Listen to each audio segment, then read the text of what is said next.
them niggas coming down the street, or my partner got killed in real life. Like I didn't want to glorify that. I was gonna rap about it anyway. But when they said, "What's up with the Mo murder? What's up with the Mo mayhem?" You know, that shit right there was like, damn, it's like the devil asking me to do something. My people dying for real. I do want this money, but when I didn't agree, they say he's woke. Get him out of here. Master P, he agreed with this shit. That's what we get behind. And I said, And I it's just all like it. coming out now. I mean, you can read between the lines now because you can see who did what and who got this big and who put the money up behind them. So if you follow the money, it's all exposing itself. You know what I'm saying? Yeah, we at the time of exposure. We at the time of the secret is out now. We at the time that damn they did trick us.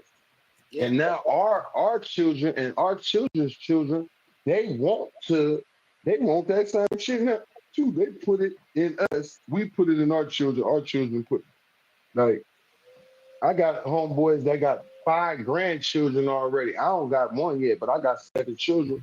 I got 2 adults, but they ain't had no children yet. But I think, damn, my son finna be 30, and I had him when I was 20 or 20. Yeah, I was 20.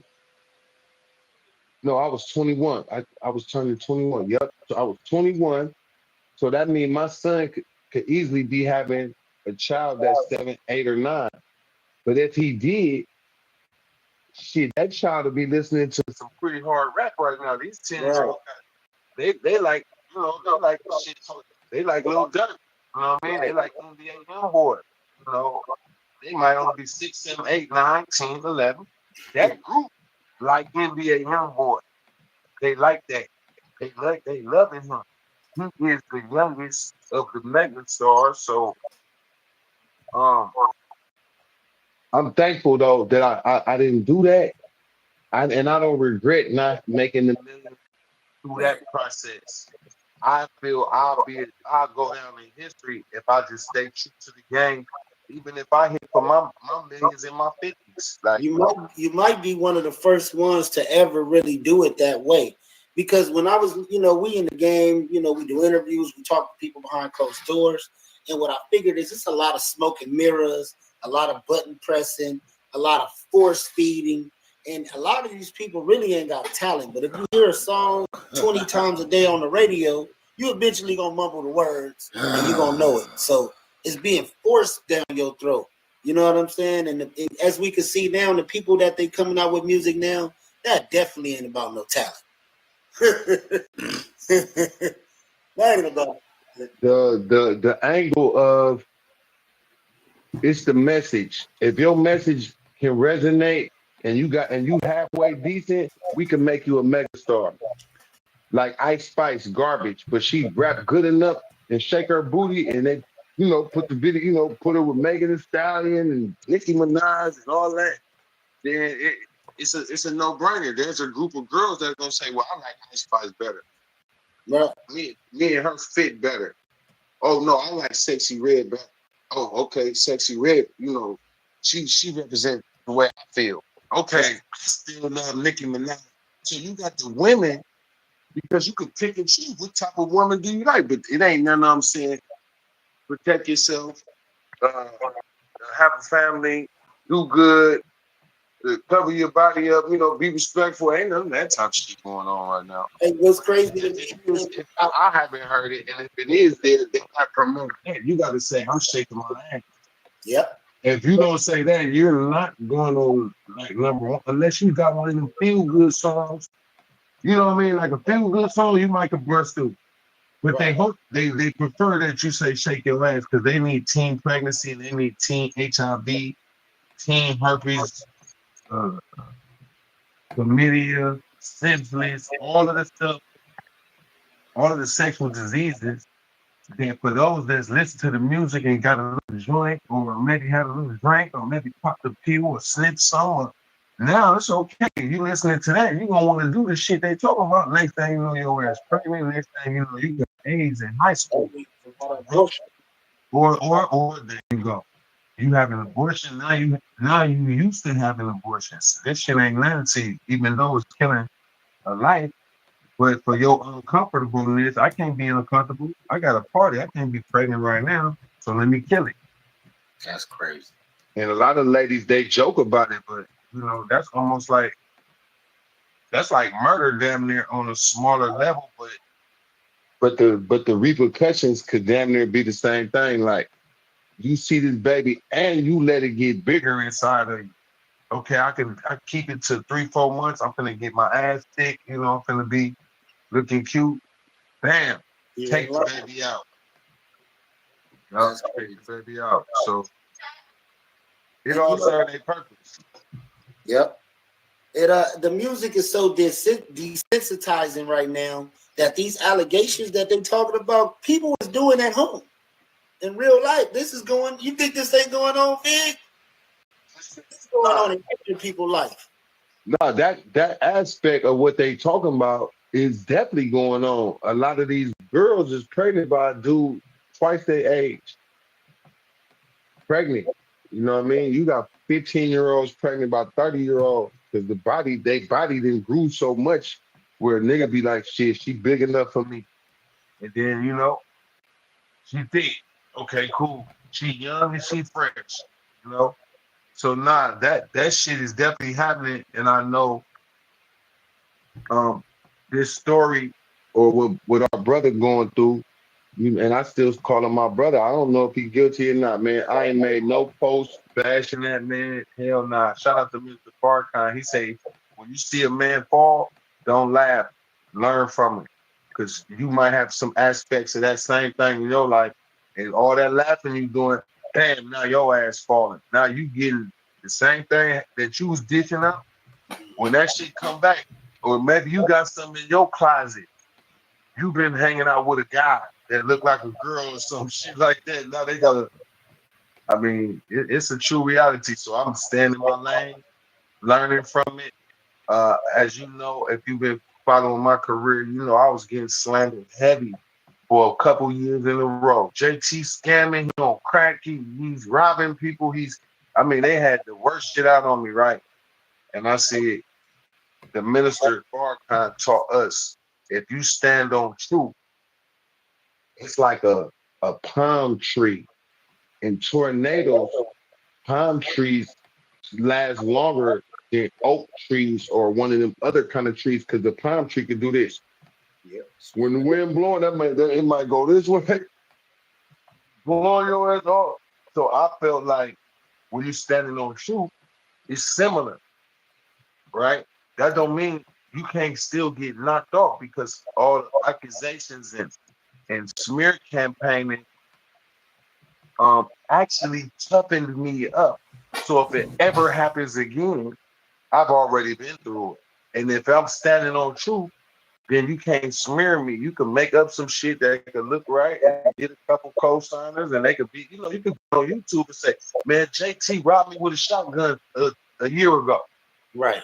If you say that enough times on YouTube, make enough videos, certainly there's going to be a group of people like, I knew that nigga was a robber, or I knew he. So all it takes is for somebody to say it enough times, even though that's defamation, right? That's slander. But slander and defamation that's part of the shit. And for a nigga with a YouTube channel, he don't give a shit about spreading something. If I'm gonna do 100,000 views, how much is that in the paycheck? About 400-500. Right. Something. It's something nice, It's something you could be like, you know what? I got a good check coming at the end of this month. I did 50,000 on this one, 30,000. I did. Young Dolph Killers scene at Keisha House. Man, you getting a million views for that one. Big U in Whack 100 almost have a fight at McDonald's. He said almost have a and they be having a picture or a video clip that just keep rotating while they doing all the talking. You can see this clip, but you never get to see it. They just trick you and talk you into a scenario with a headline and a thumbnail. If your thumbnail hard, you might do 1 million views off a thumbnail. It don't even got to be that dope. It's your thumbnail was so raw. Because I seen some shit. I said, this got 95 million views. What the hell? You know, certain things that got them crazy views, but this thumbnail made me click it. Man, what the hell is this? Oh man, that ain't got me, man. This shit right here. I didn't, you get 3-4 minutes into it. They got credit for the view now. Shit, they don't need you after about 3-4 minutes. Or how many is it? 3-4 minutes or 10 minutes? I think it's for a view is about 10 seconds or something like that. 15 seconds. Nah. I'm talking about to get the real credit of the view. Okay. It's at least a couple minutes or something. Yeah. You got where you get credit for the view. And they like, shit, I don't care I don't care if you're mad. If you leave this motherfucker on long enough, I'm gonna get paid off of it. So that's the danger of this new age where you could just spread shit on people whether it's true or not. Right. And if that man throw that fucking lawsuit out, the judge throw the lawsuit out, if he did do criminal shit, then the people gonna come, because if it's enough evidence, then they can say, okay, we gotta press charges. But a lawsuit ain't charging. A lawsuit, man, I want some money, nigga. This about some money. They want. They want them. You know, when he gave that money at the first time, I said, "Oh, you fucked up, Diddy. You should have never." Everybody running and everybody brain to go put something in. But he knew she knew something. He was like, for sure, she knows something. So let me hurry up, get her out the way. But one thing I can say, if a person ever has sex with him, right, and they wanted to be in a relationship, but he like, man, you know what this is? We just was doing that. Right. That was 10 years ago. You seeing what's happening now. Shit, I got some text messages. I got a picture sitting at his house. Shit, let me put my paperwork in and say he touched me. He held me against my will, or anything like that is workable right now. That's crazy. With this Me Too shit and all this weird shit. It's workable. It's workable. It's workable. Like, you can really put some allegations on somebody, man. And by the time coming from somewhere higher though. This is somewhere higher up. They didn't put her up to doing it. And once she did it, that's what it is. Now he can't put his face on a brand at all. If I was him, I'd sell everything I own right now. Get rid of I'd sell it, and transfer the money over there to Bermuda Triangle or wherever them rich people. I don't know what country that is. One of them countries. If you put it in that bank over there, nobody can't touch it. They got some banks like that. Yeah, they do. I wire that money on out my account right now. I keep about, I keep $1 million or $2 million. If he had all these 500 million they was talking about, or was they lying? That's when it come out too. Was he really a billionaire, or was he a proclaimed billionaire? Well, we seen Kanye West when they took the deal. He went from 1.something billion only to 400 million. I say, wait a minute. So you mean to tell me they holding the rest of the money? They let you claim billionaire status, but you don't actually get to hold the money? Oh no. I don't like that deal. That's why he didn't fuck. That's why he didn't care. He said, "I'm never gonna get that money anyway." He been whopping them doing other shit. He's so popular and famous. It's even Jewish people that's like that love Kanye West. Like, let me spend some money with Kanye so he can do this for me. I mean, shit, if he a genius, I mean, he might have said bad shit, but even white people still want to do business with him. He might have said some things that offended people. I ain't hear no lies. Well, I know he definitely says shit recklessly, but that's his style. He don't care. Nigga, I'm Kanye West. Nigga, I'm Jesus, and I'm God, and I'm, he said he God, Jesus. He might make a apology and then take it back. I mean, different days. They say they gave him some some medicine or something that they gave him to help him stay calm or stay. And if he don't take the medicine, I'm like, shit, fuck that medicine. Let me just be me then. Right. He said, if I keep taking this, I could be like Michael Jackson. Right. He said, man, they was shooting me with some shit, man, and I wasn't thinking right, man. Fuck that. He went and married him a new white girl, and he gonna try to talk to me about it. I say, hey, That do make sense. If you caught him and the doctor said if you don't act right, I'm gonna shoot you with something, you'll never see your kids again. Oh hell no, I ain't going back to this doctor no more. Oh man, I ain't never heard a doctor say no shit like that before. And he put the text message out though. So it was real. Right. The doctor should have been in jail. How you go? It should have been in jail. How you go? It should have been in jail. How you go? It should have been in jail. How you go? It should have been in jail. How you go? It should have been in jail. How you go?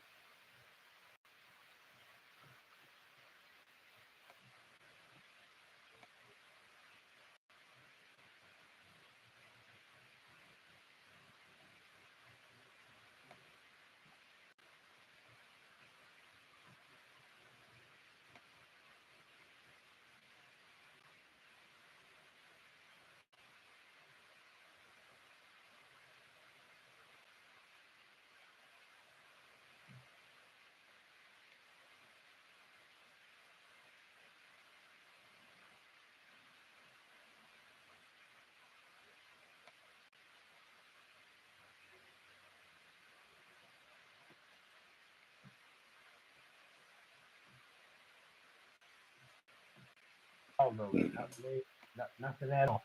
The preview, it usually preview pops up. Yeah, You're not usually live it on works. Instagram. But you are I tuned think in to the StreamYard's having a Thursday problem. Yeah, so we have a technical issues, guys. And StreamYard is having a problem, and usually it does sometimes. It's not doing that stream key, huh? No, StreamYard's having a problem right now. StreamYard does that once in a while. Oh fuck! Did I not turn off my phone? I do it. What you was in there cooking, man? What you got going on, Perk, man? We rolling up, we getting lit. It's the Thursday show. Man, I got some fries, bro. That's some Yeah, that's fries. Amber. I know we have to read that. I ain't gonna show where I got this from because we need a sponsorship. So fuck out of here. Hey, we need some money out of that, right? So I'm gonna just show niggas and ladies some Amber Berry. You feel me? Ounce 28 grams. Oh damn. That's I a need a good deal sponsor. right there. Hell yeah. Hey, let's play some records, man. Let's see if y'all judge some of these records. How y'all feel about? Let's start with this one, Night Driver. This is by your boy. Guess his name. guess his name. It's that new Roach clip. Smoking it again, man. Hey, shit. What y'all know about that Roach clip, bro? There's a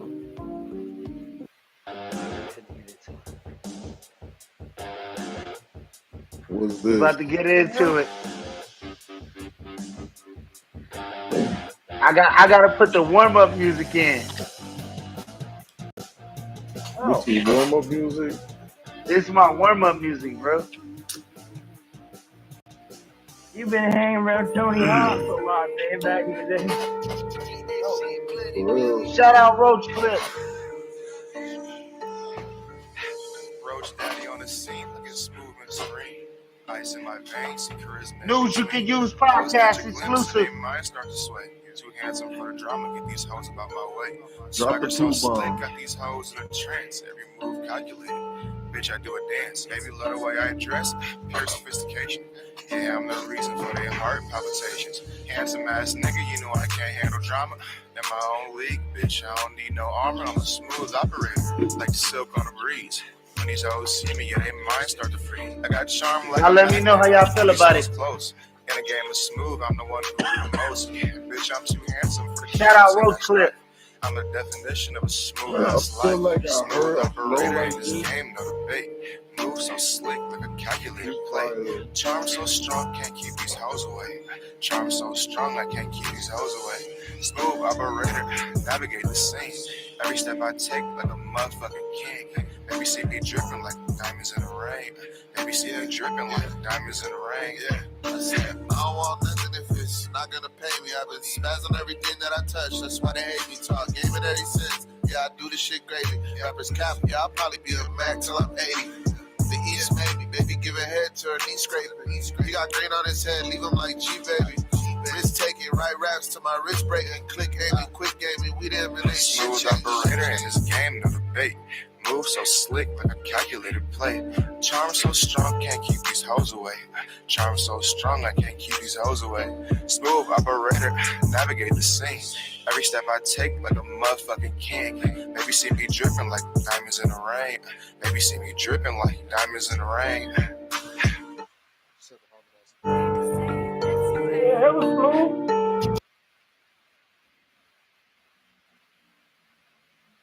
I mean, it was cool. Oh boy, we does it. What y'all get at one? What y'all get at Roach Clip 1 out of 10, man? News you can use exclusive. I'm gonna be real, 'cause you know me. I give it a 5 out of 10. He really did try, but he should have put more effort into it. Put a little more effort to it. You know what I mean? All right, Perk, what you give it, man? What you give it? 5, bro. All right, I'm gonna give it a 7. So 2 5s and a 7. I gave it a 17 out of 30. It's because he didn't like put a lot of energy into it. Could have been like, you know, a little ad-libs in there, you know, bumping it up or something like this. It's just plain. I feel like the boy Roach Clip went crazy, bro. I mean, he knows how to rhyme. Don't get me wrong. It's just like, Yeah. I don't know. I feel like his delivery made me feel like he don't take it that serious. You feel me?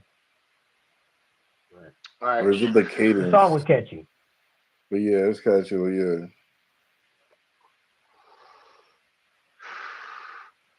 All right, let's go to another one, man. We got Space. I think this one by Dooney. Oh, Dooney, I like that.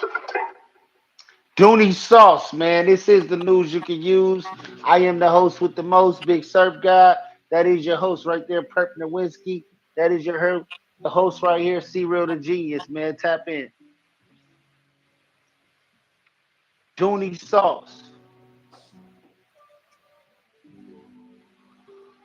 LA, shout out to the nigga, homie, man.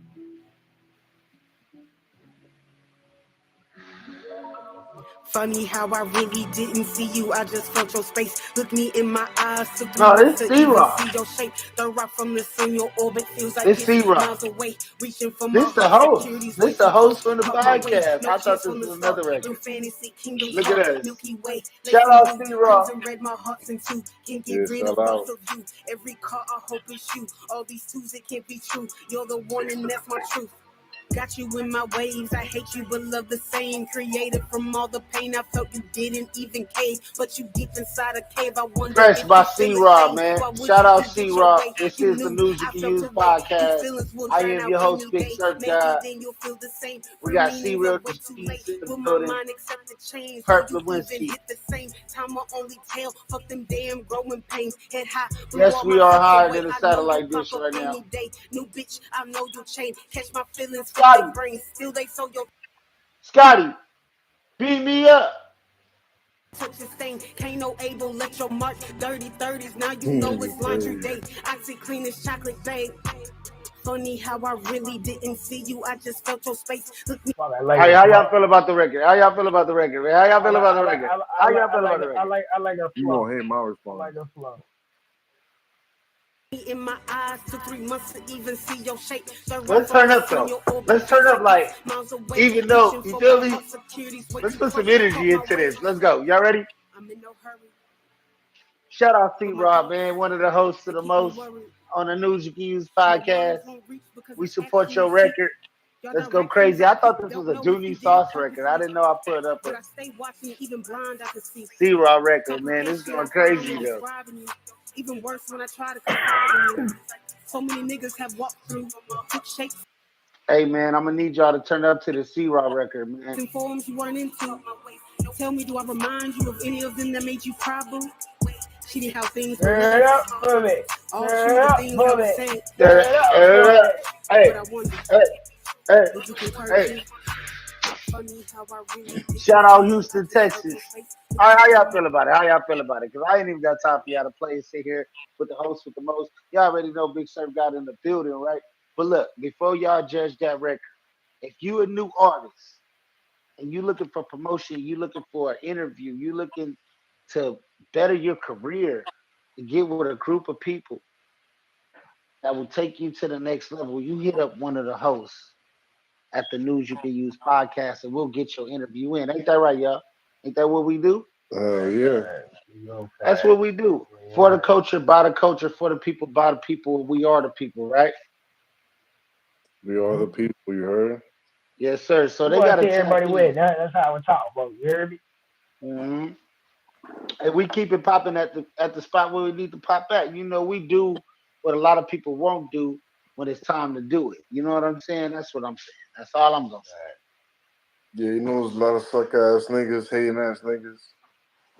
A lot of fake gatekeeping ass niggas, a lot of weird ass niggas, dress wearing ass niggas. Yeah, like Cat Williams said. You gotta play that record by Big East. Weird niggas. Weirdos. Oh no, I can't play that record because I only can play the records that I got in my phone that niggas sent to my motherfucking email. If you ain't seeing your record to my phone to your email, then I'm not playing your shit because I ain't playing your shit. It's just I'm not playing your shit because you ain't take the time for me to play your shit because you ain't send that shit to my email. You feel what I'm saying? It would be in my email if you wanted me to play it. So we gonna play You Don't Love Me. I don't know who this by. Shout out to them.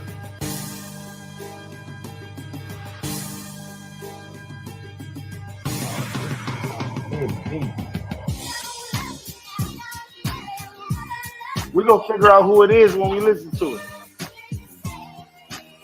Who record is this? Good luck, nigga. I don't have a clue. If this your record, jump in the comments right now. Shout out Big Surf Guy, C-Raw, and my boy Perk. Oh, this is just the record. Oh, you got to rap to this, C-Real? Oh, yeah, this is a freestyle beat. Go ahead. Let me hear something. I'm putting you on the spot, bro. They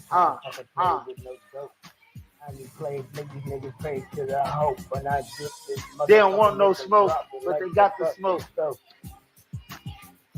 so high, so fly, like a propeller when I go, I get so high, like higher than the sky, than the bird and the plane. Motherfuckers know I don't pause on them. Gotta melt it like rain, taking like cocaine, running up on them like Bane. I'll leave it to like Bane or Ben Reigns. Which one? Work. All right, Perk, let's see your freestyle. Perk got a freestyle coming. Come on, Perk. Let's see that shit. Perk the whiskey on the floor. Yo. You want to film that? Hold up. Hold on. He got it. Wait a minute. He coming with it. Hey, this is Perk the whiskey, man, on the motherfucking ones and twos on the News You Can Use with your boy C-Real the Genius and your boy Surf Guy. Perk's about to spit some of that real Harlem shit. Go ahead, Perk. Uptown. So high like the airplane. I put in the same. Come under these niggas, get on my way. And shoot basketball like it's a game. It's a shame that they put the blame. I put the propane into the paint. How the fuck these niggas feeling like the cocaine? When I shake it, I'ma shoot it like a bone there when I aim. Ain't no moving. You girls sitting back. All right, we gotta hold the beat down for C-Real because he killing that. Damn, C-Real, why you gotta do the beat like that? All right. Let me keep going. That wasn't even fair though.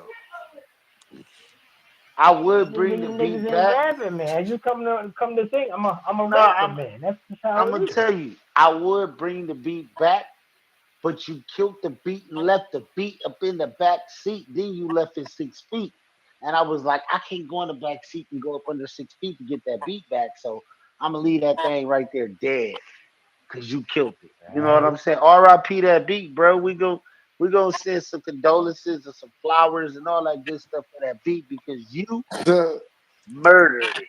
Shout out to that beat maker, man. Shit. No, you killed that beat like murder, death, kill, death, murder. Like it's over. Like that beat right now got a whole lot of people standing there crying, listening to it, man. You know what I'm saying? Man, I wasn't even getting dead ass. Bro, you came to on my mind. I leaving out these niggas blind. I'm on that time. You can feel that like the sunshine. I'm on the grind like Oh hot shit, you grind. killed it You again. niggas wanna Pop, whine like pop, a pop. VCR when I whine. Popping out the middle. Niggas don't wanna get no more. I make Whoa. them dizzy like Stuart Little into Dr. Doolittle. We Niggas gonna a start rap. to be back. You know, I give this motherfucker Damn. That nigga made me have to oh, start the beat back. shit. Oh no, Shit, it we died gotta go again. back again. It's dead. It's killed. Like the way you murder a beat, bro, is like it got stabbed 72 times and it got locked up in the It's box crazy though, cause and like buried it alive. I never knew And how then to, they just I never never knew how to seen that beat freestyle again, before. bro. Crazy. You know, what's so That crazy. shit's I never knew I could freestyle until I started trying, man. And look, then I man. just started If reading you didn't lyrics. believe in Shit C just Real, was crazy. if you didn't think C Real got that shit, if you didn't think my boy from Nova Scotia, Canada, wasn't gonna get on here and spit some of the illest bars you ever heard in your that you ever heard out of Nebraska, nigga, y'all tripping, bro. That's what I'm saying.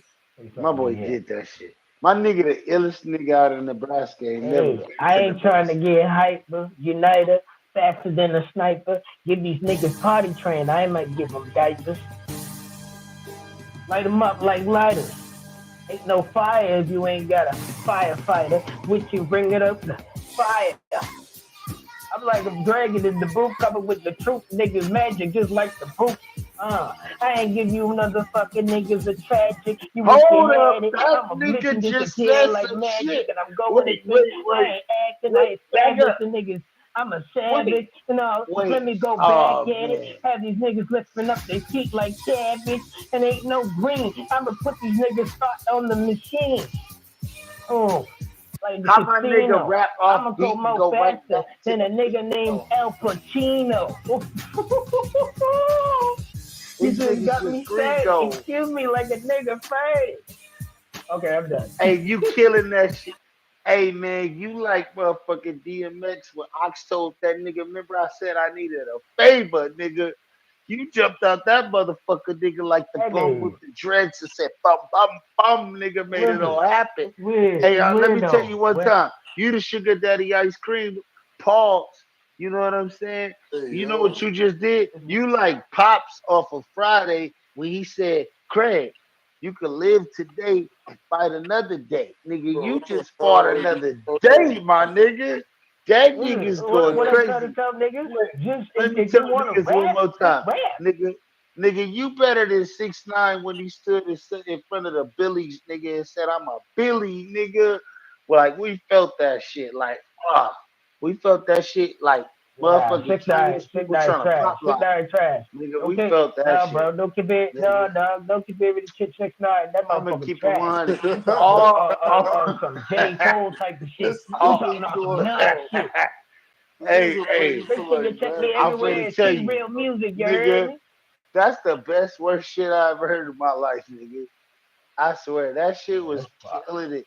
No, 16 for 16, nigga, you got an 8. Nigga, you killed that shit. I would have gave That it was a 6 because I could have got better. That was no, but if you did I was two just warming up. 16s, I broke it down to an 8. Okay, that was to 60 because I don't know when I'm high, I just be rapping. That's just how it That's is. a 4 for 4, nigga. You could go to I can motherfucker. freestyle a bit, but I can freestyle for long, long, and Nigga, let's long hear it when I'm one more high. time. One more time. Run it back. Alright, so See real the genius. the News you one that can use run freestyle. again. Run again like I'm on the track field. These niggas need a shield. I will kill, still will kill like Kill Bill. These niggas don't feel Oh me that shit. I'm really Kill real. Bill. Leave Wait, them hold like on. Kill Let's talk Ill. about the Oh, movie, fucking cut bro. me off. Let's talk about the Yo, let's there's just talk so about the much This nigga movie. going cut me on right off. now. Y'all niggas First, no, got my I was Hold up. about to go in. Hold up. We gotta talk about the movie Kill y'all Bill. had fun. Like, bro, Kill Bill the movie? Like, oh my god. Which Yeah. one? Part 1 or part 2, Hey, bro? Which one was you talking about in that rap? Was you talking about Kill Bill 1 or Yo, Kill this Bill nigga 2? so I would say ass. I kill all together. Kill Bill. Murder. Hey, so you Just know, like, but what part of the murder? Like when she killed the girl or the dude, or when she was in the nah, motherfucking. we should kill Remember, the she got buried we should kill alive the and got herself up out of there? Like, what Nigga, part of what? Kill No, Bill are when you she killed, talking about? when she killed the man, Was she killed? What? Do you remember a the part of Kill samurai. Bill Perk that he talking about the dude? Like, the samurai. Oh, man, I Actually, should when hit she the. killed that one-eyed bitch. Let's get Hey, the back to one when that. she killed that one-eyed bitch. Yeah, I was talking Kill about that Bill. one that she killed See, that real. one-eyed bitch. Niggas fuck with me, but I don't fuck with you niggas if you feel like a snitch, a rat that Oh make my you glitch, God, you don't fuck with a them bug that niggas, make but you they itch. fuck with you and they act like a snitch, my nigga. That's crazy. So who is the niggas that you Yo, fucked with that they don't fuck with you? And you said you niggas is no, a lot of niggas out here keep it real 100 talk. though. Keep it 100, bro. I gotta hear No, this shit. I've been around niggas that really are rats, and I found out from people, and they show me the paperwork and shit. I'm like, yo, I didn't know they were rat like that. So Man, I'ma keep I it ain't fucking 100. with a nigga that's a snitch. My boy Perk Nowinski used to hang with rats all the time. I just wanna know, like, how did you feel, Perk, hanging around them snitch ass motherfuckers?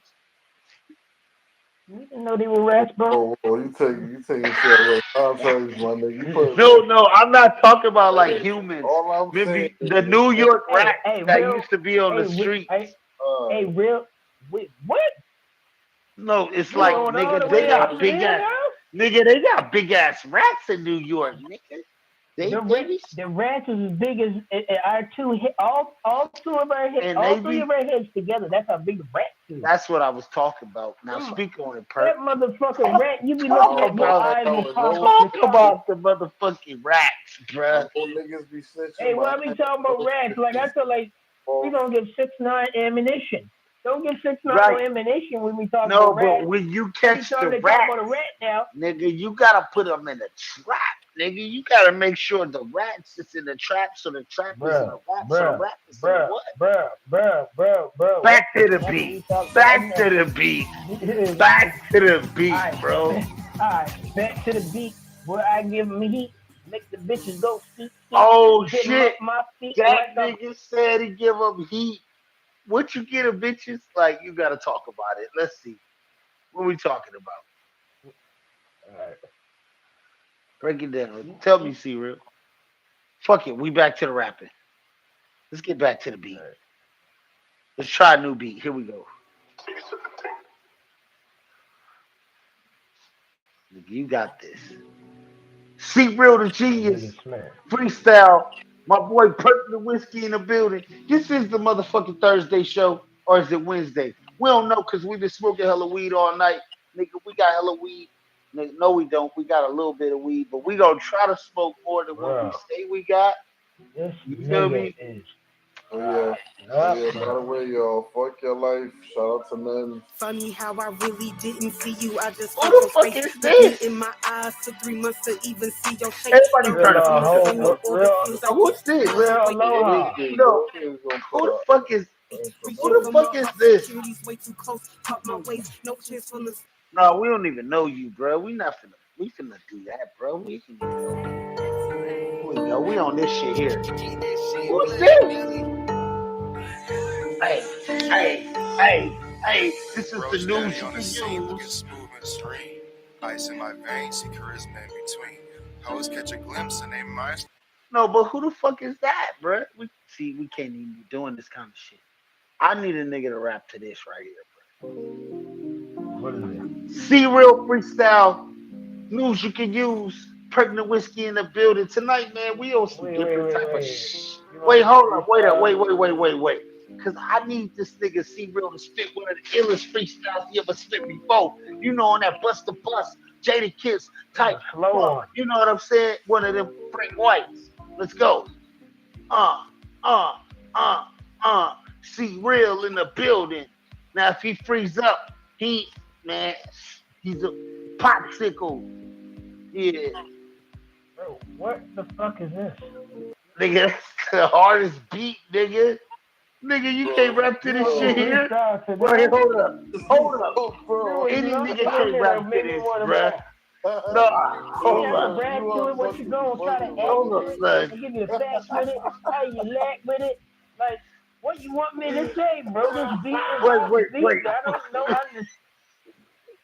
Like, what the fuck is this? It's like, this made you want to rap like you go like this. Yo, I be sitting here all alone. These motherfuckers hate me. Get on my zone. I got my chain. I know you can feel it when I pump it right into the bone. Leave you Hold up. looking like a clone. Like I could have did that shit. Hold up. And then I'm stoned. Hold up. That's one of my illest beats, bro. That's one of the illest beats. Wait, I'm one of the illest niggas out of Nebraska, son. And if you ain't know about this beat right here, bro. What?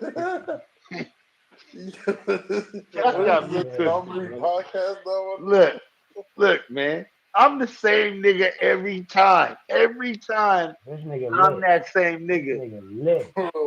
Look, nigga, hold up, How son. much did you have?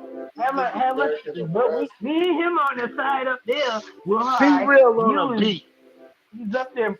Hey, person, C-Real. Hey, if my nigga C-Real don't kill this beat, he ain't no killer. Like, he one of the illest niggas I know out of the my motherfucking nigga is city. all the way up there. Man, I just knocked everything down off my table. Nigga, we going crazy around here. Let's go. C-Real. I didn't need the rap. Motherfucking niggas trying to get the facts. I know this nigga up above me is smashed. Cause he had so much liquor. Wait, hold up. My nigga C-Real just killed the motherfucking beat with the hottest 16 we ever heard. Nigga, that nigga's ill.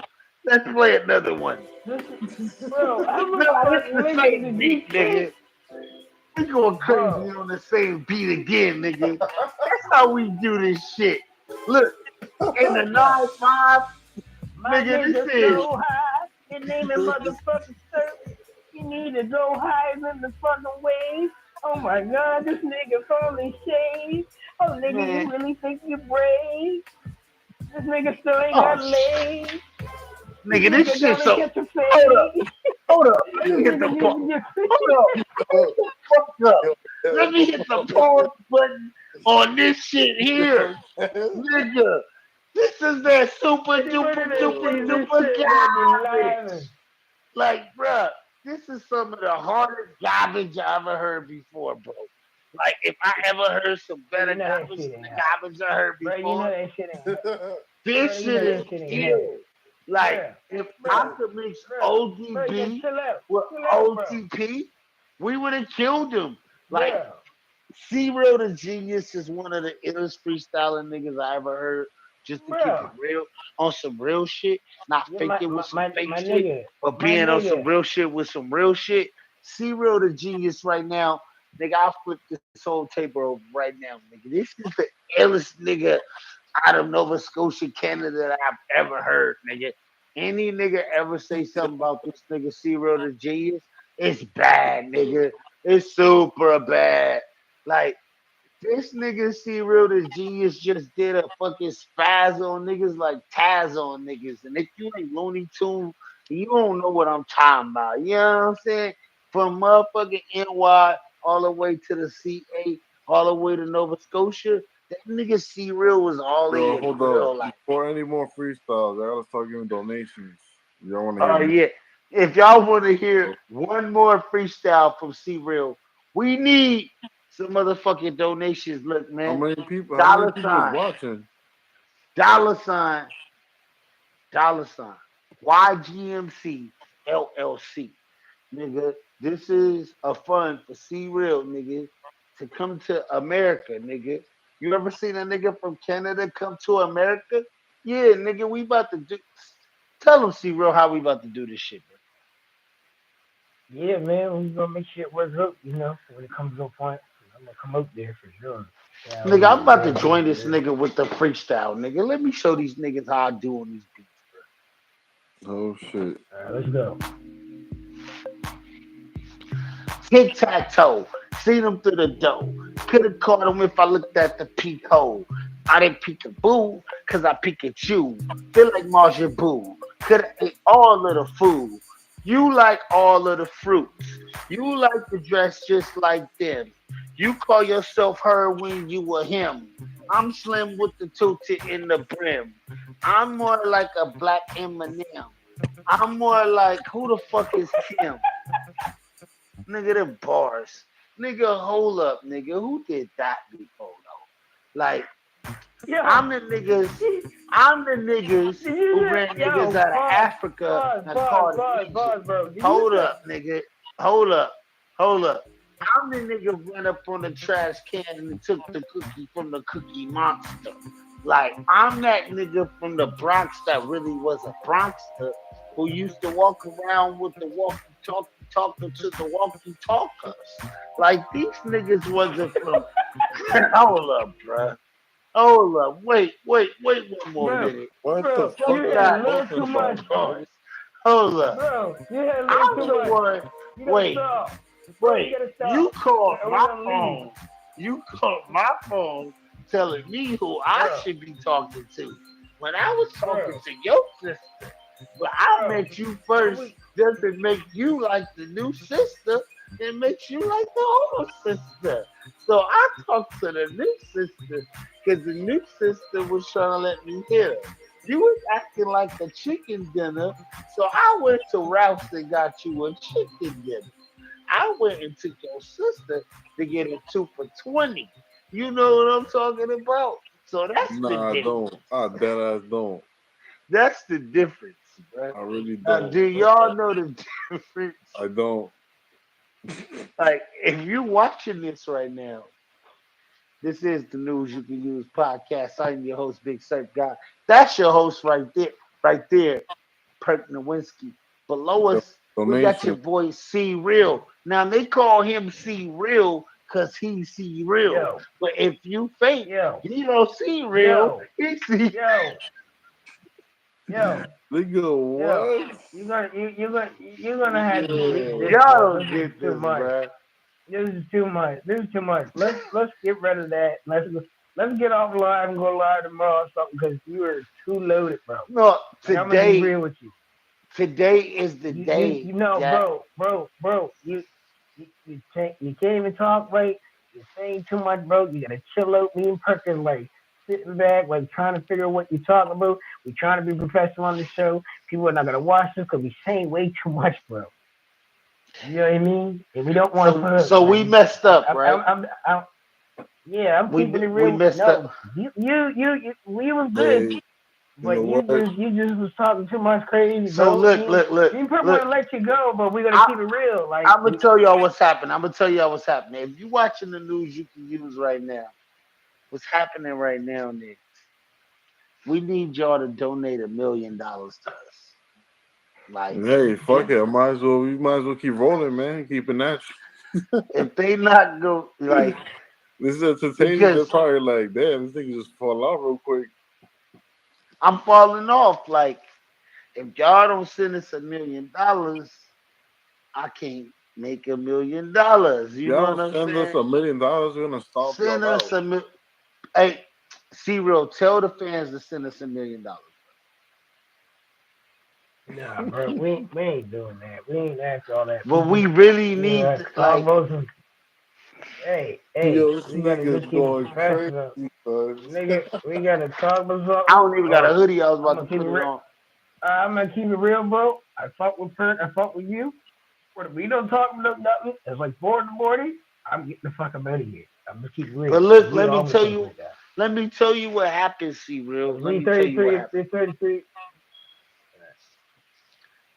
You know, we started this comedy stuff, right? And we said we was gonna do it on Thursdays, right? So I'm showing my comedy side to the game. You know, we gotta keep it to. Yeah, but what I'm trying to say, bro, is you're not saying. If I show this to my people, they're gonna be like, "What the fuck is going on, bro? Like, for real."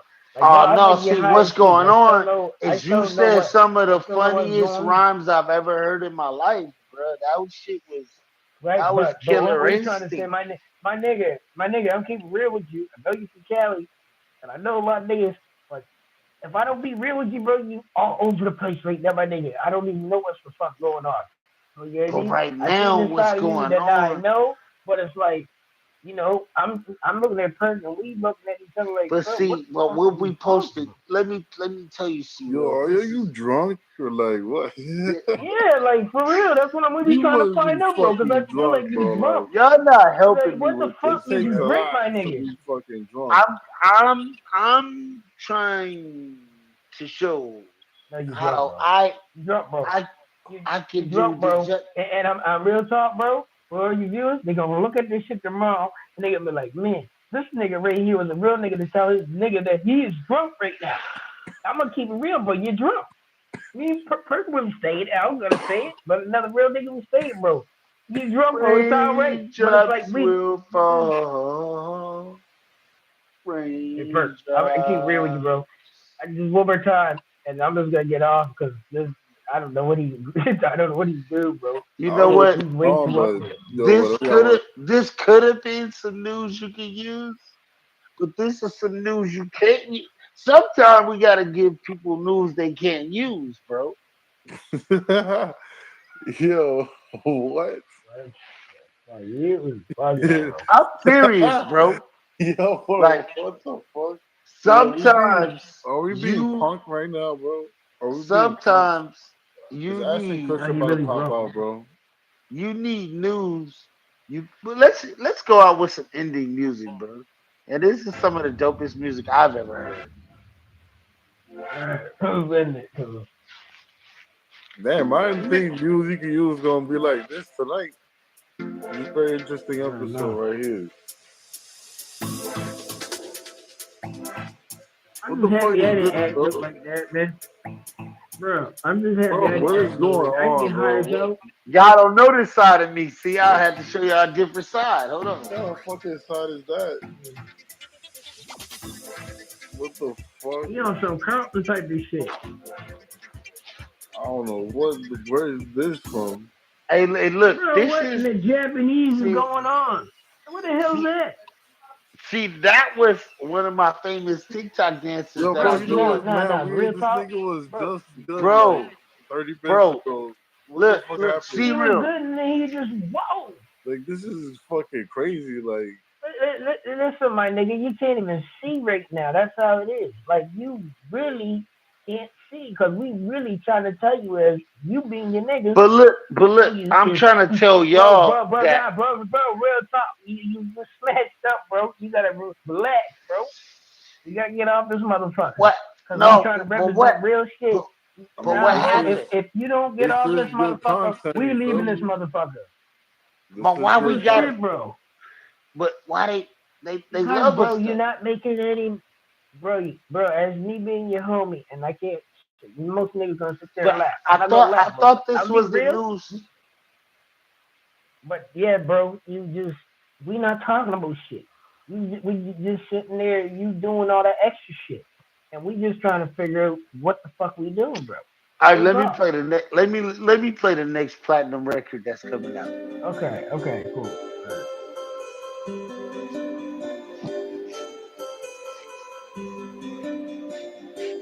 What the fuck is this?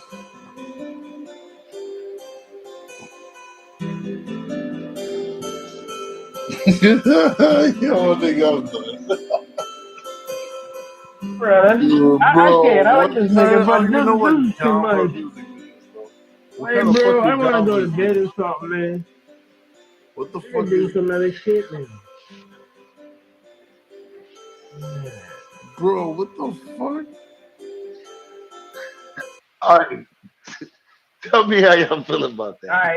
right, end the show, bro. End the show, man. Real Yo, talk. bro. Man, no. I need to know Mm-hmm. 1 out of 10. How did y'all feel about those lyrics, bro? One. One, What was one and a y'all half. favorite part of the song? Was it the new? Nothing was my favorite part. When it When, ended, when, when it end, bro. Like yeah, the when thumbs it up ended, when it ends. that was beautiful noise. All right, look. Who, if y'all could have any female go in your DM right now and say she gonna give you $5, who would it be? Martha $5. Stewart. $5, nigga, Martha max. Stewart. Nobody. Like the baddest chick put $5 on me. Oh, Law in London. Damn. Hey, nigga, did you just say Wait, Ratatouille? What? C-Real, did you disrespect Nipsey like that, bro? Just gonna say his wife like $5? Like, Man, I Damn. don't give a fuck. I want her way before nah, Nipsey. nah, You nah, know what nah, I'm saying? nah. All right, we gotta Power move Disney past that. We gotta celebrity. move past. C-Real, we can't do that, bro. RP Nip. C-Real and me. Yo, Fair family. P this, but Dog. your woman C-Real so didn't fine, man. mean. I don't give a damn. All right, Your woman so fine. I got another question. If you could have a bucket that don't work, that's like a Mercedes, like it's a top Mercedes, but it don't work, or would you rather take a Honda 1972 that do work? Which one I'm would you taking the car that works, obviously, nigga. Well, I'm gonna take Taking it. the car that works. Like, what the fuck? What kind of shit is that? Get the fuck out. How? Where am I take that shit? Nowhere. All right. Oh, Lord. Say Hey, you so was what y'all think about? Hold on. So what y'all no, think I about? got another question because Cat. you ain't trying to ask no funny shit. I got real shit going on in real life, bro. This is irking. This is bothering me. So if you had the choice, you had to take a number 2. Would you rather go to a porta potty or the woods? Which? Yo, bro, what the fuck are you on, bro? What you took, bro? Like that ass, like. Answer the question, Right bro. now. Answer the liquor, bro. question, bro. I ain't gonna lie, this is not fucking liquor. Answer the question, bro. Would you rather? Shit. Bro, it's I not got professional this at is I all. don't real. even think this is liquor. This can't be weed. I don't know what the fuck you are, my nigga. Which one would you do? This Which nigga. one? Which one would you do, We bro? on Family Feud? All We sound right. like we on Family Feud. Like, what the fuck? No, my All right, nigga look. got us on Family Feud. See real. If Jay-Z offered you a dinner, with him and Puff Daddy, would you take that? I'm not taking that shit, Fuck nigga. Jay-Z, nigga. I ain't taking that shit. The fuck I need Jay-Z? Like Charleston White said. Yeah, nigga. I'll take that motherfucking money. Nigga, Fuck can I at Jay-Z. least ask a Fuck that question? nigga. Yeah. Fuck that nigga. Fuck Would you Jay-Z. rather have a dinner date with Jay-Z and Puff Daddy? Or would you rather have a dinner date with Quincy Jones? Nigga, you gotta pick one. Oh my god, bro. One I'd or the rather other. die. I'd rather God come back and take my whole soul before I even sell my soul to lay down with some friggin' big, huge celebrities. That ain't shit worth them. If we being real, all I Jay-Z said was sold you his had to soul. have dinner. Quincy Jones sold his soul. I don't even know why I'm answering these questions. All right, see real. Yo, This one for Perk. Oh, Would you rather go to Jeffrey Epstein's island?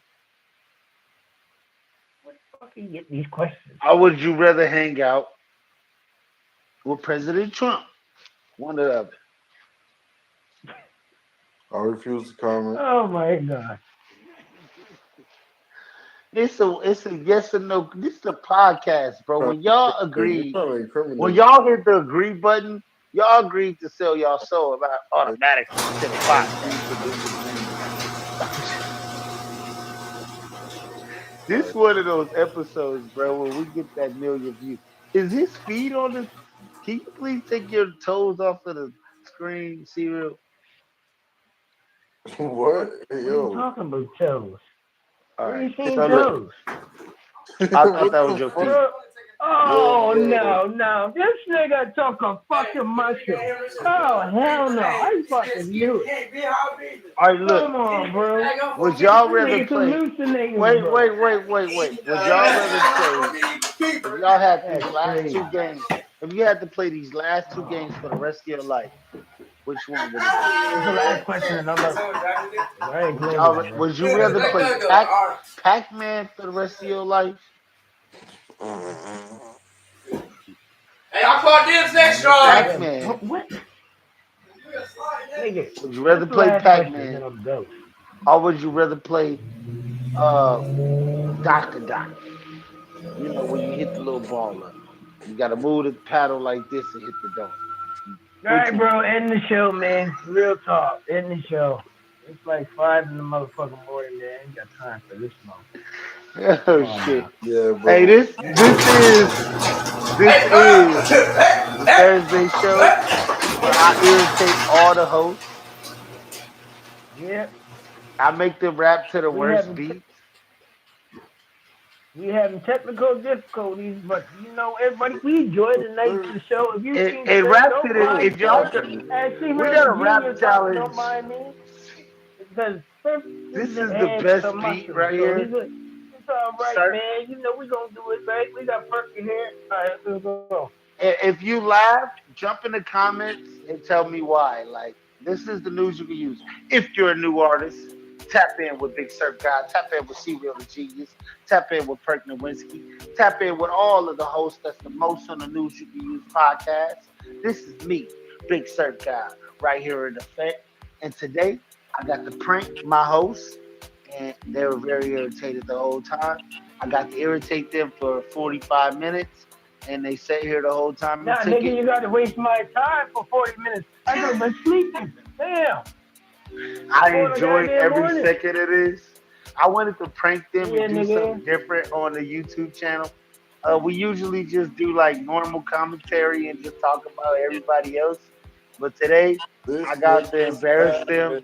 I got to put out. I'm gonna drop all the clips from today of C Real rapping Nigga. to the worst beats I could find. I will be Still doing rap a about reaction. beat, man. I will be doing the reaction to this video. And yes, I got them. So if you like what I did today on the news, you can use with the host. This was like a prank type video, you know, to be funny and just play it off to them. And they fell for it. Look at Ciro's face, y'all. He fell for it. So yeah, for we did nothing. that. This is not an act. This nigga's lit on something. Man, I can't. I'm really not, guys. Hey, jump in the comments if y'all think I'm really lit off something. I'm telling y'all I'm not. I just had fun messing with them today. I wanted to act like I was off something and I was tripping. I got C-Real to rap to What disco the fuck? beats. That kind of childish in that shit, bro. What the fuck? Because I want people Nine to see goddamn that. days, man. You all the same. I want people to see that we are real people, that we do real things, that they don't know what to expect on this podcast, bro. I'm not a real Nigga, we could have just made a vlog. The fuck? I'm an AI, bro. I'm not a real person. That's Perk Nowinski there, yo. Yeah. Can we get another one of those All right. freestyles before we go? See, real one more freestyle before we go. Oh, dude. You only if you put on a real beat. All right, this is the hardest beat I got for you right here. It's called Lost Again. I'm not rapping. I'm not rapping on this stupid beat.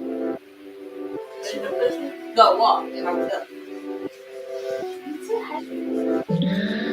No, this is really a platinum beat. Like, I know you can spit some bars to this beat. Come on. Couple bars. Just before we go.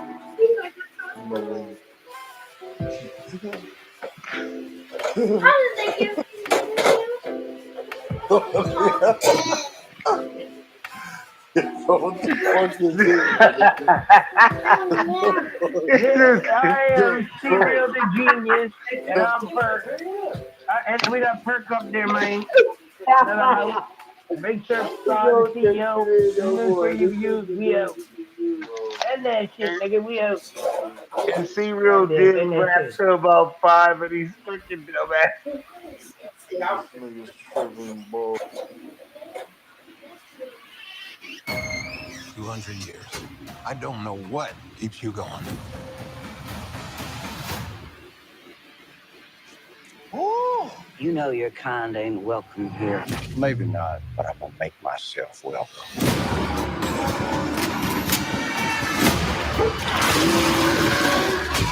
Stand down now. That small drop in a very large bucket of drugs.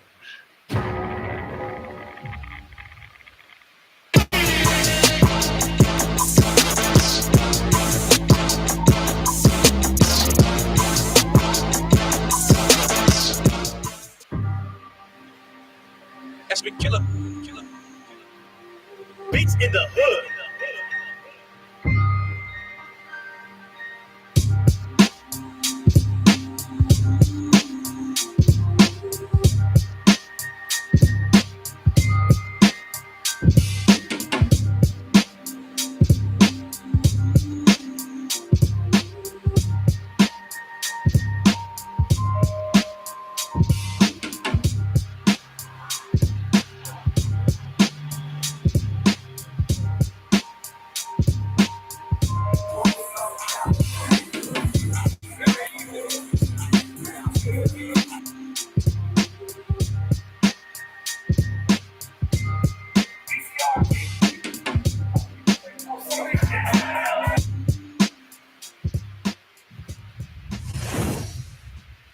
What it good be? Hopefully it's with it. It's your boy N-O-R-E. What up? It's DJ EFN. And this is Drink Champs Yappy Hour. Make fun!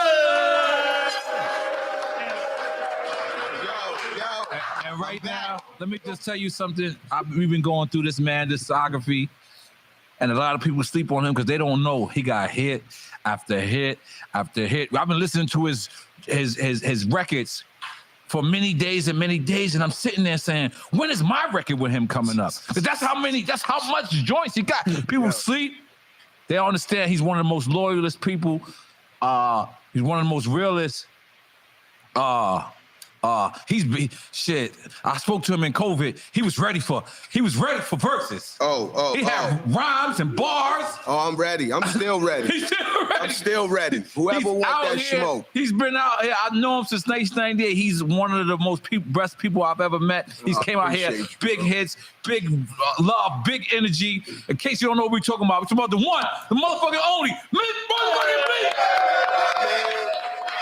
And don't forget, Drink Champs Alumni. Drink Champs Alumni. That's Regular right. over here. Right. You know what I mean? Hip Hop 50, we got to give it up. Like the Wu Syndicate, I might be Drink Champs Syndicate.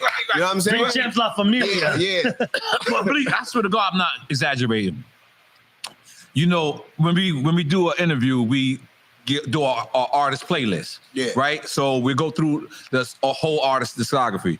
Your shit just paused. This shit just kept going.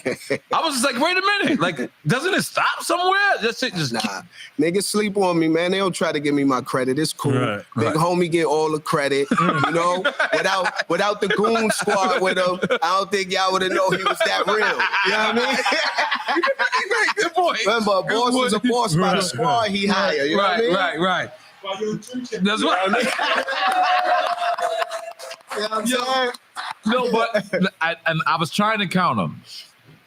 Do you have the most Jay-Z features ever? Yeah, I think so. They had him up on the list, like on Twitter a while back. Who got the most and who got the best? I got about 24, 25 features with Hov. Time out, my nigga. Hold on. Because I'm watching you on TMZ the other day. I'm stalking you. You landed in LA. Yeah, homie pulled up on you and said, is this Myth Bleak and Jay-Z album ever going to happen? Was it an EP? Yeah. Because I have never heard of that. Was that coming? No. That was from him. That was his idea. The TMZ dude. Yeah, he suggested made that up. Yeah, he That's was a good just like, rumor to have. I love That's that, a good right? rumor to have. That's what I said. Yeah, okay. That was a good one. Okay. He made that up right there on the spot. And I'm like, shit, I should have tried that at 100 million, not a Billy. Word. You know what I'm saying? I ain't gonna lie. Yo, Hov, let me get a verse. I can hear that right now. Yo, you bugging. Pop that. Yo, crack that Douce, my nigga. Let's go spend some money. You bugging. Right. Okay, but let me just be clear with you. As I'm digging into, you got like a whole album. You got a double album with him. I do.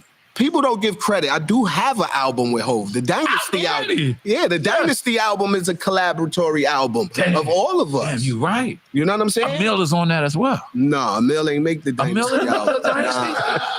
Nah, she ain't make the Dynasty album. Freeway was the new addition on the Dynasty album. Okay. Yeah. All right. So look, do we got the computer? Oh shit, we going in. We dig. Hold on. Oh, before the computer, can we give him a drink? Before the computer, give him a drink. Went digital. And I'm assuming there's joints that never came out that you got together. Oh yeah. We got a couple joints, man. It's a joint that we did over. Shout out to homie Lethal Bizzle over there in London. He had a major record called Pow that me and Hov like when we. Yo, are you kidding me? Tear into it. A new adventure. A new discovery. It's all out there. They just need the crunch of Nature Valley to get after it. Life happens out there. Listen,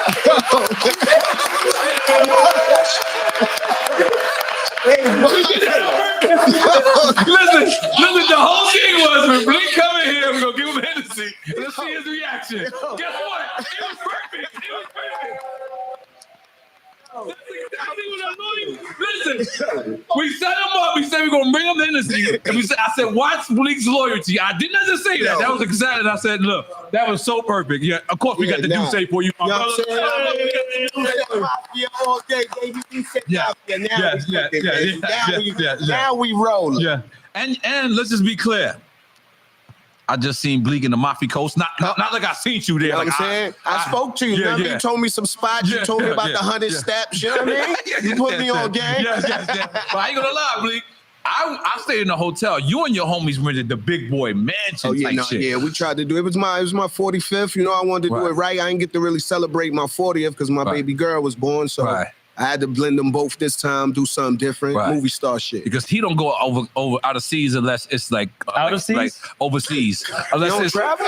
Yeah, man, this guy's bugging. Yeah. Now listen, he only he vacation on the other side of Florida. Yo, chill. Ever since I had my kids, they young, so I'm just. He blamed everything on his kids. Yeah, I don't care. They little ones, man. I'm not going unless it's important. Real important. Vacation never important. What do you mean? It's not about vacation. This guy just wants to go everywhere to go. His kids are grown. It's a big difference. Yo, no, it is, because my man 21 now, so it's like I'm in the trenches still. Relax, guys. Relax, all right? You deep in there. Yeah, man. Let me just while we here, because this feels like some Brooklyn shit. What did you feel about his argument with Ice Cube and Biggie? It's not a comparison there. Oh, here we go, man. It's Brooklyn. Who you got? What are you It's not a comparison.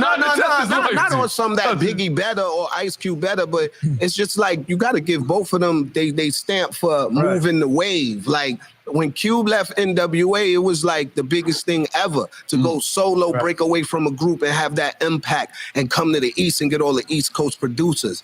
Then the Bomb Squad. Yeah. Then when Biggie came out, it was like the West had the chokehold on the industry, and he brought it back to the East. So you can't compare them together. They had two different waves that was monumental in their own right. Like, you know what I'm saying? So you and Yayo argument is not valid. Yeah, nah. That argument was ridiculous. He asked me who my favorite artist was. Yeah, nah. I answered it. He just didn't like the answer. What? Oh, no, yeah. Yayo's a true New Yorker. Yeah. Nah, it's cool, man. There's a lot of favorites out there, though, man. Like, I just got to meet Tretch the other day, man. Tretch is one of the illest. I don't think Tretch understand how important to my career he was. Like, that boy was he didn't have a lock. He didn't have a lock on his chest. Nah, not your chill. That's my nigga. Nah, man. Our nigga. Tretch tried. Like, I knew him. I seen him many years, but this is my first time really getting to meet him. And like, you know, that Naughty by Nature run was humongous, man. You know what I'm saying? I pay homage to all the OGs, the Canes, Onyx, EPMD. I remember when I first met them, I had to let them know, listen, strictly business. Y'all niggas You got a bucket hat on right now. That's EPMD you know shit. You already know. I mean, when I wear the Bally's, that's my man Dana Dane. All of you know what I'm saying? Yeah. We it's a lot of history there, man. Yeah. So we got the computer set up, Roz? All right, cool. Oh shit! What I always wanted to listen. I got your phone number. I speak to you at least every 2 weeks. I could have asked you this direct a long time ago, but should the people? Yeah, let's show the Bleak first, then we show the people. I always wanted to know what was this footage. I know it's after Hov was performing, but oh man, I know what footage it was. You knew it. Yo, hold on. Yo, that's the Spanish one. Now y'all gotta see it when it's the Spanish one. Yo, chill. Yo, they said this when Hov clipped us.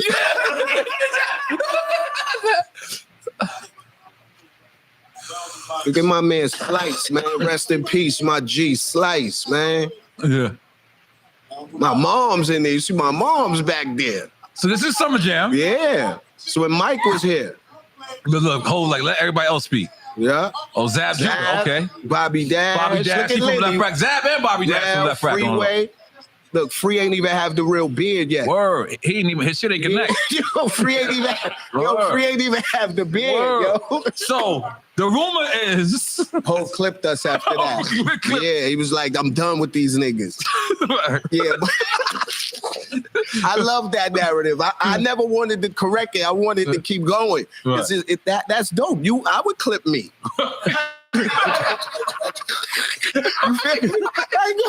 These niggas is bugging, yo. Like, but nah, what it was is tell us what. All right, for people that don't know, because obviously, like sometimes I'll be like somewhere like in a burger bar and like the footage will come up or something, and people would just be looking at it. They have no idea that this is Jay-Z. This is you guys performing Summer Jam. Michael Jackson, y'all bring out Michael Jackson. This is right after Michael Jackson just left. We just shut it down, left the stage. Mike, and you know, much respect Ralph McDaniels. You know, Hove just felt like it was nothing to say. Like Ralph wanted to interview him, and it's like, what do you say right after you get off stage and bringing Mike up there? You feel me? And he was like, yo, y'all get ahead. Y'all do y'all thing. So, that was the green light to be like, oh, shit, okay. The fuck y'all niggas know what it is we here, baby. Brooklyn, you heard?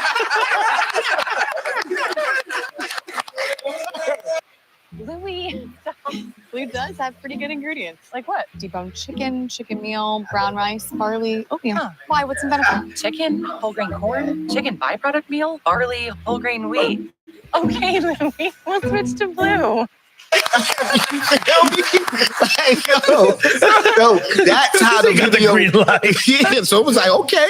So that's what that was, man. Because the more I look at the footage, he actually didn't say nothing. No. He just keeps pointing at people. He's like let them go. Yeah, let them go. Yeah, because it was like, yo, dog, what do you say? Like, what do you say after that? I brought Mike to the hood, dog. Like, stop playing. And it was ill, that Mike situation. Yo, Mike, rest in peace to the GOAT, of the GOATs. Right. Yo, Mike came through, right? Yo, listen, if you wasn't with Hove, you had to turn around and face the wall. Wait, come on. Wait. Yeah. So Mike, was it Mike who delivered that speech? Like, don't look at me. His security guards came in before he came in, right? So they like this.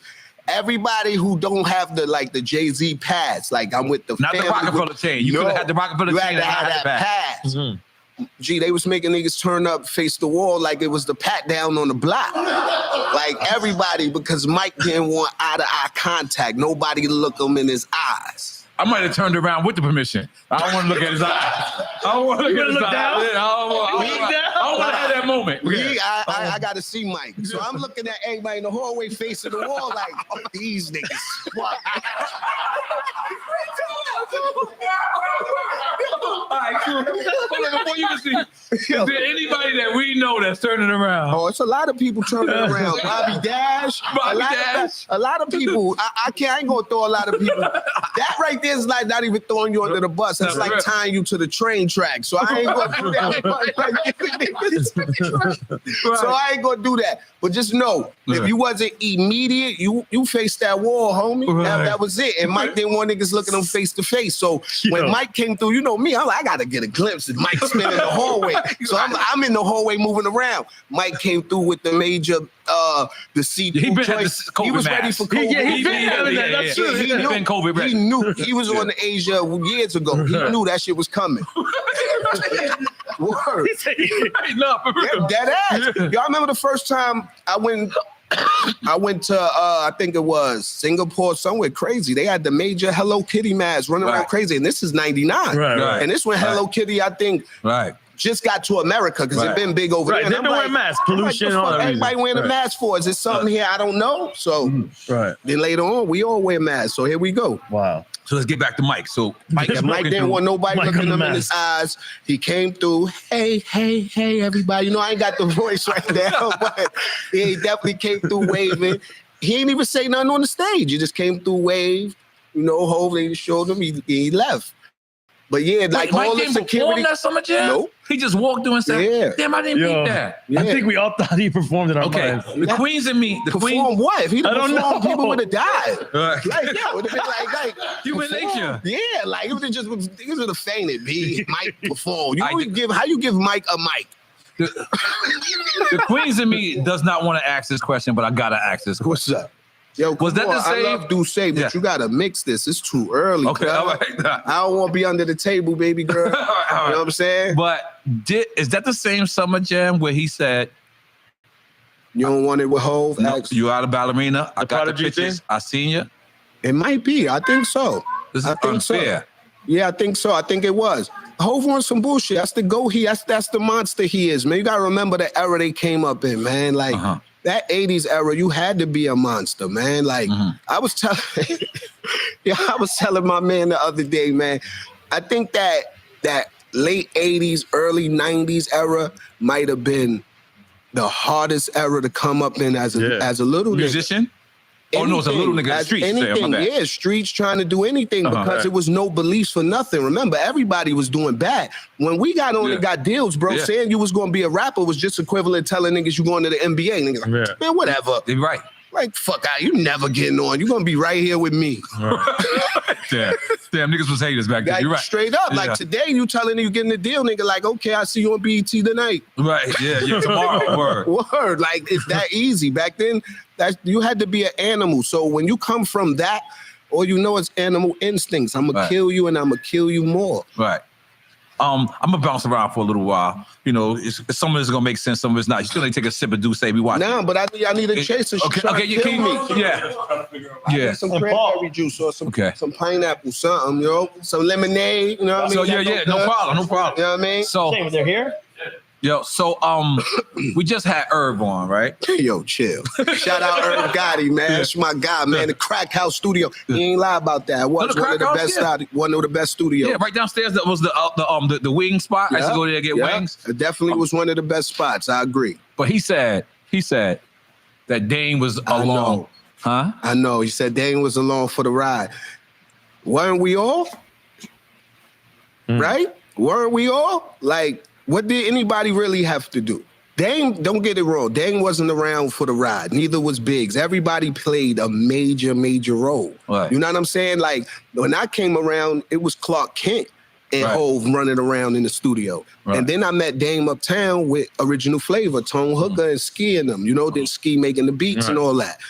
And it was just the crew. So every Dame had the industry, the knowledge of being a manager. Hove was straight from the block. He didn't know nothing about the industry. Clark was the producer. Ski was an artist, which Dame managed the Original Flavor. And when Gotti tell y'all, yeah, I was JDJ, he was more than a DJ, bro. He put the whole Def Jam play together. Right. Without Irv, it wouldn't be no Rockefeller Def. So you're saying everybody's important. Everybody man. Like, to get, like Ye say, man, no one man can have all that power. Any successful person in this world is definitely a couple people that paved the way with them, that helped them along the way, man. You can't do it alone, bro. Yeah. There's no way. It's impossible. Okay, now. Bleak, we upgraded. We got big king, bro. Can you tell me what's happened in the last 200 years? This isn't real, right?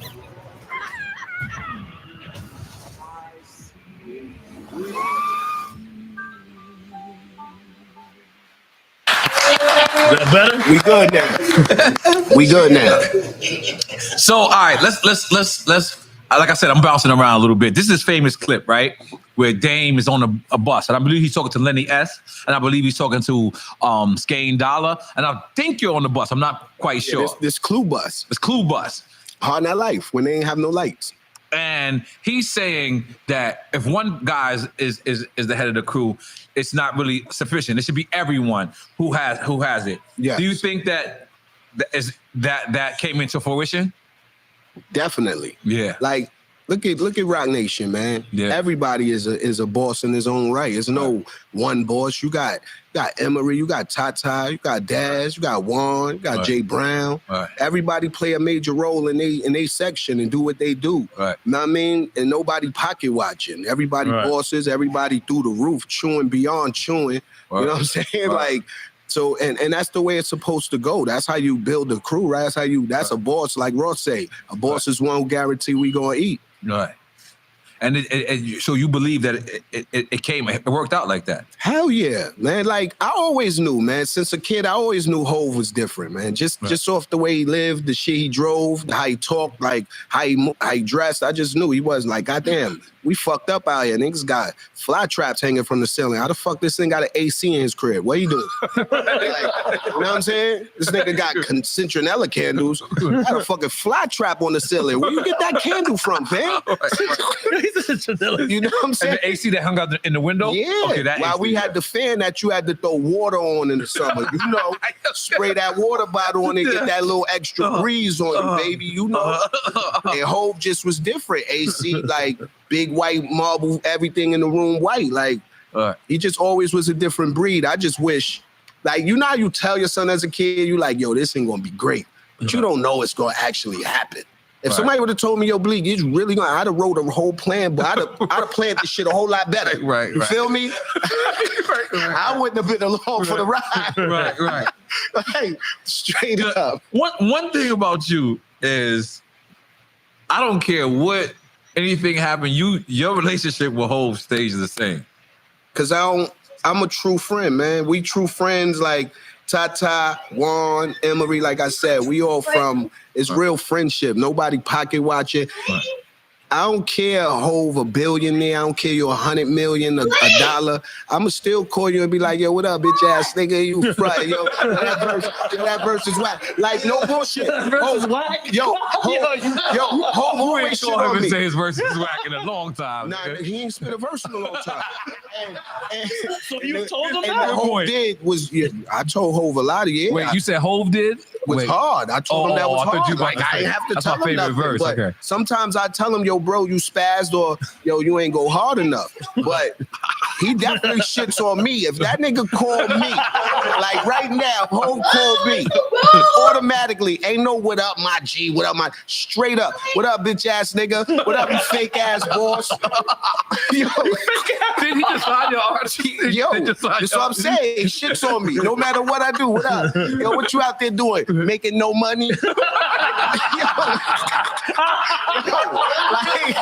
you feel me? Like, that's the shit I get. So we keep it all the way real. Like, this rap shit don't mean nothing. Like, you know what I'm saying? Like, I told, if I knew it was gonna be this, I'd have prepared, bro. Right. So we just keep it as regular, man. It's Because neutral. everyone thinks their friend is special. Oh yeah. Everyone's Everybody. like, yeah, my man is the shit. Yo, chill. Just think Yo, about chill. it. Just think, you know how many people are wrong? Mm-hmm. You know what I'm saying? How many people was sitting around thinking they man had the illest bars and. But you know who you got to think about in that respect then? That makes me respect Emery even more when you think of situations like that, because Emery bet it all on Hov. Okay, can you explain the Emery situation for people that don't know everything that's on record, not that's off record? Yeah, I don't know. I was young, so I don't know what part nigga played or nothing, but I know they had a going away party for Emery in Baltimore. E going to do some time. Now, I always grew up with E. Now, I'm going to tell you, let's go back in time. You remember they used to have this music festival in New Orleans called the Gavin? Yeah. The Gavin Report, right. This is when, rest in peace, Prodigy. Mobb Deep just dropped Shook Ones. They debuted it. That day, that weekend, we was out there. Jay was out there promoting In My Lifetime. This before Ain't No Nigga, all that. So they had a battle out there. Like, yo, whoever win the battle win $5,000. Mind you, I'm 15 years old. So Emery like, yo, you getting in that battle, Bleak. So I'm like, fuck no, hell no. Like, you bugging. I think like, nigga, we ain't here to play. We ain't come here on vacation. You getting in that battle, nigga. You got to put in that work. I nigga like, you 15 years old. Imagine going back to Marcy with $5,000 in your pocket. So you know me, I'm like, oh shit. He right. I gotta go get these verses together. So I'm like, yeah, sign me up. Rest in peace. Jam Master Jay was one of the hosts. RZA was one of the hosts. Oh, this is good. Diddy, all of them. I went up there, smoked all them niggas' boots. Won the $5,000. Wow. Oh, like, won the $5,000. Like, look at that Emery, like, nigga, I owe you a stack. You put me on. You gotta kick back. Now, let's fast forward. Emery going away party. I'm like, fuck it, I gotta be there. I had this green Honda. I had no money. Do you remember what years this is? This probably was like 98, 97, 98. Okay, all right. Like, you know what I mean? I had a green Honda Accord at that time.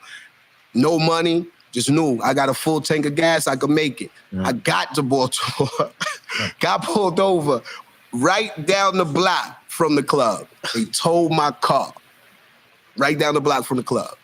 Emery and all of them had to come get me and all that word. They went and got the car for me the next day. We went to the party and all that, balled out. Then Emery went to jail. So then all that, after that, I'm like, damn, what Emery do? Like, what happened? So, you know, I start doing my research and they just like, niggas ain't do nothing. Niggas was trying to bring the whole regime down or whatever. Emery said, fuck it, I take the weight for it. It's me. So like, wait, what? That's definition. That's triple OG. Like, I heard OGs before, but that's the definition of it. Like, and then you bet on your man to be, he gonna make sure I'm good. And not only make sure I'm good, I'm gooder than good. like Hov is gooder than, like, there is no good in Hov book. They spell good with 6 O's. You feel me? I'm still thinking about how many O's is they good. I'm like, okay, You feel me? Yeah, like, 4 more O's. All right. Yeah. Like, nigga's good, super good. So, but the rumor is, right? I don't know. We're gonna just say what's on record, not anything that's off record. But the rumor was that he got caught with something, and he just said like you just said. And I don't think he ever got caught with nothing. I think niggas just, you know, statements and told, and indictments came down. I don't think niggas physically got caught with any type of twerk or anything. So that was like the first Rico. Yeah. Wow. Excuse me. Yeah.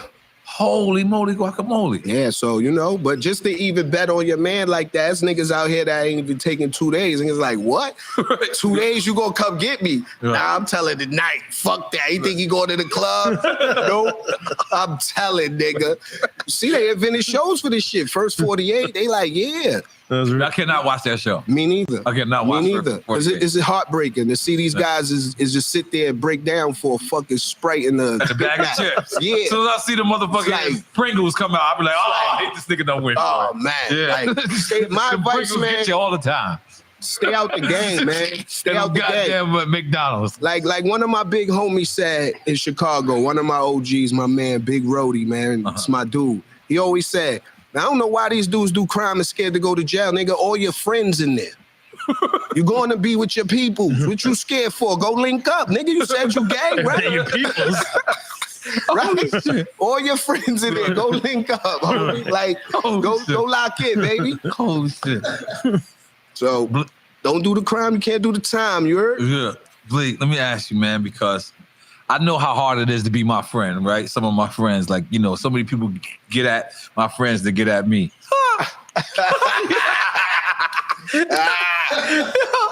Oh, man. How many people called you for Beyonce tickets? Oh, my God. They know. They know.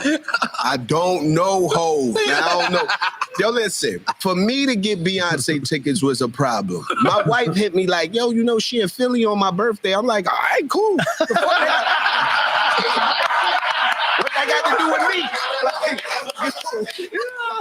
you try to send me in there for the war, baby? Like, so, you know, all right, fuck it. It's wifey. I got to go. I got to hold again. So I hit all the top dogs. I ain't gonna even say no names. All the bosses.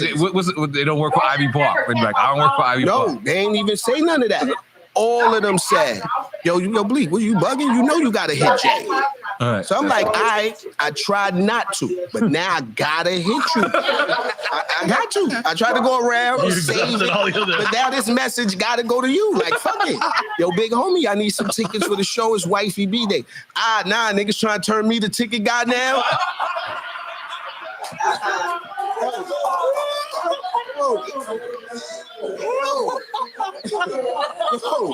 Yo, my man, I just need 2 tickets. You heard? That's it. He like, yo, I say, I ain't even want to hit you. I didn't want to bother you. I hit the whole staff. You got 400 people working in Rock Nation. I hit about 20 of them. They told me hit you. He said they did. And I'm like, yeah. He's like, yeah, but they don't work for B. Like, yeah, all right, they all say. So I'm like, all right, cool, but let's get this clear, my nigga. I don't hang with B. I don't know who worked for B. Like, point me in this direction. Tell me, go left. I'm going to go holler. So I had to jump through some rings of fire, but I got the tickets. Right. But he definitely was offended that I hit him. For some Beyonce tickets. Like, please, you can't be like, yo, I told wifey, you about to, yo, we don't do that around these bars. And you know what's crazy? Women don't even get the funny brotherness. Yeah, like, nigga, you bugging Beyonce tickets. I don't got those. So, one thing I wanted to ask you about was early on, it was like you, Ja, and DMX was doing a lot of shows together. Yeah, X, rest in peace, man. Yeah. Man, X. Yeah. I mean, Ja, my brother, you know. Yeah, you know how we roll, man. That's for early on. How was that connecting with Well, I think I was that was like your first rap friends, right? Was like, I believe Ja was the first, and then I met X on Hard Knock Life. You know what I mean, with Kaiser and all of them. But Ja was the first one. I remember we was at some video shoot for Hov that never even came out. What? Shot the video in Long Island. Video never even came out. I forgot what song it was. But I met Ja probably, 96, 97? And we always been clicked since then. Like, my wife and his wife is mad cool, you know what I'm saying? Like, and that's it. I always been my dog. Like, you know what I mean? Me and Ja roll hard, man. Like, that's my nigga, man. And how was it connected with X early? X was wild. From the beginning. X was wild. Okay. X was wild. I remember my album release party. I had a party in the Tunnel. You know, the Tunnel is the wildest New York club. You don't be in there by yourself. You need at least 6 goons with you. And I mean niggas who on go mode. X came by himself. Dolo. With a bottle of Hennessy with some red shit mixed in it. Like, yeah, I bought a bottle of blood for my dog.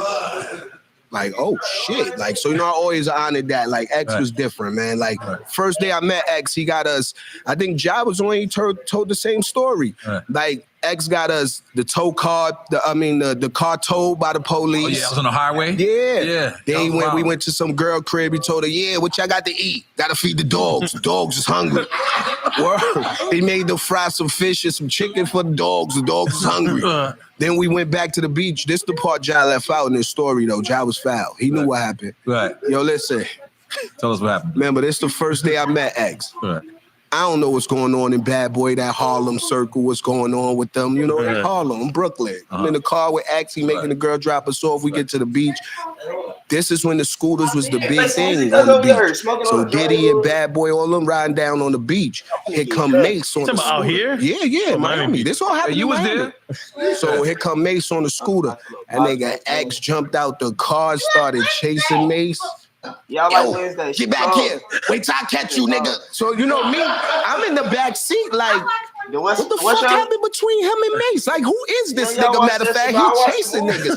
And nobody in the crew. That's the first day you met X, you saying. The first day. And nobody in this nigga crew running behind him to stop this nigga. So I'm like, whoever this nigga is, he official. They ain't want no smoke with this nigga. Niggas like, yeah, I hope he don't catch him. I was in the studio with X. He fell asleep. None of his crew woke him up. Yeah, I'm telling you, he was different. Yo, bro, we was on a Hard Knock Life tour. You know, you bring your team, you get busy. Everybody get busy. These niggas was stabbing each other. Right. Niggas would get back to the bus. Yo, bro, you poked me. Look, right here, my side. I was like, yo, these Rough Rider niggas is wildin'. Yo, listen. Between them and Wu-Tang, I can say, they probably was the deepest crews I ever seen. I remember going to the Source Awards and Wu-Tang pulled up probably 400 deep with niggas with all them shirts tied around their face. All right. But they had something to prove for Staten Island at that time. Yeah. At that time, they had something to prove for Staten Island. It's like, who the fuck is these niggas 400 deep with niggas with masks on? They could have killed everybody. You wouldn't know who the fuck they was. Right. So, you know, like, I respect them niggas. They pulled up deep. Word. And definitely, that's how they moved, man. You got to respect it. So,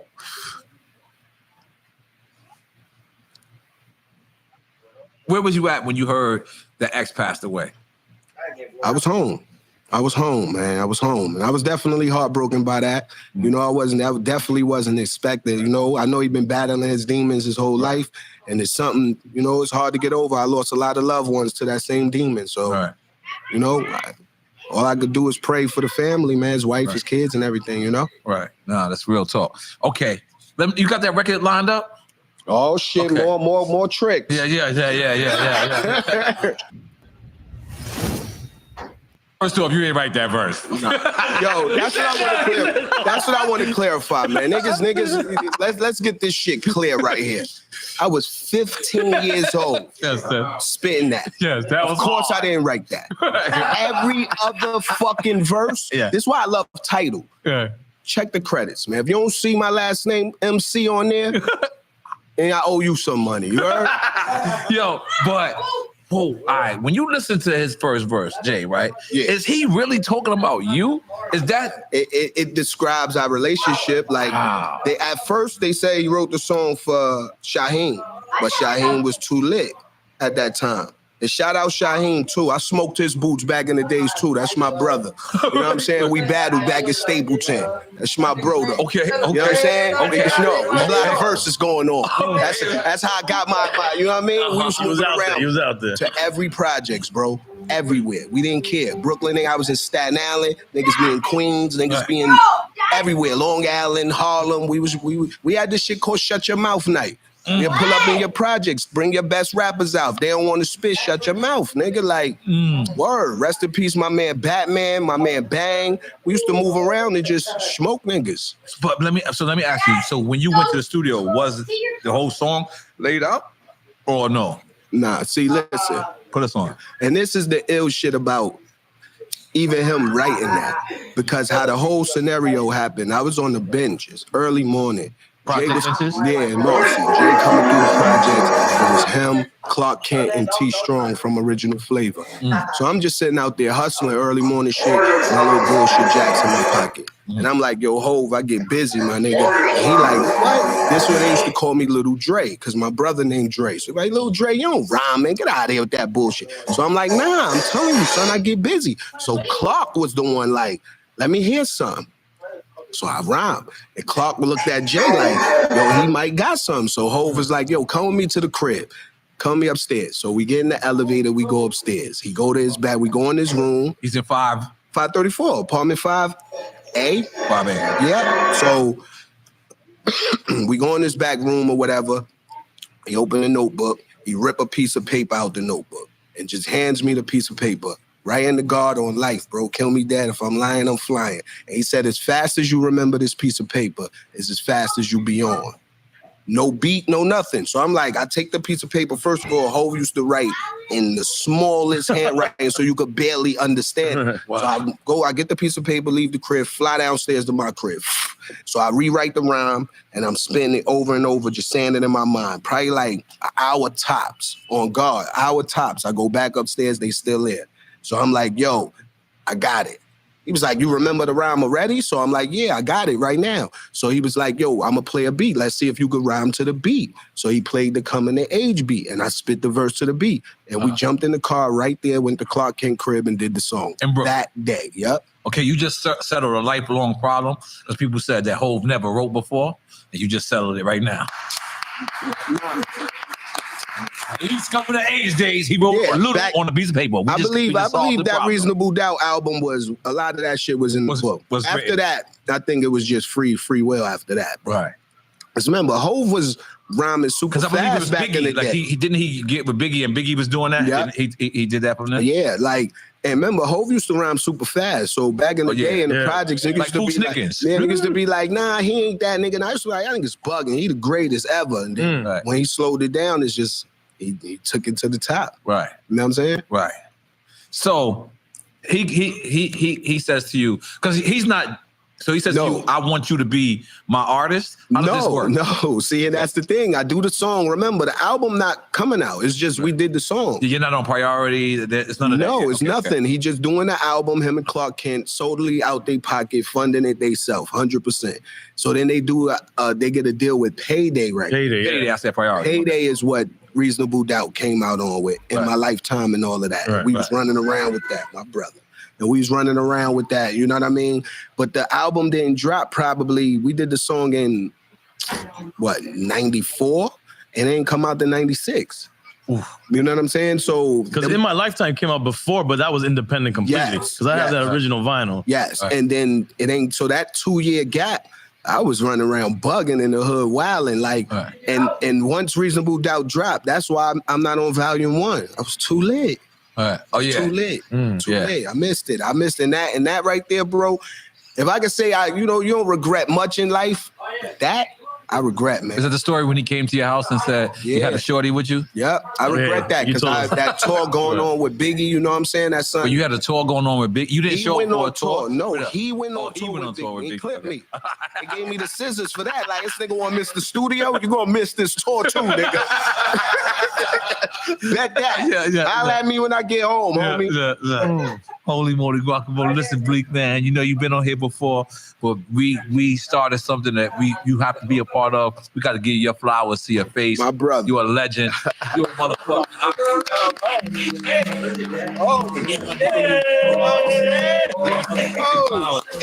To your face. You know what I mean? Now, you wasn't at that Jay and Big DMX battle, right? Nah. Okay. Listen, I was at they clipped me then too. See? Jesus, man. Yo, listen. I was there. Rest in peace, Big L, right? That whole day was weird. Okay. Because Hove came and got me. I was in high school. Wait, Hove was picked me up. Big L that day? Yeah, Listen, okay. He picked me up from high school, right? Came and got me. It was Source Money in the car and Jay. And he like, yo, going uptown, remember. We was goons then, man. So, I'm in school. I had that thing on me. We going uptown? Okay, cool. Straight, I'm ready. Right. So Hov like, yo, you got a gun on you? Like, all day, every day. You like, oh, I'm like, okay, I'm glad I got you then. Let's roll. Right. So boom, we get uptown. So he wanted to battle Big L. Wow. They was supposed, Dame was setting up the battle for him and Big L. Word. Right. And he had the bag of money in the car. He like, yo, Bleak, go in the car, get the bag of money. So I get the bag. You know, I got the slammer. So he like, y'all niggas got the money or what? What we doing? So niggas like, how much we talking? So I'm like, man, I got 100 grand. Yo, Bleak, give me the bag. My mind, I'm like, it's a fucking 100 grand on my back? And I got you a didn't gun know on he me? gave you the bag and you didn't And know. I'm like, and I got a gun on me? I could have laid everybody. I'm like, these niggas love me. They trust me. Good, That's what I good, knew. They good. trust me. Bleak, you in there, nigga. Ain't no getting Right, clipped. right. They put 100 grand on your back, nigga, not 100 bricks. If they can put 100 bricks on your back, they don't love you. They don't love you, my nigga. You fucked up. Yeah. They put 100 grand on your back. That's a different story. You know what I'm saying? A lot of trust. So yeah, but I guess they ain't matched that. They couldn't match that. That 100 Also, the grand. battle didn't happen. It didn't happen. So then they left and went uptown after that. I went back to Brooklyn. You know what I'm saying? I jetted Dolo like, oh, I got to go get some money. He's got running around with 100 grand. I got to go get shit right. inspired. Shit ain't right. I can't hang with y'all like this. Right. So, I went back to the hood. And then they went to the Bronx, and that's when that DMX battle, all that shit happened in the same day. Wow. Yeah. So he was supposed to battle Big Al. And end up battling That Max. would have been crazy, too. And did they battle for money or that was not? Nah, he just went in there and winged it. I don't even think it was a battle. I think they just was rhyming, and Right, it just right. made it into a battle. You know how the streets go. Yeah. You know. Yeah. You know how they do. Throw that fuel in there, gas you up. Holy That's a moly. classic moment. Yeah, are we man. ready? Been a lot of classic moments with Hov, man. That I ever told y'all the story about niggas not wanting to pump gas. Oh yeah, in the cold winter with see, you ain't Hov pump gas. Yeah, you gotta tell us again. Tell us again. Nigga, we love this stuff. Hov a real one, man. Hov used to do bullshit to us, man. Bad shit to niggas. Niggas ain't wanted, so we went to a show in Syracuse.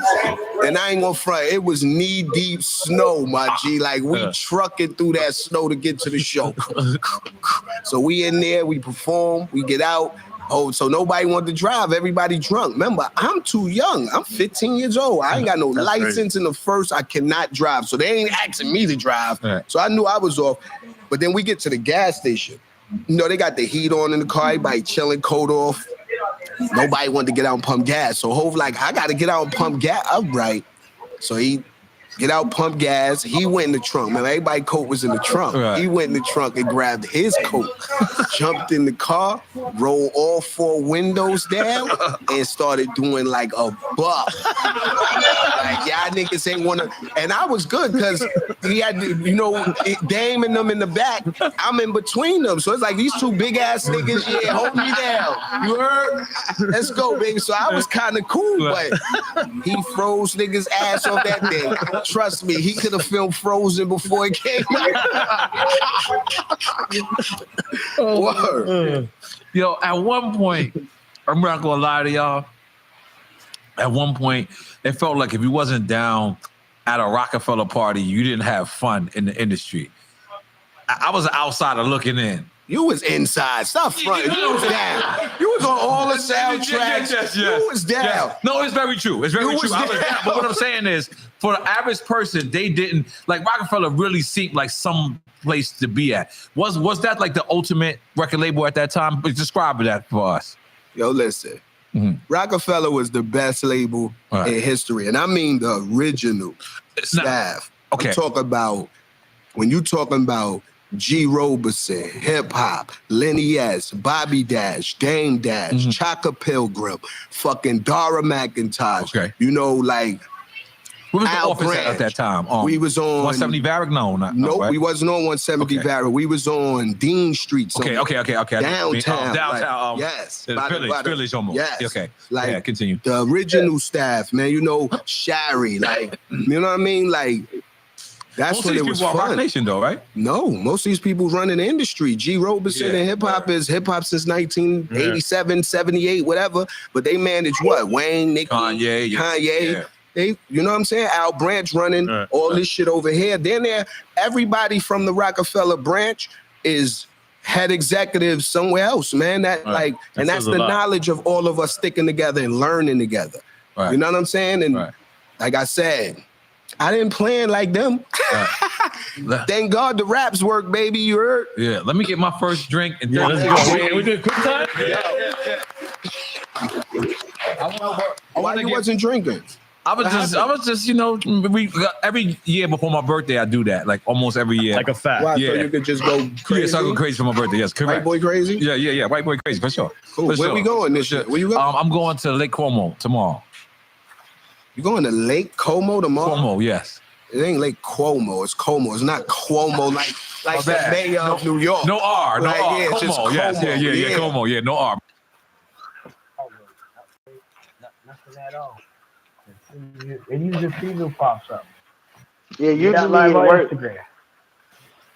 But you are I tuned think in to Stream the Ed's having a Thursday problem. Yeah, so we have a technical difficulties, guys. And Stream Ed is having problems, and usually it does sometimes. It's not doing that stream key, huh? No, Stream Ed's having a problem right now. Stream Ed does that once in a while. Oh fuck it! I not turn off my oven. I create that. What you was in there cooking, man? What you got going on, Perk, man? We rolling up, we getting lit. It's the Thursday show. Man, I got some fries, bro. Got some Yeah, that's fries. Amber. I don't know if y'all need to read that. I ain't gonna show where I got this from because we need a sponsorship. So fuck out of here. Hey, we need some money out of that, right? So I'm gonna just show niggas the lady some Amber Berry. You feel me? Ounce 28 grams. God damn. That's I a need good deal right there. Hell yeah. Hey, let's play some records, man. Let's see if y'all judge some of these records. How y'all feel about? Let's start with this one. Night Driver. This is by your boy. Guess his name. Guess his name. It's that new Roach clip. Smoking it again, man. Fuck that shit. What y'all know about that Roach clip, bro?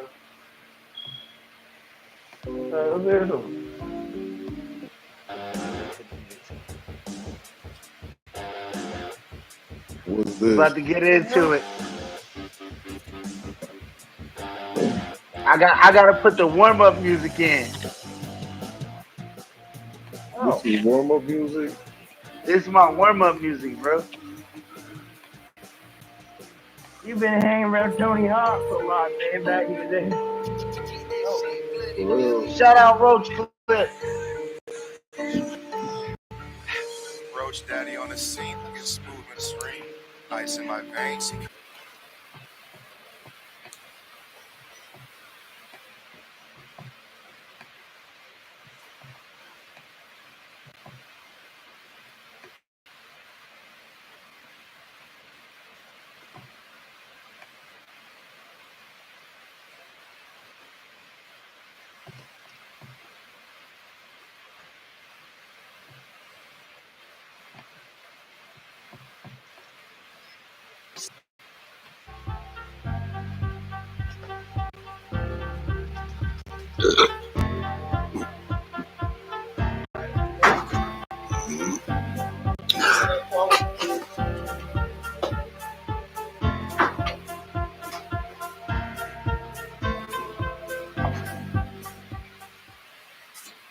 You are now tuned in to the New You Can Use podcast. I am your host, Big Surf Guy, and today we got a new artist, Kaza.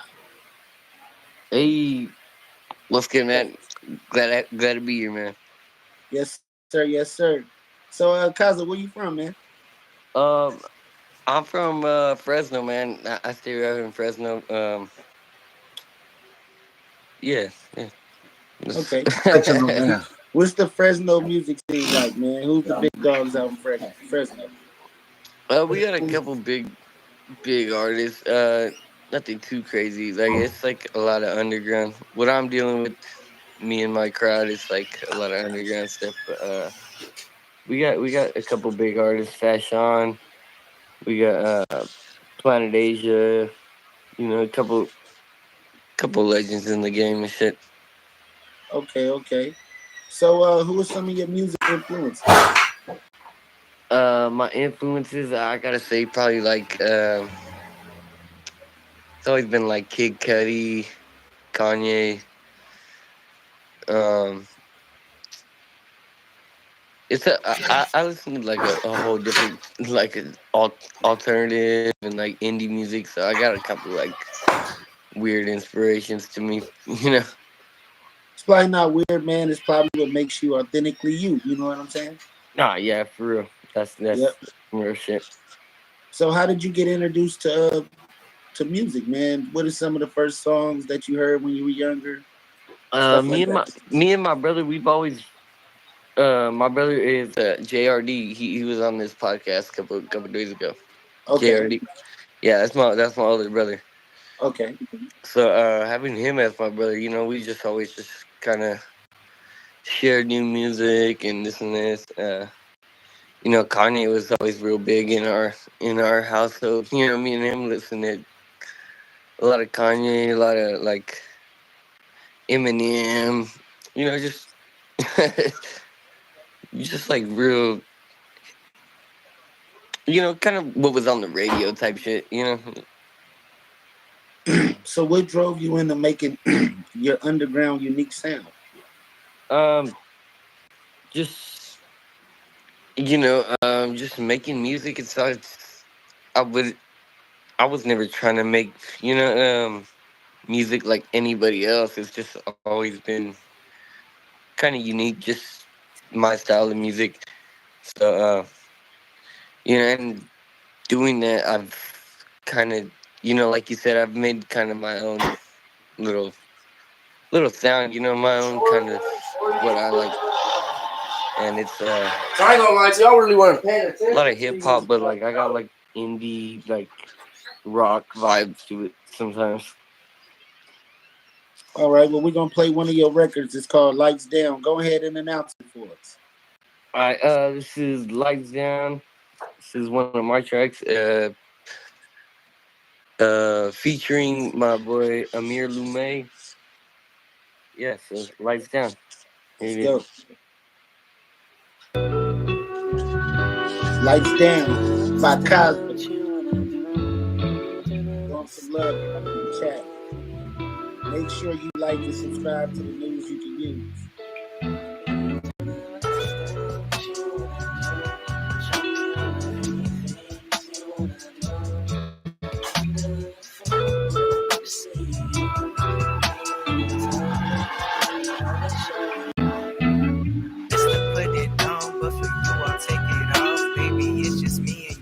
There's just nothing we can't do. All these niggas look at you, they don't know you stare at me. Always wonder where I be if you were right here next to me. Let's get undercover, make the sounds of real lovers. Never wonder where you going, cause you know you always coming. I'm always right here for you, and you always there for me. Let's quit playing casually, come here baby next to me.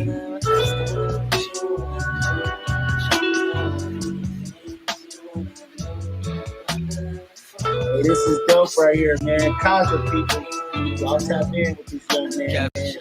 I don't really wanna talk about it till the lights down. Tryna have a hell of a night, yeah. Under a full moon when I'm with you. Tryna have some fun before the sights melt. Start to think about me, cause when you follow me, you audit everything I posted. And when you start to leave, I start feeling all of these old emotions. When we meet, you feel on me, forget everything I know. Lose my feelings in my chest, my bones start feeling fragile. I ain't got no self-control. Go lock the door and on your way back, make sure you turn the lights down.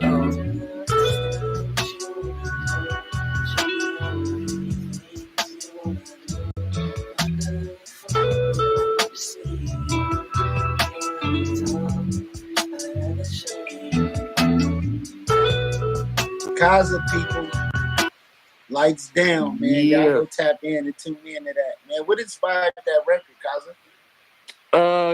Kind of just some lovey-dovey type shit. Just we were in the studio, just trying to, trying to make a love record. That beat came on. We were just trying to make something kind of sweet. And Hey, that was my boy. super That was dope. my boy. 4K Dro on the first verse. Yeah. Okay, shout out 4K Dro, man. You got to get him on the podcast, man. Oh yeah, for sure. Yeah, I gotta let him know. Yep. So how long you been doing music? I've been doing this for probably like 10 years. I've been doing it, to be honest, as long as I can remember. Since back in middle school, elementary school, and shit. That's dope. That's dope. So you remember some of your first songs that you Yeah, I remember the first that I used to produce. I used to produce for like my crew back then. It used to be a lot bigger, but yeah. So I used to produce for them, and yeah, I kind of just started rapping just here and there, just little verses here and there. Okay, so who are some of the people you feature with in that production? My boy JRD, he's pretty much behind everything, engineering wise, and producing. Me and him go kind of hand in hand. Just we're always in the studio together. That's my boy. That's my brother right there. So JRD, been making. We got this crew. It's called Crew 559. That's our area code. Crew 559. It's kind of our little crew. Yeah, so we got a couple artists that we always just rock with. So it's High Up Seer. We got Wormavin. We got Dopeface. I'm not saying we have them but it's just like part of our crew. Just our little posse. Just the people we always kick it with. People we always record with. Just 4K Dro. We got just probably like 5 or 6 of us. It ain't too big. That's what's up, man. We got another record, man. It's called Pay the Price. You want to announce it, man? Shout out the news you can use. Yeah, so news you can use, my boy. We got this is one of my singles yet to release. It's Kaza, Pay the Price, featuring Amir Lume on the hook. All right, let's go. Let's go. Let's go. Only here on the news you can use. Yeah, let's get it.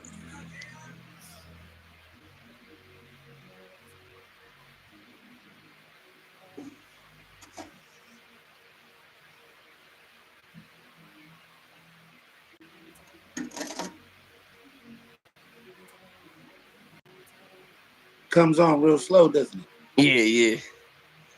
Yeah, it'll get to it.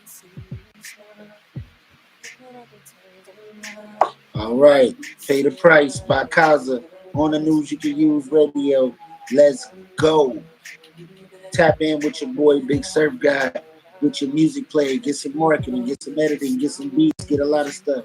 A whole lot of everything over here on the news you can use. News you can use.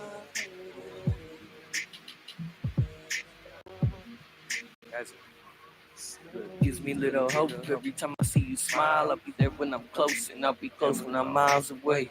Get my hopes up, never give me time of day. Always on my mind, and I hope that you say I've been trying to make you smile. Won't you meet me halfway?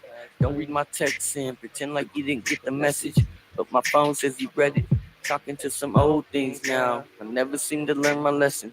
Asking 21 questions, 50 cent shit. Still never love you less than. There's some things that I won't ever mention. It's alright though. Least of my worries, I'm not stressing. Anytime I see you smile, think about the times of life. So that I pay the price, but don't worry, cause I know that you'll be there. But without me, all I hope is that you grow. But just know that you're home, love for good. But it's no use in my heart for God, yeah. But you know, I just know.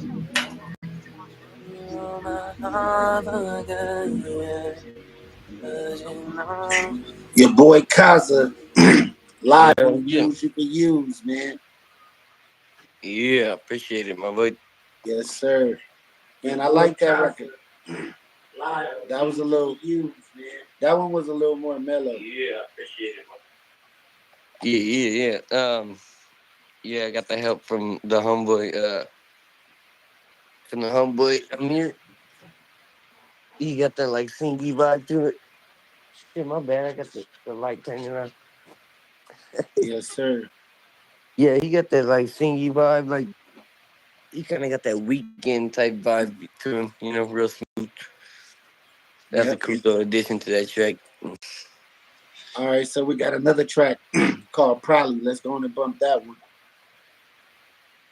Yes, sir.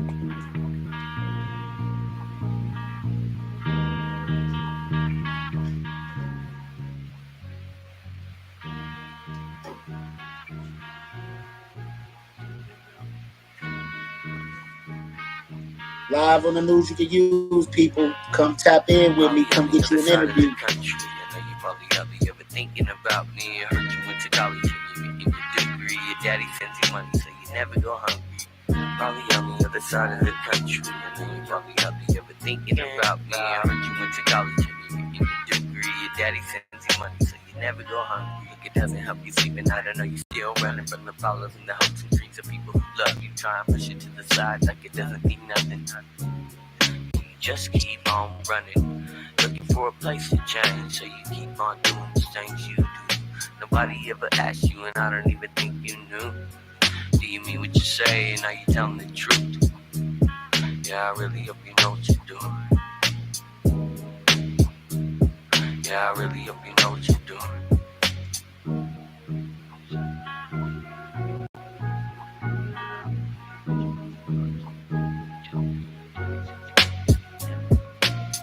Probably on the other side of the country. I know you probably out there ever thinking about me. I heard you went to college and you getting your degree. Your daddy sends you money so you never go hungry. Probably on the other side of the country. I know you probably out there ever thinking about me. I heard you went to college and you getting your degree. Your daddy sends you money so you never go hungry.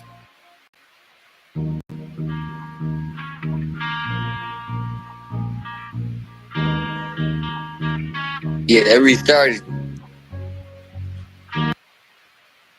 Yeah, man, let's go. That was hot right there, man. I didn't know if it was Nah, continue or kind of short, but it was dope. Yeah. So, man, what you got coming out next? I'm gonna put out a couple, like a little EP, probably like 3 or 4 tracks. Yeah, that's coming out soon. Basically just working with other artists, just trying to, you know, get in where I fit in. Yes, sir. Yes, sir. So who is some of the new up and coming people that you see that's out there, or some of the big people that you would like to work with? Someone I see who's going hard, you know, is my brother's doing a lot of crazy shit, JRD. So just anybody who has him on the track, they should be blessed, you know. JRD 559, he got the bangers. One of my other boys, high up there, he's in like this little crew. We've all, you know, we're all working on music together. Yep. My boy high up there. So far, are you guys just putting the music together? Have you started marketing and investing into your music yet? As far as marketing, just my brother and one of his guys, they're real good at that because they're always dropping music kind of consistently. You know, I gotta be better at that. But you know, they're always dropping music consistently, and they always got they're doing like shows and open mics, and like, you know, they're kind of like putting a name for themselves out there. So that's pretty cool. That's what's up. Are you hip to like the Russells? Would you want to sell your music on Even Biz or something like that? Oh yeah, for sure. Well, I'm in tune with La Russell, but like the way I sell my music, I kind of just put it out. I don't really like sell it like I should be, you know. Yeah. So where can people find your music at? Just Spotify. Go on my Instagram, you'll find all my links. But Spotify, I'm on Apple Music. You know, your everyday streaming platform. Okay. Just CAZA with a period. You know. Yes, sir. So, who are some of your favorite artists that's out right now? Some of the people that you listen to. Some of the people I listen to probably, you know, I kind of don't really listen to a lot of new, Yoshi T. There's this new artist, Yoshi T. He goes pretty hard. I've been listening to a lot of him. I listen to weird music. Yeah, I listen to like alternative. So I listen to a lot of like Yeek and Dominic Fike. Okay, that's dope. Kind of like alternative shit. Felly. Yeah. All right, that's what's up. That's what's up, man. So let the people know where they can find you on Instagram or where they can find you at on social media. Yeah, just CAZA Kaza with the period at the end. CAZA dot. You know, look that up on Spotify, on Apple Music, wherever you listen to music on. Yes, sir. Yes, sir. So, man, tap back in with me when it's time for you to drop your next project, and you got another, another song coming out. You can come back on and we'll play it, and we can talk again. Oh yeah, for sure. Hell yeah. Yes, sir, Okay. man. Shout out to you, Kaza, man. You're doing your thing. Hey. I like your music. Keep going. Put some marketing behind it. Come with some Yeah, good yeah. strategies, And I think you got it, man. I think you should keep pushing. You got a unique sound. I appreciate it, man. I appreciate it. Thank you. Yes, News sir. you can Yes, use. sir. That's some news you can use. Yeah, So yeah. I am your host, Big Surf God. This is the News You Can Use podcast. If you're a new artist and you're looking to get an interview on the podcast, DM me at the news_you_can_use, or hit me at my Big Surf God page. I'm not hard to find, not hard to get in touch with. We are charging a fee now. So, if you want your marketing, you want your edits, and you want your music played, and you want to invest into your career, tap in with the News You Can Use. Make sure to like, comment, and subscribe to this video. I am your host, Big Surf God, once again. And tonight we had my boy Kaza. Kaza played 3 of his tracks, man. And, they were fire. So y'all go tap in with Kaza. And we're going to be back with some more episodes. We dropping interviews all week. So make sure you tap in and hit that notification button. And we out. Yes, sir.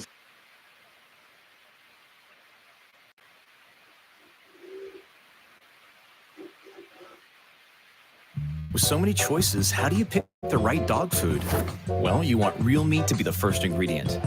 And you probably don't want things like chicken byproduct meal or whole grain corn. That makes the choice pretty easy. Blue Buffalo. Pick up Blue wherever you buy pet food.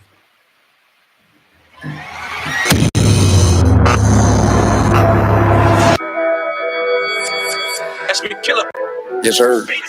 Patineta, skateboard, Los Neptunos, Neptunes. I'm here with my brother Famblay, and we on Drink Champs. And Drink Champs is important because it's more than just alcohol, and it's more than just the mood and the loosening that the alcohol has the ability to do. It's also the spirit of the people who Nori and DJ EFN, like our brother, who they decided to have on here. It's the things that they talk about and how their personalities collide. And this is a Purple Rain skateboard, right? This is Purple Rain at Patineta. But because they know who to have on here and they know what the variable of the alcohol is going to do, we all have really spirited conversations, and it makes for like a lot of like really enlightened listening. So that is the reason why you should listen to Drink Champs.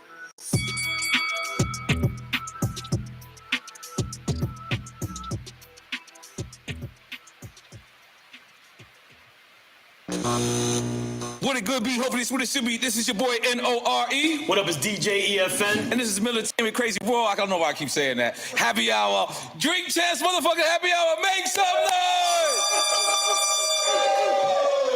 Now, when we started this show, we said we wanted to do legends only.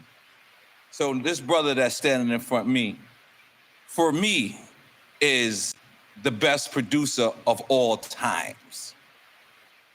All times. I'm talking about, this is R. Quincy Jones. I see him see music. I've seen him come into a session and just say, yo, and just change it, and just the session become turquoise or purple. And it just changed. The man he's a producer. There's people that make beats and there's people that produce. This is the producer's producer. Then he's verged on into being an artist.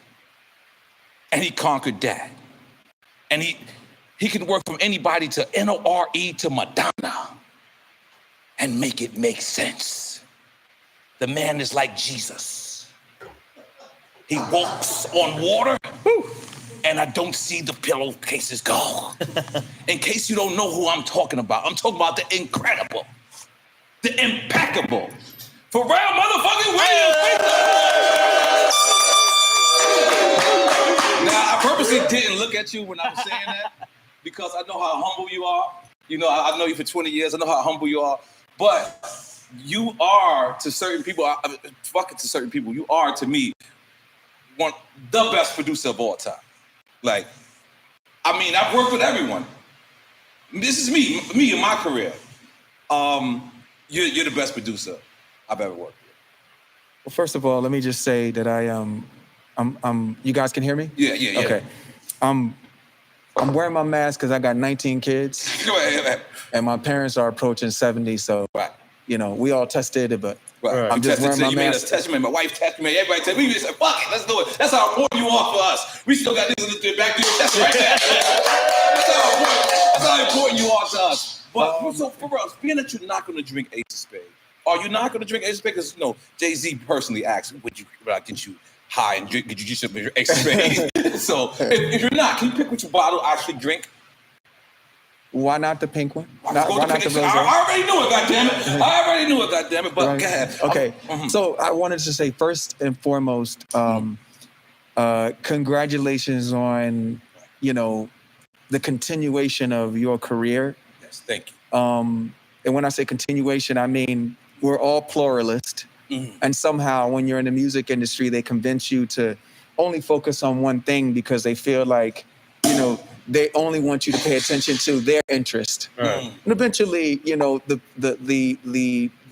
people in senior leadership positions of these companies recognize that these other potential revenue streams for these artists could also be, you know, contributors to the marketing to their partnership. But you saw this early. You were on this early. I remember when you were talking to me about it, like, yeah, you know, I'm thinking about going to this thing, like I got this idea, I got this concept. I used to always have a camera. I didn't know why. I used to always have a camera. So that was like the pre-thing. My point is you were one of the first to do that. That makes a noise for me. And you stayed focused until you realized exactly how you could you know, grow the audience and monetize it. And I think that's beautiful. And I want to also say that I am grateful that you would even, you know, you even will want to have me on here. Come on, are you crazy? Come on, I think man. you guys talk about things that we're too humble, right, man? No, because I feel like y'all, you know, you bring interesting guests on here who really say things that sometimes shock people, sometimes enlighten people, and I feel like, you know, I've always been like that about myself. Like I don't really find myself interesting. I'm always interested in the people I can collaborate with. So I've always felt like I would always be like a boring interview. I would like to tell you you're wrong. I would like to tell you you're wrong. You know what I'm saying? You're wrong. I'm just saying thank you. Let's take it from the beginning, though, right? In the beginning, is when I Googled you, which you know, you're a person I shouldn't have to Google, but I wanted to do my research thoroughly. So it said early 90s. Now, when they say early 90s, what do they mean? Like, what was you and Chad hooked up in school, correct? Yeah. Okay. Yeah, we were in high school. Started making music then. We met when we were like 12, started making music when we were like 15, 16. We got discovered when we were in high school. And so once we got out of high school, you know, we went straight in with Teddy. And Teddy Riley for people who don't. Yeah, Teddy Riley. You know, he did, you know, the Dangerous album. He did a lot of songs on the Dangerous album with Michael. I mean, Teddy is a legend. Yeah. It Takes Two. I mean, The Show. Yeah, The Show with Dougie Fresh and Slick Rick. Like he's classics. Yeah. Guy, Blackstreet. I could just keep going on with this guy. The guy that Johnny Kemp's just got paid. Like open up your wine, or you want to say Ace of Spades, whatever you want. It's whatever we live in your world, brother. You want some swan tequila? You want some micheladas? You know what? I'm gonna go with the Sincere. Go with the Sincere? Okay, Yeah. all right. Yeah. Cool. We don't know how to open that, but we'll figure it out. But, okay, so I'm gonna go with the Sincere. Okay. So when they say early '90s, our first thing that we ever did was Tonight's the Night for Blackstreet. Whoa. And then and that was written by Tammy Lucas. Who's on Super Thug? Yes. That's the same. Wow. Yes. She's the reason why Teddy paid attention to us, by the way. She Get went outta to here. she went to Teddy and was like, yo, you gotta like pay attention to these guys. Wow. Yeah. The rumor is that you guys ghost produced Rum Shaker. That's the rumor. The truth is, my first time meeting Teddy, it was like 11 o'clock at night, which this is when I first realized that like people in the music industry are vampires, right? People talking to me about being a vampire. Right. These guys are vampires. They literally wake up in the evening and the session doesn't start until 11, sometimes 2 o'clock in the morning. And then they go until, it's like 8 o'clock in the morning, you leave in the studio, you listening to what you just did. You know what I'm saying? That was a new world to me. That's when Teddy showed me like there was a nocturnal world of creativity. I never knew that, right? We work like we went to work. Right. We work in the daytime and shit. And that's on purpose that they would work that way. I would assume. Yeah. But it's a very real thing. Thank you, good brother. And then So for the record, I don't know if you answered that or not. Yeah. Let's I get did. into it. Okay, all right. Tonight's tonight. Oh no, I'm talking about Rum Shaker. Shaker. Oh no. I know. Okay. Tonight's tonight, and I'm saying, but before Tonight's tonight, my first time meeting Teddy, he was working on Rum Shaker. It was like 11 Rex and o'clock at Effects. night. Wow. And so All I want to do is zoom. they had everything. Yeah. Akil had put his verse down. Markel had his verse down, and Teddy was like, "Yo, can you? I heard you rap." I was like, "Yeah." He's like, "Can you write my verse for me?" I was like, "All right, cool." Rap your verse or write my verse? Right. Oh, okay. Yeah, he said, "Can you write my verse for me?" So I went in and like, I don't know, Wrote 30 Teddy's or verse? 40 minutes. Yeah, let's be clear. This is breaking news for us, goddamn. That's a Because I don't think no one ever classic confirmed or denied this story. So the rumor was you made the beat. So that's where the concept. Yeah, Okay. people mistake that, but no, I could have never made that beat. That beat was like, that beat transcended genres to me. We don't know if we know our show is about saluting our brothers, so we want to salute you. Salute you, my brother, because you know Cheers, what? my bro. You are a motherfucking vampire. You survived. You did all this. We love you for real. So you wrote Teddy's verse. Let's take it from there. Boom. Then what happened? On a classic record that still to this day bumps.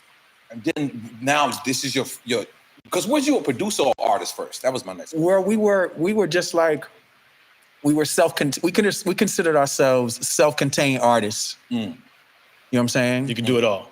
Listen, you know what I love? This is like so thug, super thug. Barbershop shit. Is people got on masks and people smoking weed. Only you can't have on masks if you're smoking or drinking. But That is like, we contain. We definitely here. And by the way, am I the only weirdo who's ever worn a mask in the So far, it's okay. No, it's okay. It's okay. You're family. Listen, man. Did you drink that with the mask on? No, I didn't know that. I was like, damn, he's a ninja. Goddamn.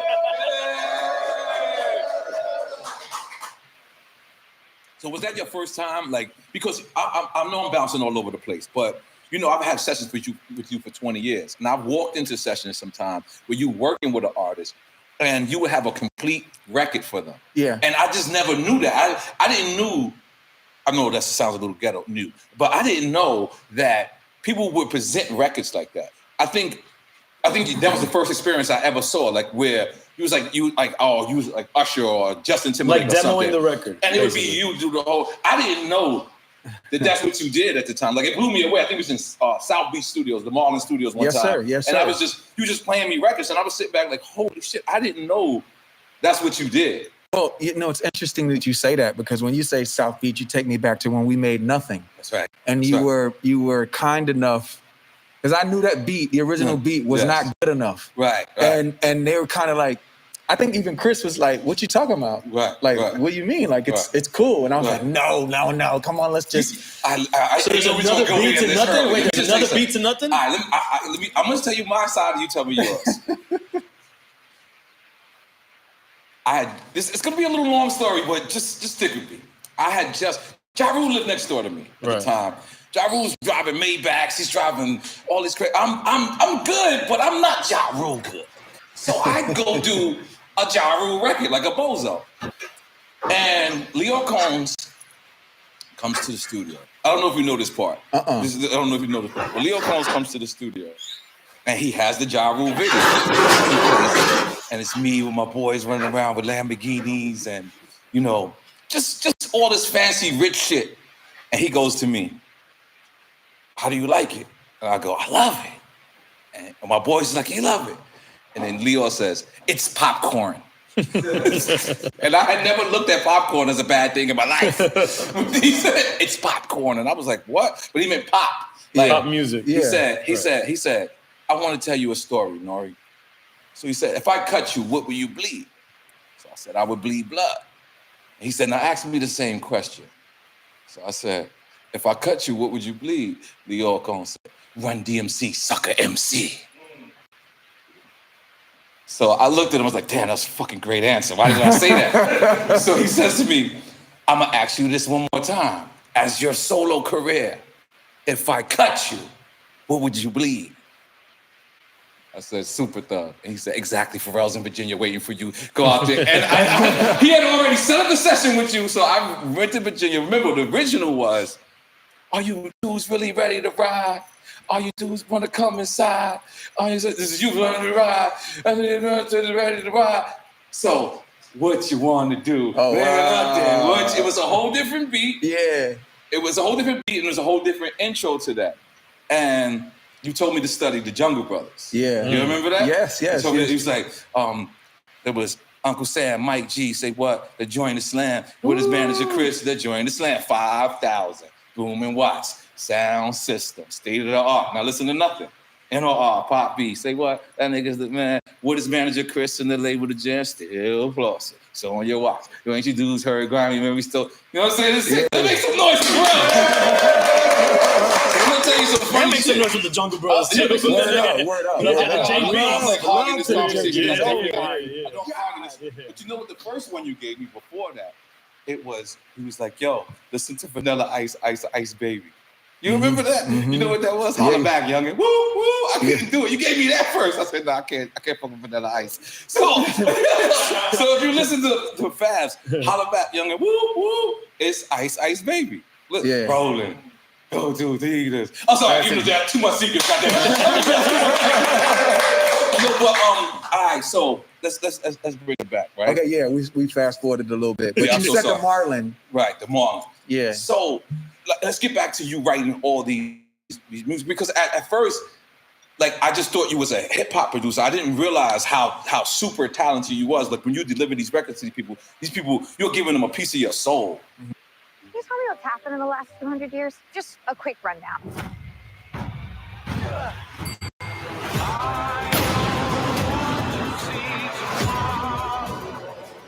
This isn't real, right?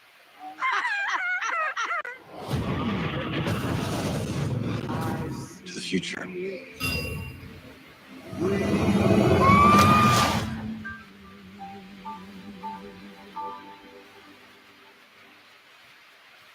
Like, how did you develop that? Is that producing, or is that? I think we were just finding our way. You know what I'm saying? I think for us, more than anything else, it was more like, you know, we were like, man, we from Virginia. We don't know how long this is gonna last. Like, yo, take that opportunity and like really, really excavate as much as you can out of it. You know, excavate all the opportunity out of it that you can. It's like, yo, I'm working with guys out of New York. I'm in Virginia. Like, you know, there's no Def Jam in Norfolk. There's no like RCA in Virginia Beach. Like, or and who was like Mad Skills was one of the few that had come out. Yeah. But he was up the road, so we wasn't really around him like that. Cause y'all Virginia Beach, right? Yeah, we Virginia Beach. We love him. That's our brother. But like, you know, that was like up the road.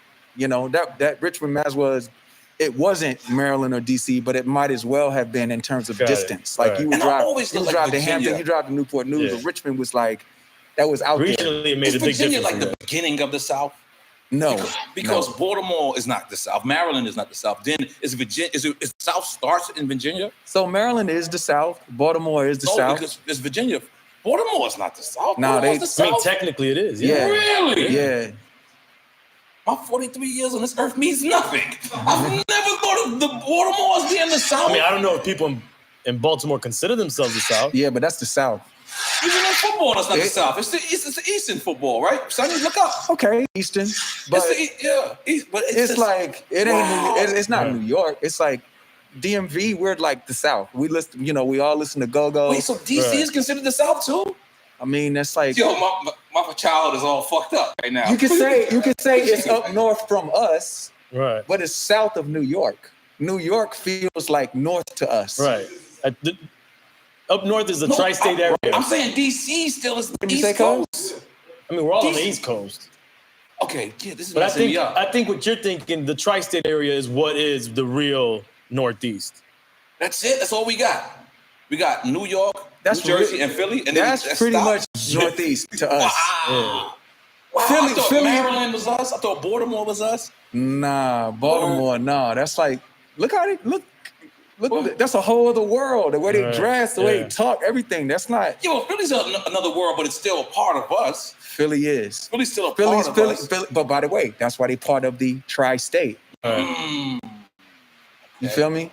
Like once you get outside of the tri-state, like you know, you get to that. You know, you start to get into them different kind of draws, southern draws, and you know what I'm saying. The way they dress different, and the fact that first of all, I think Philly is where MCs are born. They just grow. Boxers and MCs come from Philly. My goodness. Yeah. You know what I'm saying? And the music there, the musicality there is unbelievable.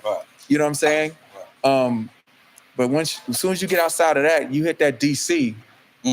You know, Go-Go. I see Oh, people my God. fishing in the club. Yeah. Yeah. Bait. Crazy That's shit. that bait song. Woo.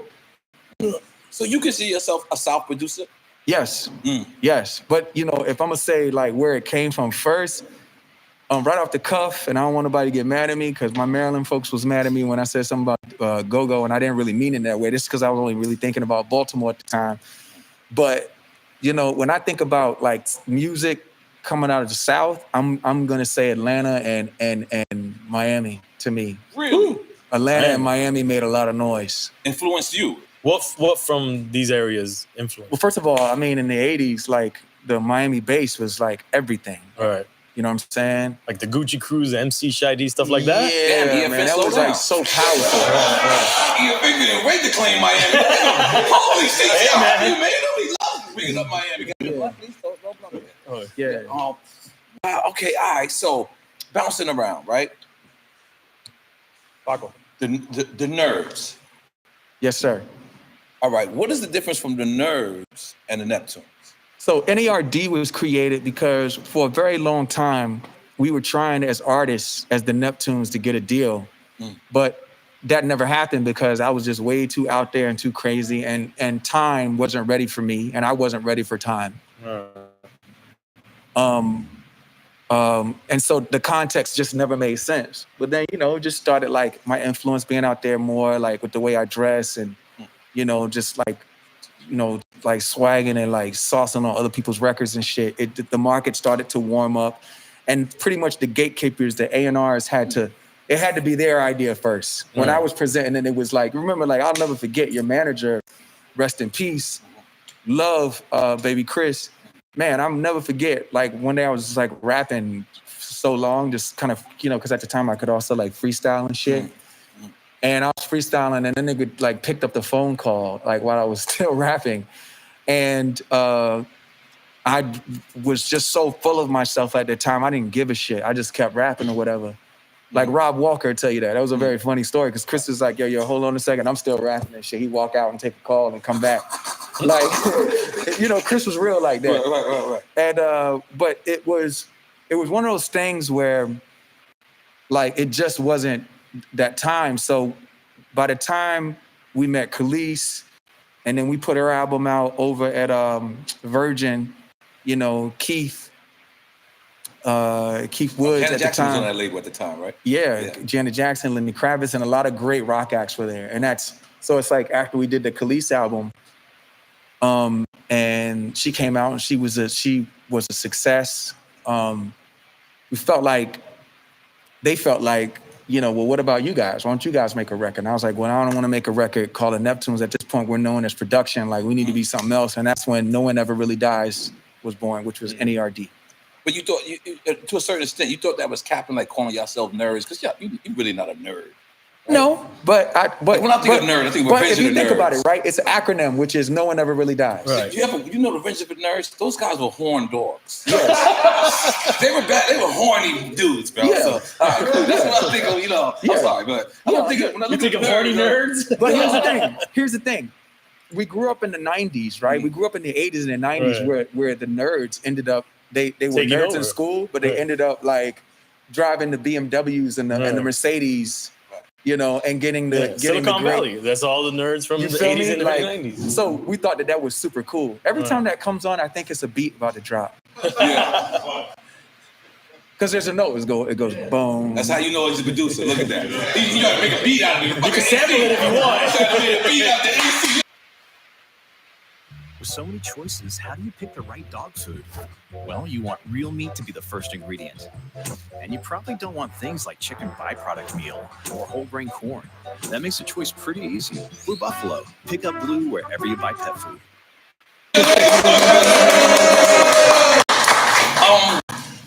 I want to get back to you for a bit, because I know you're humble and I respect that, but you need to be given your flowers.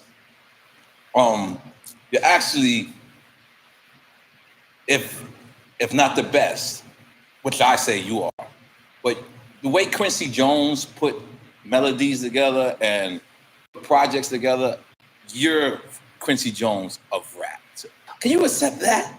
I cannot. Oh my God! Wow. We're gonna get a shot And of something. you also. Let's take a shot of your swan shit. Come on, let's go. Let's take a shot of that. What is it called? It doesn't matter. I'm taking a shot of it. It's called Purple Rain. Purple Rain. God damn it.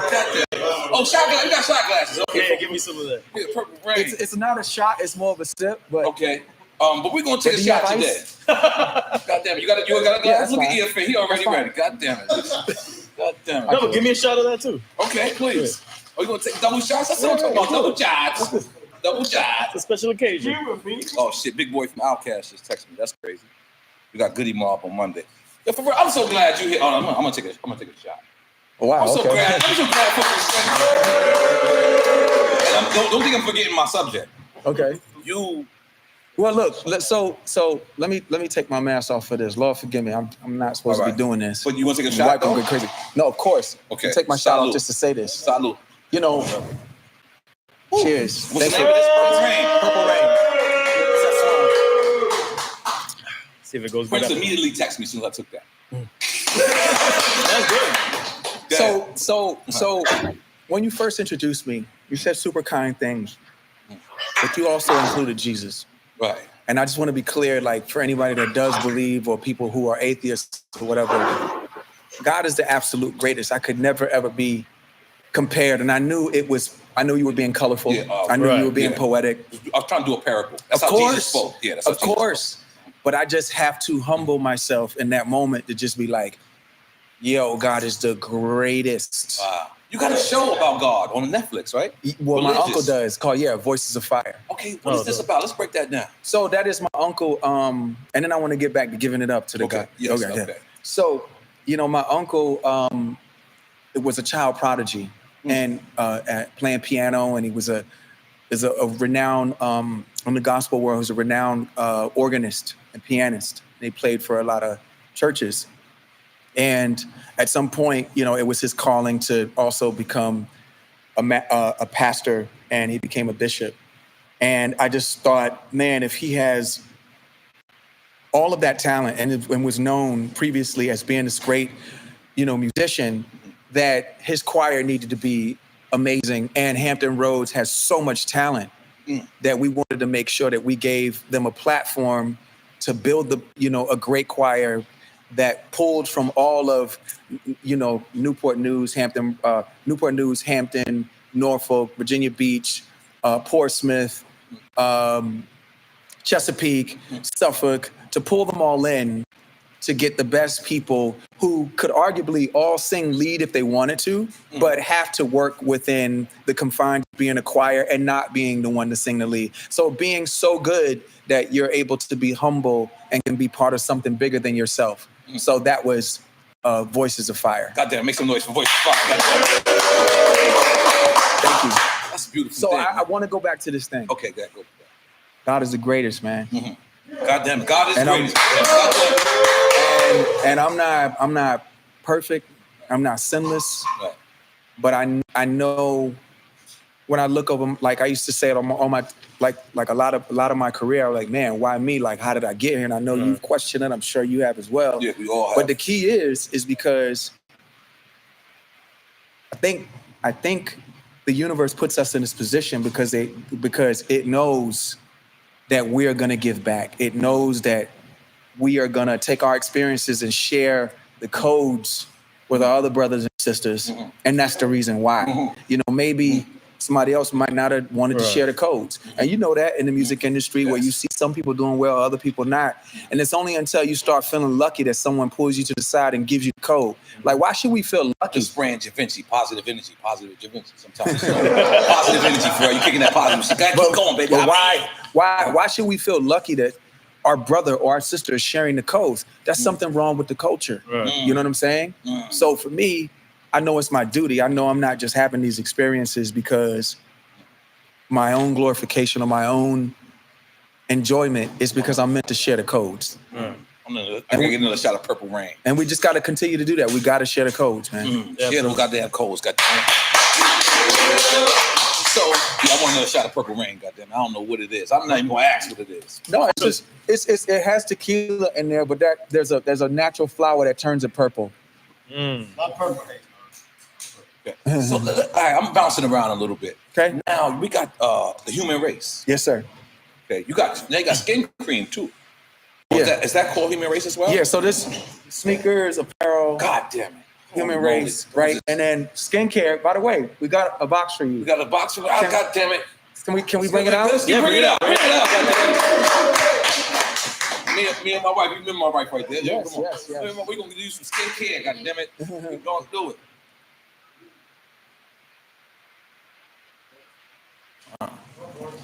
It looks beautiful. Yeah, film it. Okay. Can you open it so I know? I want you to open it. Oh, okay. All right. Cool. Just so you can. I'm not a good Did I opener. knock something over? Yeah. No.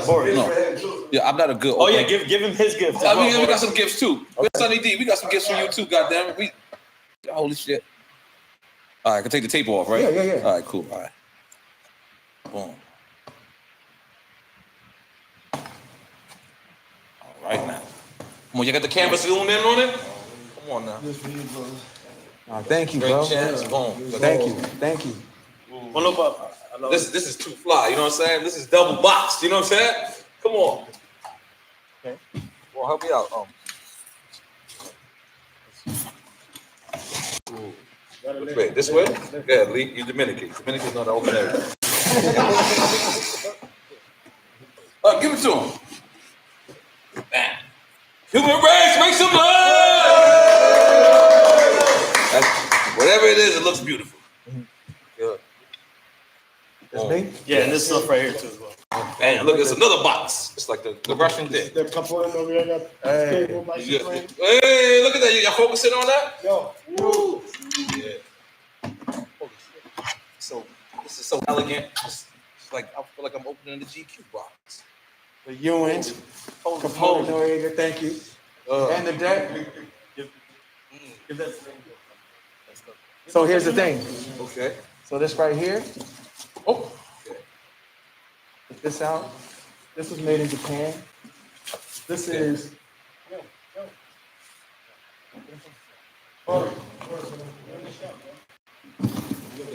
this right here. And then this right here shows you like where to put it.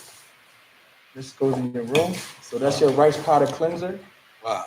This is your exfoliator that has an AHA, glycolic acid in it. Wow. And it also has the lotus enzyme in there. Right. And that helps like exfoliate. Wow. And then this is a humidifying cream, which also has a snow mushroom in it, which locks in moisture. This is what's gonna go in y'all's bathroom, sis. God damn it. Make some more fun.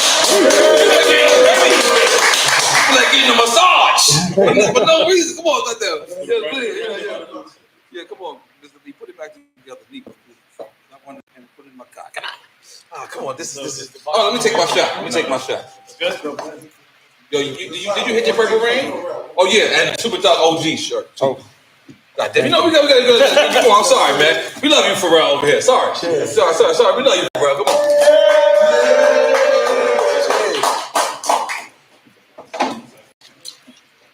Now I know I'm bouncing around a little bit, but you got a chance to work with Snoop Dogg. This is after Snoop had went through his turmoil with Death Row, and then he went to No Limit, and then after that, you got a chance to work with Snoop. How was that for you? So I think I'm trying to remember, and I'm really sorry if my memory is not serving me correctly, but I think when we did Church to the Palace and Beautiful, I think that was on No Limit. Oh, really? Yeah. Okay, I'm not sure. I think that was. Beautiful. You guys on No Limit? I think that was. Yeah, come on, Has, you just sitting around. Come on, what's going on? You sitting around thinking like we thinking. You know, you got a job to do, brother. Hey, cuz, what you on No Limit still? That was. Yeah, I didn't I feel like it Really? might not have been. Oh, it was right after that. Why? Because there was the one with Snoop's.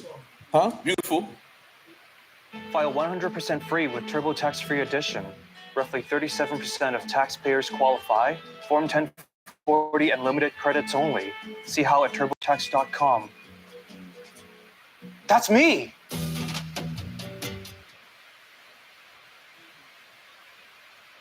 Felt like that was right after he left No Limit. I think it was. Okay, maybe it was. Hey, Yeah, but we got Google. We can't.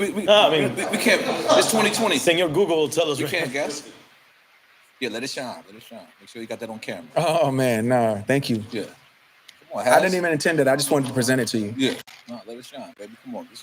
We hit. 2002. Mm-hmm. Possibly the boss Snoop Dogg.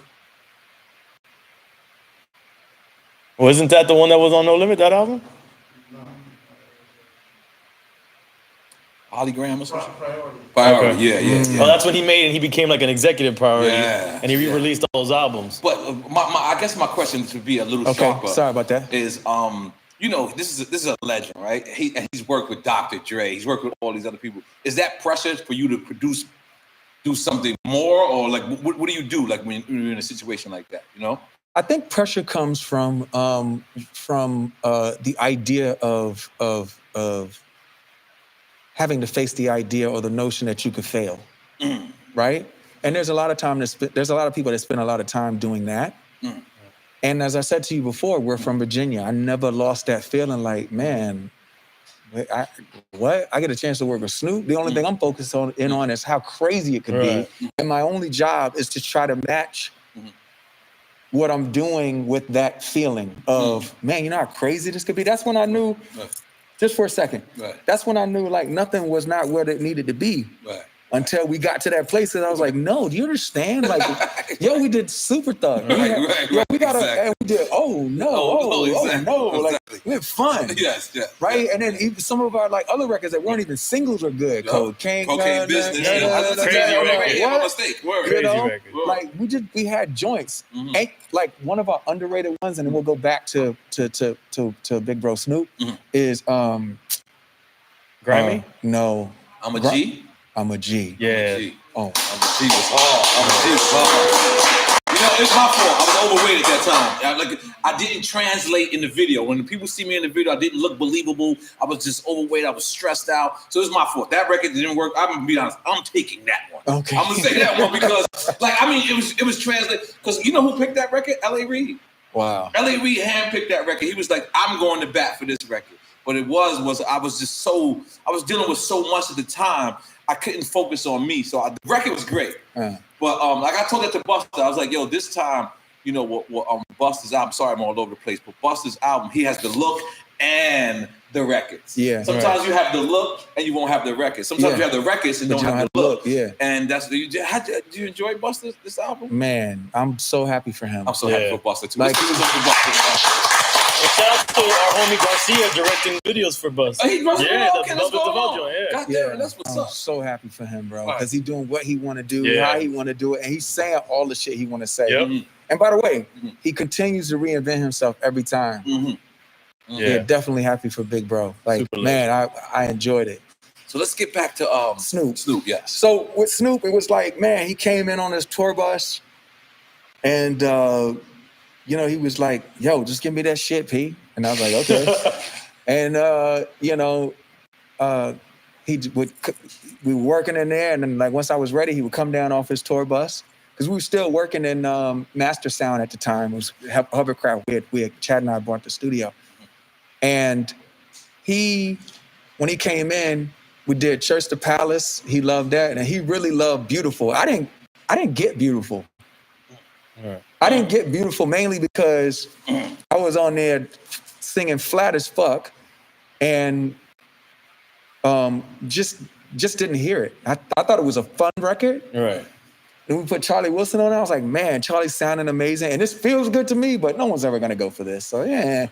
So I thought Church to Palace because it was harder. And then when that record popped, I was like, wow. You know, and Snoop's always been that guy that's like, yo, take me there. I trust you. Right. And you could tell he worked with a seasoned, really seasoned genius producer who was really really our generation's greatest producer of all time is Dr. Dre. I got him number 2. He's I'm sorry, but I got you number 1, bro. Just let it go. Okay. Let it go. letting it go.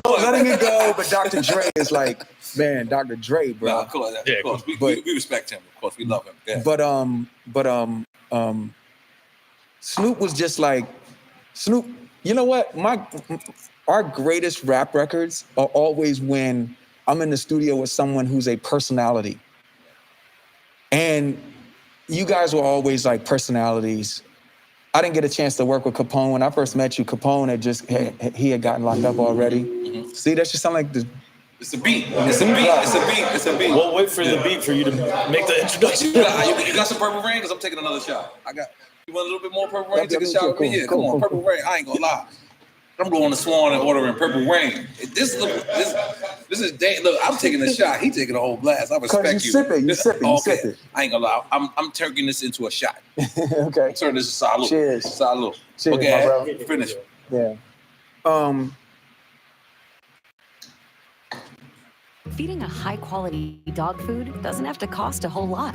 For about $1 a day, you can give your dog the Blue Buffalo food they deserve. Real meat first, healthy ingredients, natural nutrition. Try Blue Life Protection Formula today. That shit good. That's why I wish you didn't tell me it was tequila in there. Because it's so good, I might have. So now I'm gonna be careful because I hate tequila. And tequila will sneak up By the on way, you. you only get tequila when you just want your energy to be turned up. Mm-hmm. But I hate the taste. Right, I hate the taste. I hate the taste. You can't taste it. This is why this is dangerous. This is why the flowers is. Yeah, this is at Swan, by the way. Okay, that's at Swan. Goddamn. Yep, that's Swan.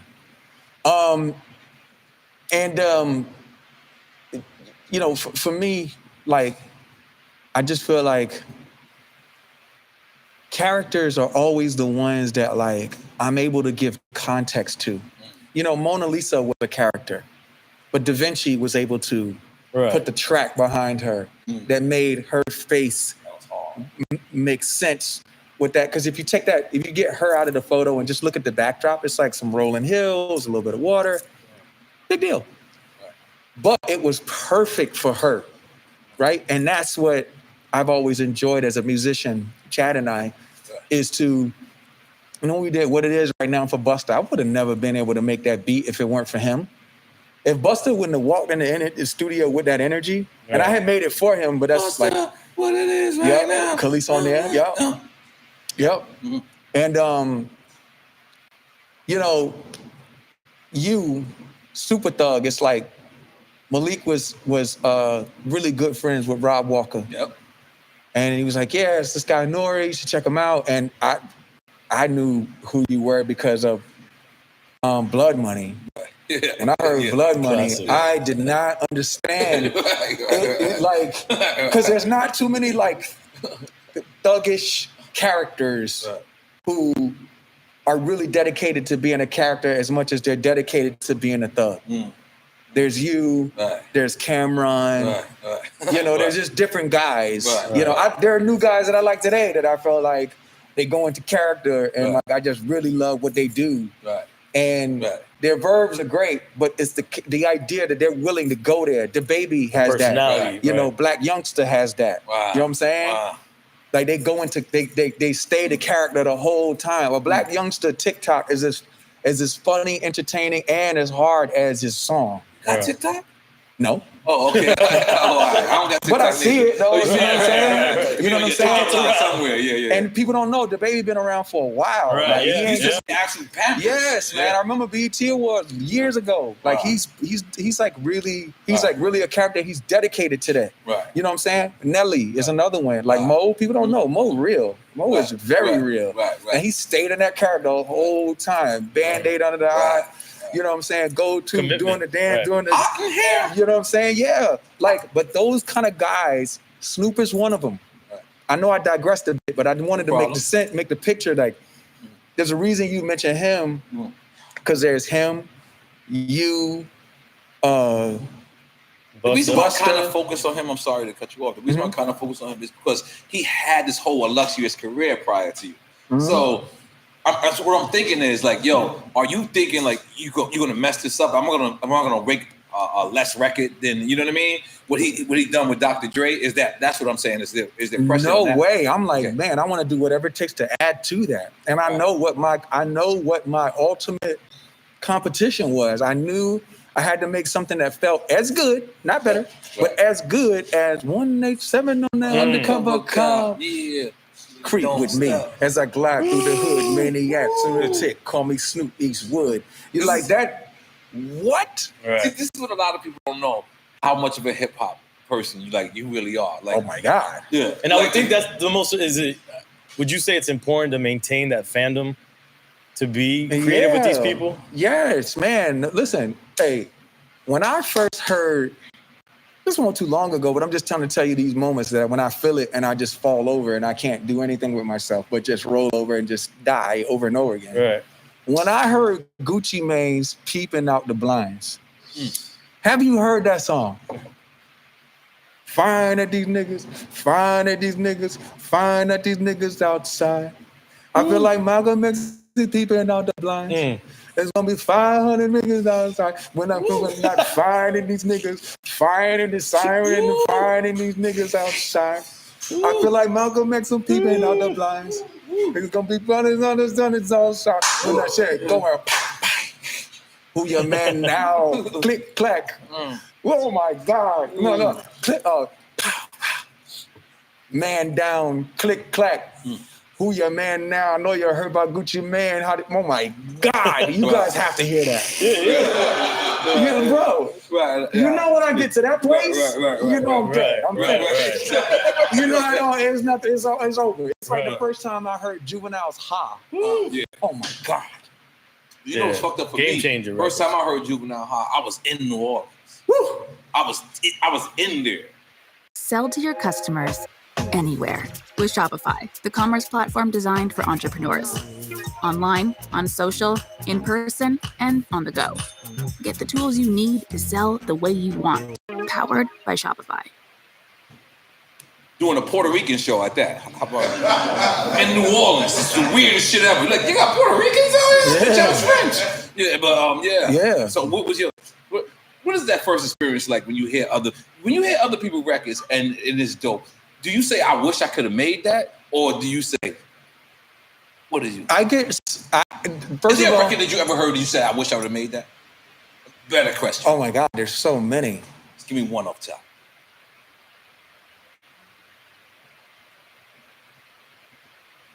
Tribe Called Quest, Lyrics to Go. Damn, I knew you was gonna go to Tribe.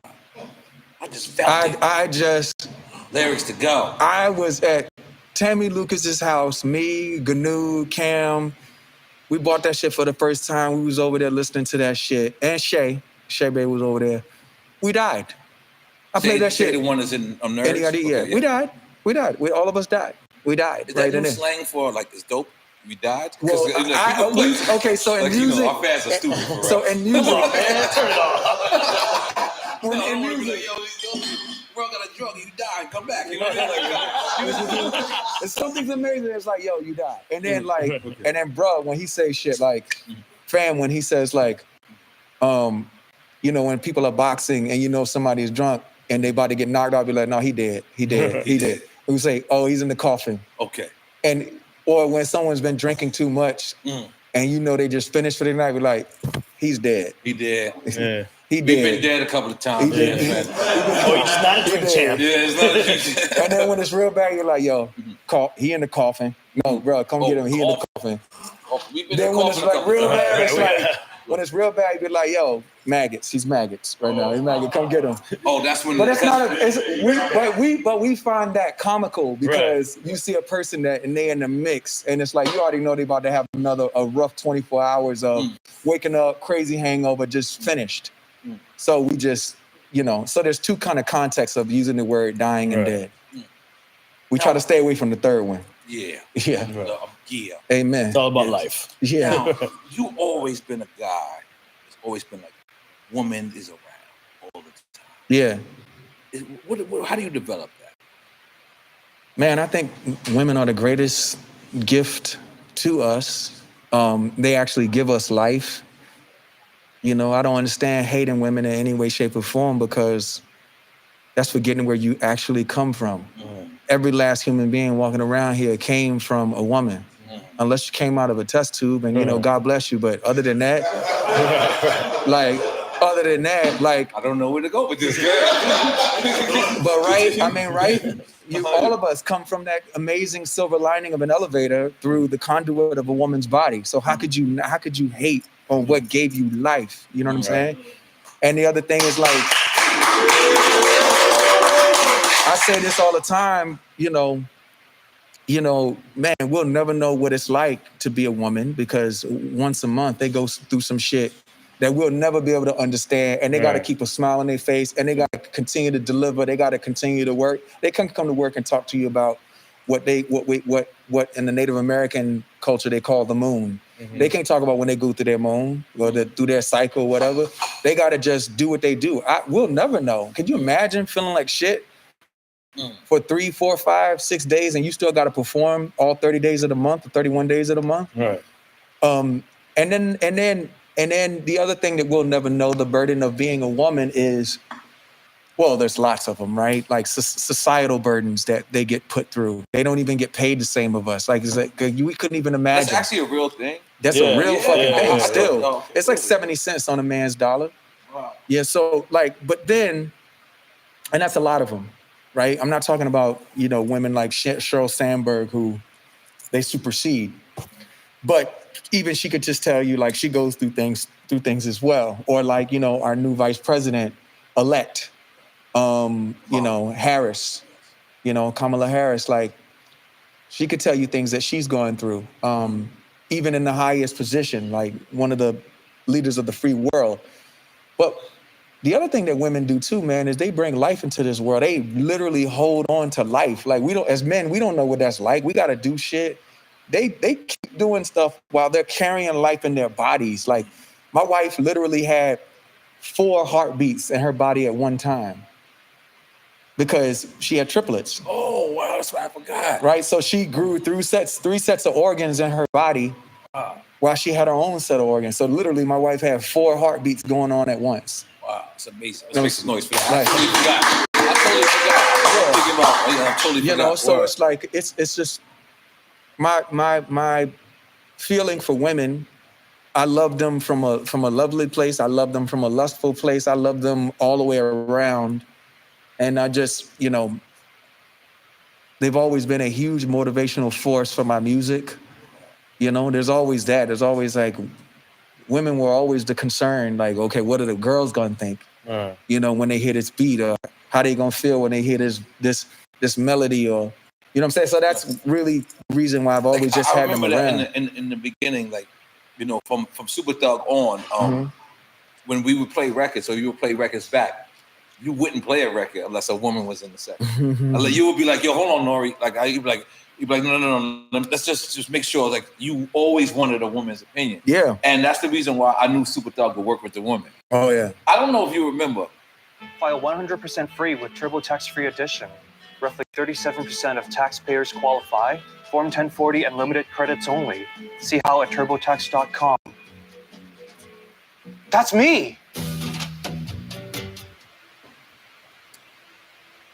But Super Thug, my album was done. I'm gonna get to the first day I met you. My album was done, and you said to me, "You can't. Your album's not done." Like you were cocky in the beginning. Like, oh my God! like in the beginning, like this is what I'm trying to tell you. Like you looked at me like it was like, "No, you're not closing your album. Your album is not closed." And I was like, I didn't know how to, what's it called, reforecast. Like I learned that later, and you was like, "This is the greatest story." Right? Not this part. No, this part is not great. It's a part of the. No, this part is embarrassing. And you know where it was at? Sound on Sound Studios. Oh my God! And I remember because Biggie used to go upstairs. A lot of people thought Biggie recorded in Hit Factory. Bad Boy. Yeah. But around the corner from Bad Boy, one block over. Remember, it was on 44th. Daddy's house. Excuse me. And 45th was Sound on Sound. Mm-hmm. It's the first day I met you. I walked in. You quoted me. You quoted Bloody Money. Quoted Bloody Money to me, and I was like, wow. And then as soon as you finished, you said, but I don't have one thug bone in my body. I said, I like this guy. He's real. And then you said, your album's not closed. And I said, yo, I'm closed. So if you remember, at the end of Super Thug, I'm actually saying N-O-R-E, Nori, the remix. Because this was actually was going to use it as the remix to N-O-R-E because I was trying to do what Big did, but One More Chance. And one more, one more chance, one record. Beat, right. And what happened was, we played the record to these NYC DJs. I think it was all DJs. And you know what everyone said? Because they didn't understand the Neptune sound at the time. They all looked at us in our face and said, this is too dark of a record. Relax, let me get to it. So listen, I'm sitting there because the record label want to go with Banned from TV, and I'm like, we gotta go with Super Thug. And we played it for all these people. They said, wait. Do y'all understand what Banned from TV was? Yes. Does everybody know who was on that song? Do people really understand? Yeah. Yo, do people really? I don't want to. I just want to take a hold on a second. Yes, okay. Do y'all understand how crazy Banned from TV is? First of all, the title alone. Right. And people don't know the actual Banned from TV like at that time. Yeah. You guys. But listen, let me tell you. So the DJs say the record is too dark, meaning like it's gonna work as a tunnel and that's it. So that's the reason why if you look at Super Thug video, there's not one nighttime shot in the video. We shot the whole shit in the daytime. We did. You remember? Yeah. We shot the whole shit. Told you that? It was too dark? I swear to God, I should have clapped for that. Goddamn, what the fuck? No, but it was the whole, and it was crazy because that record spoke to us in the South immediately. Yeah, I had no idea. Like I was excited because to me that was a South record. I'm like, oh shit. Yeah. You always told me that. Yeah. He always told me, I made a South record. And I was like, really? I never understood that Virginians, I'm clear today, Virginians is the South. Well, just to be clear, and not to get political, but Richmond is the capital of Virginia, but Richmond was also the capital of the Confederacy. Yeah. Whoa. Yeah, so it's as South as it gets. Wow, that's right. Right. So I get to this point, and I'll break it down. You gave me I got 10 top phone calls, and you're 2 of them. I don't know who called you, told you that they were throwing chairs. Yes. But then you called me and said, this record, this is phenomenal. And I was like, what are you talking about? It's like, they can't play it in the club. They throw chairs. Yes. It was one of the greatest calls I ever got. When you called me and you was like, it's really like, I was like, wow. Because you gotta remember, I was about to go into a deeper story my father, but I didn't want to do that. But so you remember that call when you called me? It was like they're throwing chairs. Bro, I remember that. I don't remember that call specifically, but I remember that time and I remember that feeling. I remember Rod Walker calling me going, yo, they played the record in such and such and such. It was First to Tunnel. I guess that's where, I don't know if it was there, but he was like, yeah, they played it in such and such. He was like, yo, and they had to turn the record off. They kept playing it back to back. And after a while, like they got like, everybody was just getting unruly. And he was like, yo, niggas was throwing chairs. Niggas was throwing chairs. And I'm like, what? Yes. And that was like, at the time, that's not a big deal to whoever, the kids that are listening now, they don't understand. They But don't get it, we were changing the tide of what happened. Because Onyx had a big moment where they were mosh pitting and things like that as well. 100%. They were kind of the only ones that were doing it. Right? But here comes this guy that come from, TONY and New York, get the blood money. Yeah, you wouldn't see it coming from that guy with an up tempo. That guy had Violator blood. Right. He wasn't just like, with all due love and respect, he wasn't like just like a hood, like Queensbridge rapper. He was. I actually met the people who own Left Rack. It was like really wild at the UN. What a floss. Yeah, that blew Let's make some noise for him knowing niggas that own the project. That shit blew my mind. I met them at the UN. Wow. And they were like, yeah, such and such Left Rack. I was like, met them at the UN, brother. At the UN. I was like, Did you say the UN? The UN. Oh, okay. Met them at the UN. Nobody said that at this table. But I'm just saying, I knew that you were a character when I heard Blood Money. So here we go with this song, and I felt like we had chatted. This is what you also said to me. You said, just listen to me. I was like that? I swear to God. And I was like, I am. I don't know why. I just was like, and it's crazy. We was the exact opposite. Because I had a 4X on at the time. You remember this was baggy clothes. Yeah. And you came in with tight clothes from the beginning. Yeah. It's noise for you. It's noise for you, baby. I was like, and for some reason, I just believed you. So I'm gonna get to the story, and then we're gonna bounce back. You gave me maybe 2 beats, and I was like, on my way to Miami. This is why the Marlin Hotel is always significant. So you said, yo, this third beat, don't listen to it till you land in Miami. And we landed in Miami. It was at the Kent Hotel. Whatever promoter it is, he was a foul person for me in the Kent Hotel. Come on, I put you in the Kent Hotel. It gotta be you, man! I'm not proud of this. Never let this go.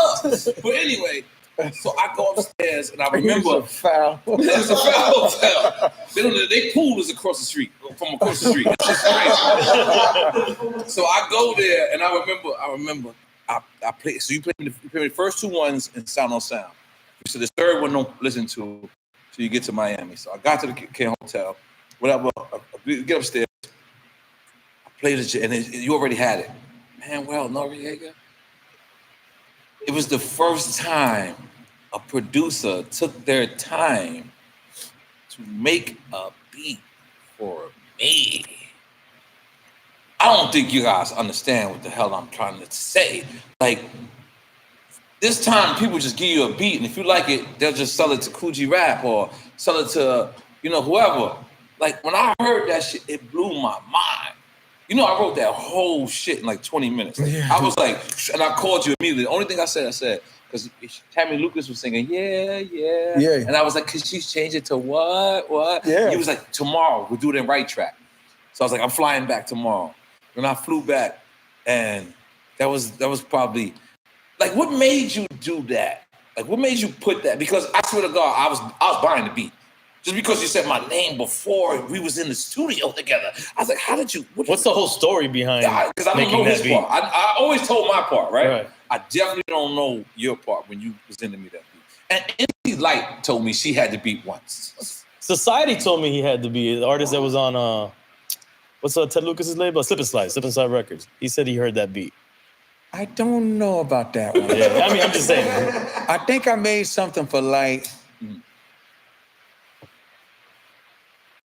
And we were definitely trying to get, because like, Looking at Me was for BBD. Velvet DeVoe. You think Why you over there looking at me? Why my girl standing there? That's for Belle Biv DeVoe. Yeah. I can hear that. They passed on it. I don't think that it made sense for them at the time. Yes. But yes, they passed on it. Yes. All right, thank you. But look, that's how God worked, though, man. I mean, look, the Queen, Janet Jackson, our sis, we made "Slave for You," and she actually recorded it, but she just didn't use it. And when she didn't use it, we gave it to Britney Spears. Wow. So I've been blessed with a lot of that, where like artists did not feel like something was for them, but it made sense for someone else. Gave me Outlaw for Nas. Remember that? Crazy. I'm an outlaw. I brung it to Nas. No, y'all. And Nas was like, I don't get it. Like, oh! Yeah. You don't remember? Yeah. You actually made that for Nas. Yeah. Do you remember? I'm telling you, bro. I don't remember what happened yesterday, but I remember a whole beginning. I remember it verbatim. It was just a great moment. It's crazy because I am I lean forward so much that my chronology of things, like I told you, I thought maybe like, Church to the Palace and Beautiful might have been on No Limit, and it was actually on Priority. Right. Sometimes I'll be mixing those things up. But wasn't No Limit Priority as well, though? Distributed? It was. It was. Right. But I think they got smart. So that was one of my favorite. Oh wait, did we finish the Super Thug? I still want to know how that beat came to be. So, we did not. Thank you. No, so at that time, we were still like, we were making money. We were still making music, in Chad's mom's and Chad's parents' house. We still we just felt like I had a vibe in there. So we go in there and make music, but it started getting too loud for his mom, and his mom was eventually starting to get sick. So we had to move up, start just working purely in the studio. Right. But there were times where we would go back in his mom's house and make music too. Because we just felt like big bottle. Man, go ahead. Do you mind? You know what I'm saying? This is that big bottle because you worth popping this big bottle. Yeah, listen. Love. No guest has a Magnum. Love the big bro. Love the big bro. You know the whole. He sent this personally. You know what I mean? He wanted you to get. You know what I mean? God damn it! I'm gonna continue your story. It's wonderful. Yeah. But yeah, that Tammy was around. We was making beats and stuff, and she would be there, and sometimes she would hear things and she would sing on it, and she heard that. What did you say it was at first? Yeah. Yeah. And you had everything on there. You had this is the life, y'all, of a superstar. You had that. You had Manuel Noriega in the Philippines, and I was like, dude, this nigga, my DJ is from the Philippines. I was like, damn, this nigga is ill. I was like, whatever Google was back then, I was like, yo, he Googled the nigga. It wasn't Google. But I was like, yo, I felt obligated. So I wrote the whole rhyme. I came back to Right Track, and I laid the whole shit. The what's is how I counted bars. That was never meant to be the chorus. I know, you told me that. I was like, what? I didn't know that until maybe 10 years ago. And you was like, listen, I remember laying on, because I didn't know how to punch in. You fucking young motherfuckers. You young motherfuckers with your punch in. I didn't know how to punch in, bro. So I laid the whole shit straight. Bro, I'm older than you though, by the way. I know you're 47, goddamn it. And you're looking 27, goddamn it. That's the skincare product. You're gonna use the skincare product. That's the goddamn show. That's the goddamn show. Make some noise for the skincare. By the way, this is the greatest section of my life. So that's the reason why I remember it. I don't remember shit. But I remember, and I just laid it. I remember Right Track had an upstairs, downstairs. Yeah. So I think I ordered some food or something, and you was just down there, and I kept saying, "Yeah, we gotta get the hook." He was like, "I got the hook already." You was just brushing me off, and I was like, "All right, cool." I had no idea what you did with it, and I just listened to you. Wow. It was just like, fuck it. And I said, "Yo, they're gonna laugh at me." And he said, "This is your words." He said, "And you're gonna laugh all the way to the bank." And I said, "All right, I believe you." And you were right. And I had the #1 fucking record. Neil Levine, we had lunch with Neil Levine the other day, and he was like, "Yo, bro," and he was telling me how he should have listened to me, because I said, "Yo." He was like, he was saying, he's like, "Yo, that sound at the time," that's how they described the Neptune sound at first, because I guess it was affiliated with me. So yes. They was thinking you guys was these tough. So they were saying That's a dark sound. Bruh, soft as butter. No. No, listen, but what I'm I've saying, never, the let me explain sound- something to you. Okay. I've never been a tough guy. No. But you're right. There were times where people like, yo, was it? Nah, bruh.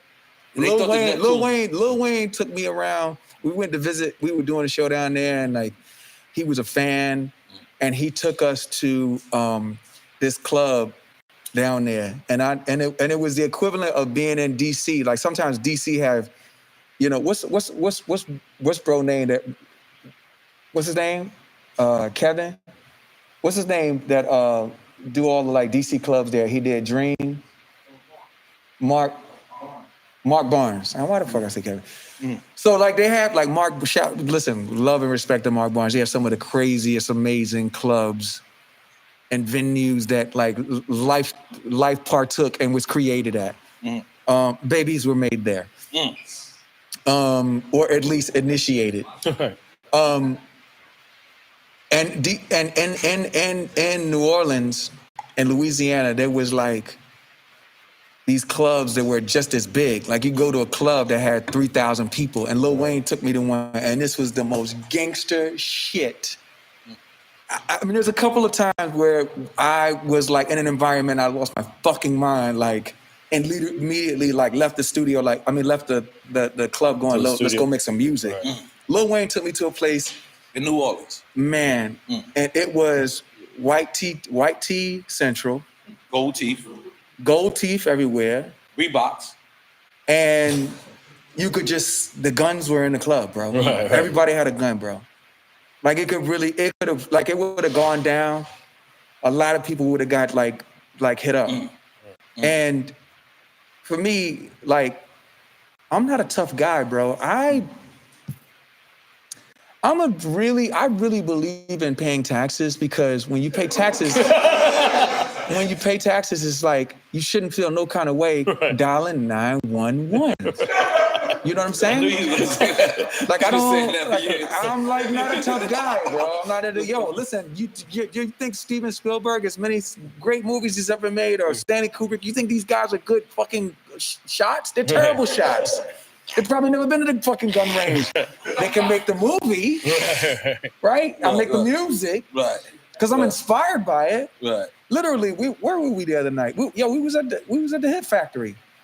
It was yesterday. They were shooting like 4 or 5 shots of shit. Well, here in Miami. Oh yeah, because that's in the hood. Yeah. So across the street is there. Yeah. The hood, so Kelly comes in. She's like, "Can I talk to you for a second?" We're in a session. She says, "Can I talk to you a second?" I'm like, "Yeah." She's like, "Yeah." So they're shooting in the parking lot. I'm leaving. I'm like, "Where the fuck are you going to shooting outside? You act like the fucking the Uber or the Lyft is gonna pull up in the middle of the shit." But literally, I'm not a tough guy. I knew I'm staying my ass inside, and the fucking FBI is on speed dial, bro. Not a fucking tough guy. You people say things about snitching. I'm fucking snitching, bro. What are you talking about? Yo, everybody plays their part. This is a movie. Everybody plays their part. No, There are tough guys that don't snitch. No, I'm snitching. Don't do nothing around me. I'm not built for the jail life. I'm snitching. What the fuck do you mean? No. Hey, you can get mad at me. I have a purpose. I have to be me. I have to do my job. And I have to play my part in this movie. And my part is, I told you not to do that shit.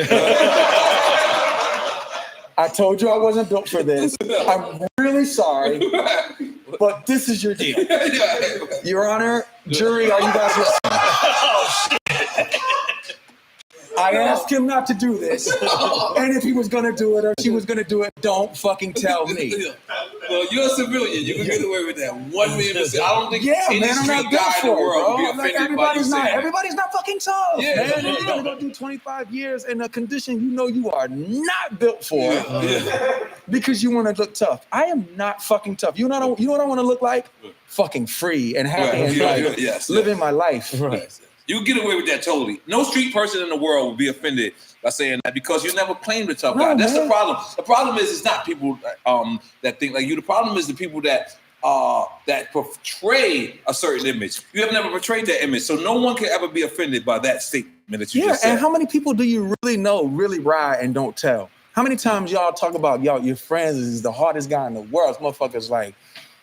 There's a middle ground. There's a middle ground. But it's true. But how many? It's not just super gangster and telling. There's a middle ground in there, and you're here right now. Right. Yeah, you're here right now. We're not living the gangster life. We're not There's living the purgatory of that. This is where we at right here. This is guys who survived the street life. But we're not telling. But I mean, we're not involved in shit though. We're not involved in that. We're not involved in shit. You know what I'm saying? We're not involved with nothing. We're good. Hey, man. And we pay our taxes. The ones we have to. We pay our taxes too. Yo, I am a bicycle, not a four-wheeler. Right. Okay? I'm meant to ride, but there's only so much weight I can take, and there's only so much terrain I can take, and I can only go but so fast. I'm very clear on that. So let me switch the subject a little bit. Okay. You mentioned Lil Wayne and Pusha T. Yeah. They had this discrepancy. Yep. Where was your stance on that? My stance was I didn't want to see that go that way. Mhm. You know, there was that didn't make me happy. I'd hate to see what him and Drake are going through or what they went through. I hated to see all of it, every bit of it. Right. It wasn't good. Drake's amazing, and Drake is all powerful, and he's so talented. Pusha went too far. You think Pusha went too far? You know, like I Pusha didn't tell me because he knows I would have, stood in front of him as much as I could. But he's a different kind of person. He's a Taurus.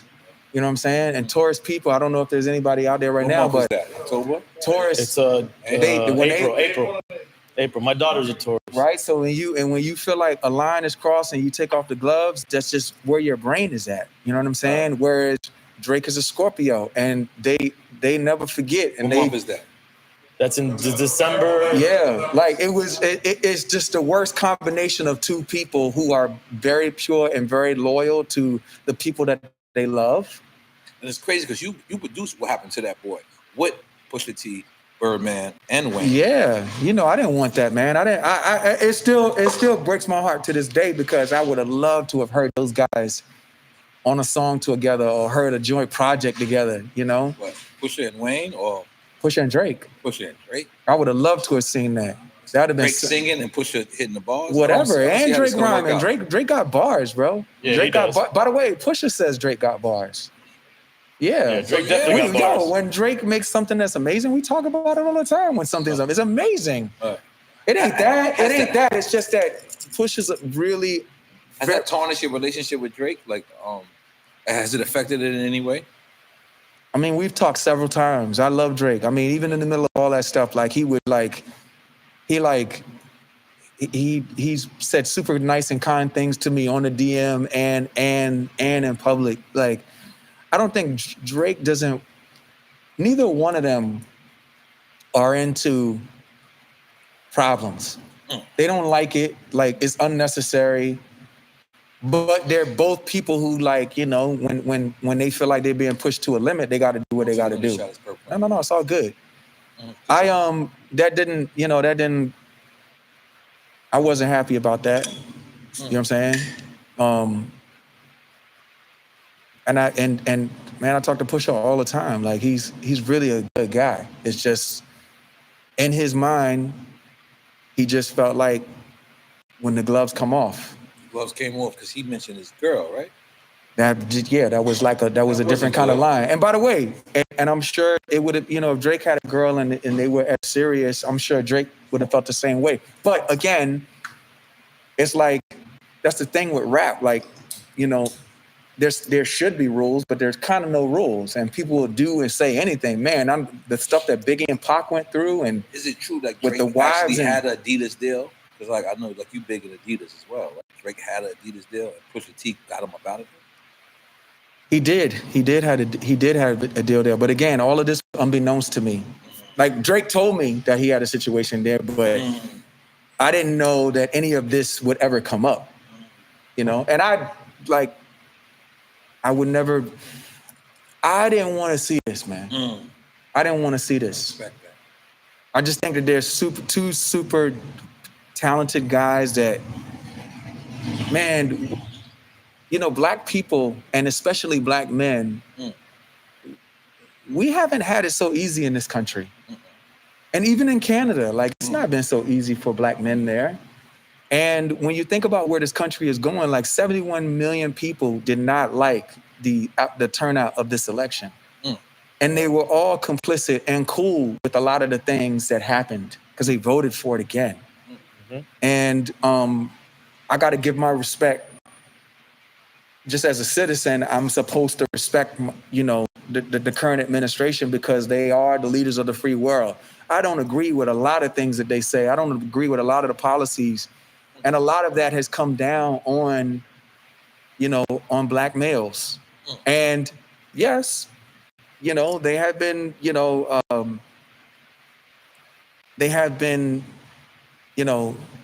reversing sentences and pardoning and doing all these things. I know Ken played a very integral part in that. But I don't give a fuck, man. We are an endangered species, Black men, bro. So it's like when you see two people who are so fucking powerful and you see men that look like Drake die or be paralyzed with police bullets in their back. You know what I'm saying? Or you see Black men that look like Pusha who die with police bullets or die in general, just from the very dark forces of racism in this country. My only thing is to say, you guys are both living great lives. And sure, there's been some overstepping on both parts, I'll say. Man, like, we better than this. And we too zoomed in right now, bro. We need to zoom out. We need to zoom out and see the bigger picture. We're stronger together. And I've wanted to do that, but it's not something that I can do. I mean, so if Drake could push your T record, you'll produce it? What do you mean? I'd be so honored. I do whatever for that. I do whatever. I want that to be. I wish that did not exist. You know what I'm saying? Even the diss didn't exist. I wish all of it it wasn't good for anyone. Right. It was literally both of them like feeling like, nah, I'm not backing down. You know what I'm saying? Like, why should I back down? But it's like, nah, you guys are bigger than this issue. You know what I'm saying? I mean, Drake is arguably one of the biggest. No, he is the biggest artist right now. He's the biggest. You know what I'm saying? And Pusha is like one of those guys that like he continues to up his shit. Like lyrically, people know he's one of the most respected. Right? He's one of the most respected lyrically, and like by the way, he's consistent with what it is that he does. He just continues. Right. Like, and it seems like he's getting better, bro, and better and better. That would be the greatest thing for me. I mean, I didn't come on here to talk about that necessarily, but man, nah, but this is hip hop. You gotta talk hip hop. You gotta talk hip hop. We just so much bigger and better than that, man. Yeah. Nah, and we need your opinion too because people don't get your opinion. Yeah. Well, I stay quiet on all this. I try to stay out of shit, man. Are we taking another shot of Purple Rain? Let's take another shot of Purple Rain. Purple Rain. Got a little You ever met Prince? You ever met Prince? Yes. Please tell us a Prince story. Please tell us a Prince story. We have legendary Prince stories here at Drink Champs. Did he float? With a purple smoke. Every time Prince was so cool. I've tried for years to make records for him. My first attempt at making a record for him was Frontin'. Frontin' was for Prince? That's crazy. I'm trying to figure this out. How far did that go? He didn't want it. So he didn't even touch it. Okay, all right, come on. Did he hear the whole Frontin'? He heard, I think he heard the melodies. And again, it's been so long. He might have heard the hook and maybe the melodies for the verse or whatever. Because when I finished the verses, I think I wrote a different version of it a little bit for him. And he wasn't into it. It's one of my favorite Pharrell records of all time. Man, that was me pretending to be him. Wow. Really? Yeah. You got me. I'm telling you, all of my. You got me. No, I think that was you right there. All right, I can see you. All right, so you was trying to, that was your Prince impersonation? Yeah, I was trying to, what I thought would have been good for him at that time. You know what I'm saying? Wow. And he was like, nah. But we did do either before that or after that. Again, I'm sorry, the chronology. No, is the drunk facts. We got worst. drunk facts here. Don't fire me, Richard Mill. Right. But my time is off. See, you got that 1.5 Richard Mill on too. We'll get to that later. Yeah. We watching the only dude I know. You and Hov, I think, is the only dude I know with their own Richard Mill. But we'll get to that later. So that one, I just felt like we did all this other one, a remix called "The Greatest Story That's Ever Been Told." I think that might have been before, and then I tried to like make fronting for him, and he just was like, I don't even know if we heard back. The answer was just no. I could hear him now that I think about it. I could hear him on that. I could hear him too. And that would have been incredible. It would have been.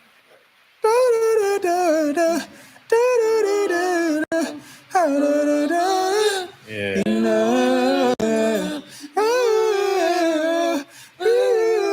Yeah. That would have been it. You picture to kill that. Rest in peace, Prince. You know, I was like trying. That's why the but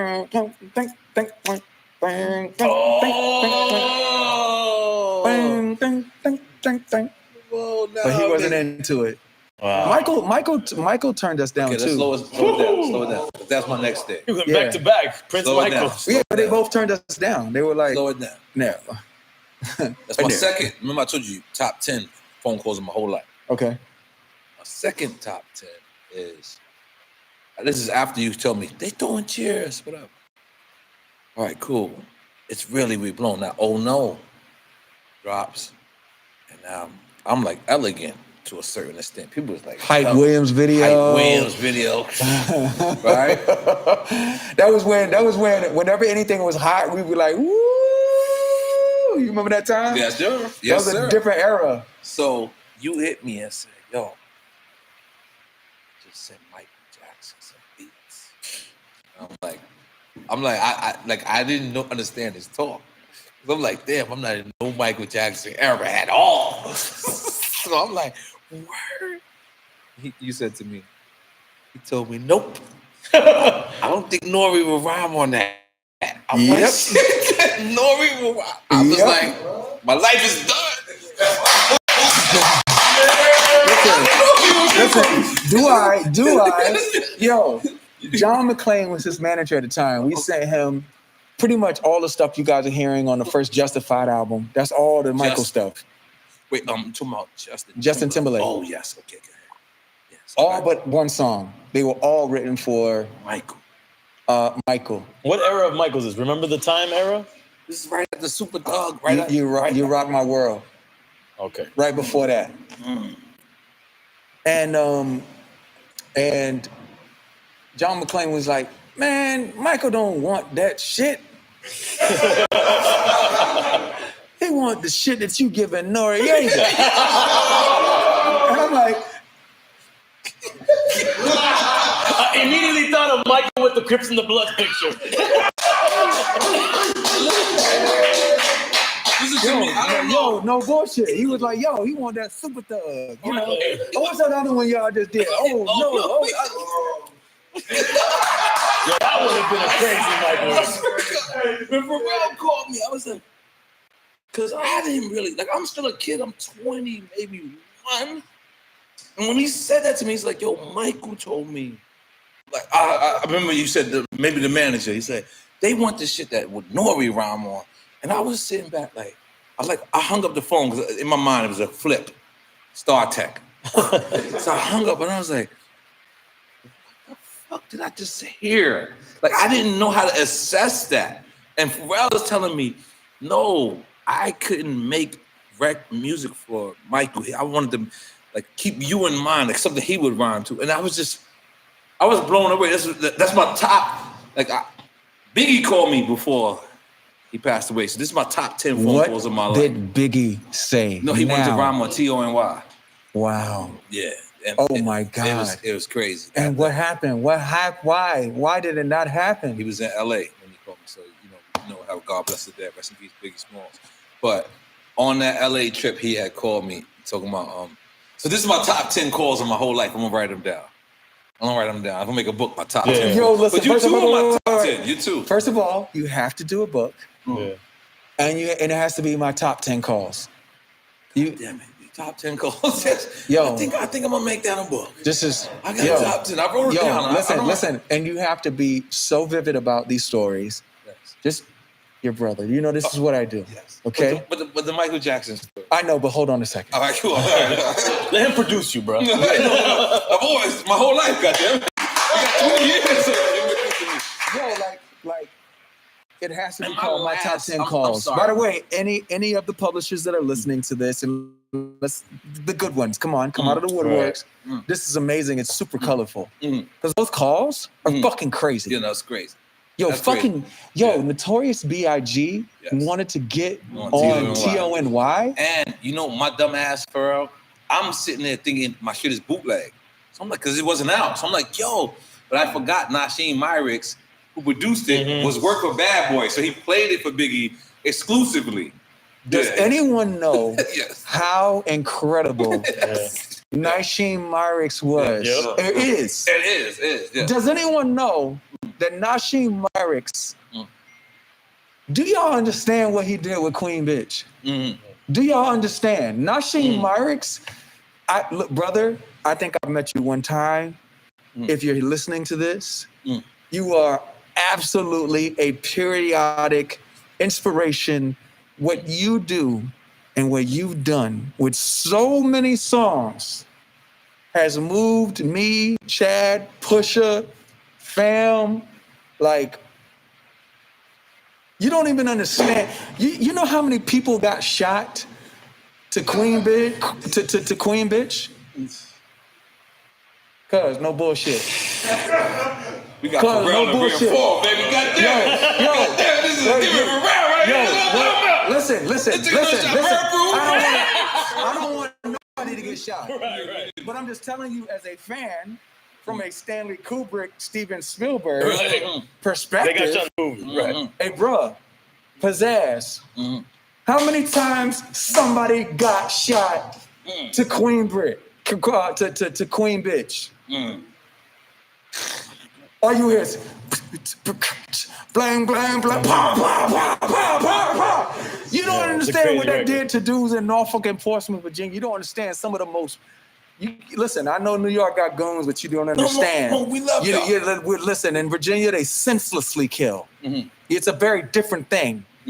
You know, they just jealousy and envy from a distance was enough for you to get shot at. And that's not something that I was into, because I was dialing 911.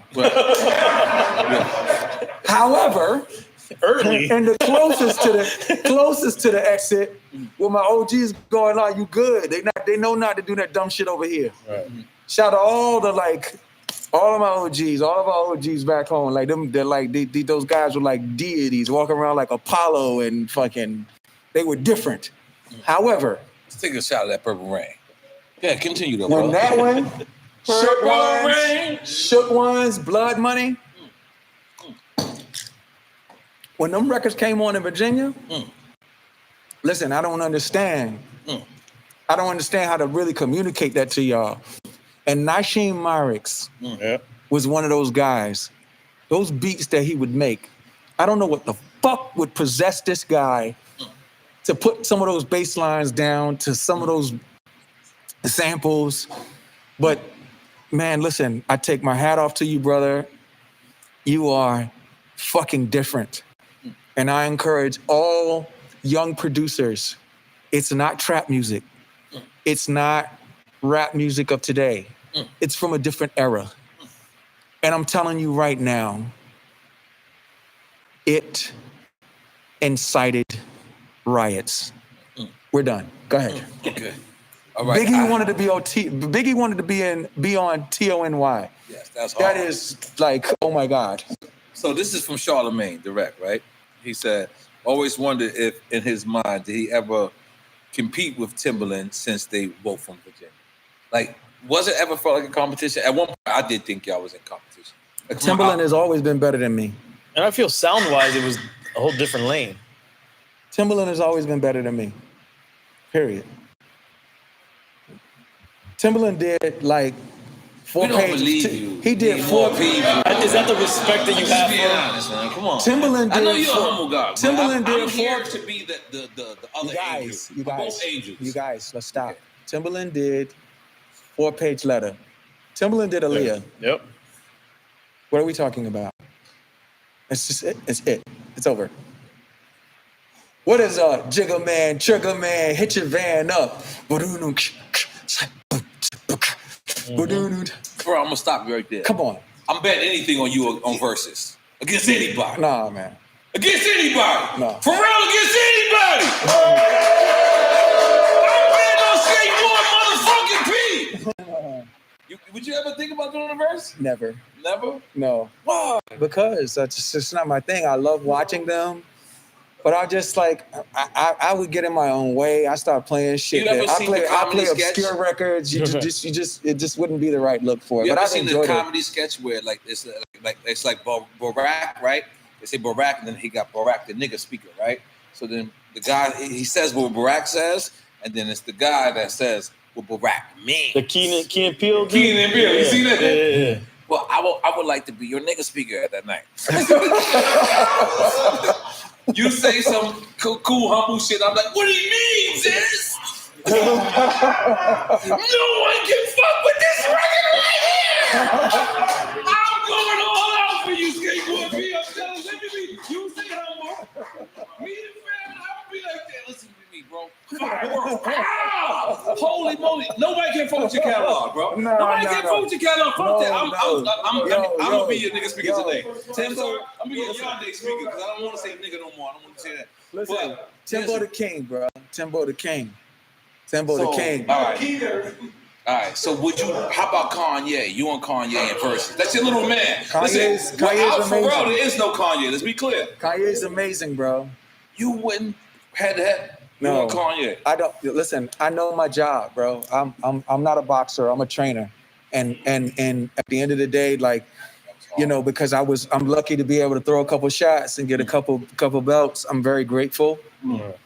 But this is not my fight. Like, it's just not my thing. How come you can say that? I can't say that. They won't let me. They trying to make me battle everybody. But how come you can say that and you're like, I don't know. I know my place. You know what I'm so like saying? Michael Jackson right there. I ain't know. No. I know my place. Right here, man. Constant people.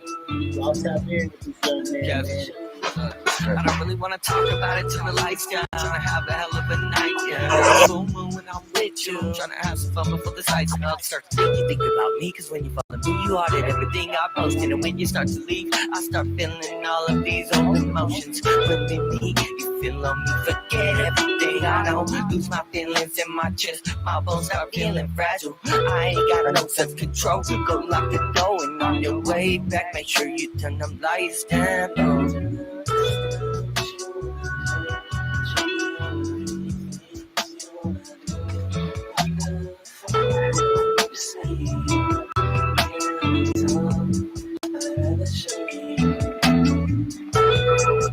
Kaza people, lights down, man. Y'all go tap in and tune in to that, man. What inspired that record, Kaza? You know, kind of just some lovey-dovey type shit. Just we were in the studio, just trying to, trying to make a love record. That beat came on. We were just trying to make something kind of sweet. And that was my boy. 4K Dro on the first verse. Yeah. Okay, shout out 4K Dro, man. You got to get him on the podcast, man. Oh yeah, for sure. Yeah, I gotta let him know. Yep. So how long you been doing music? I've been doing this for probably like 10 years. I've been doing it, to be honest, as long as I can remember. Since back in middle school, elementary school and shit. That's dope. That's dope. So you remember some of your first songs that you ever wrote or that you ever did? Yeah, I remember the first shit I used to produce. I used to produce for like my crew back then. It used to be a lot bigger, but yeah. So I used to produce for them, and I kind of just started rapping just here and there, just little verses here and there. Okay, so who are some of the people you feature with and that produce you? My boy JRD.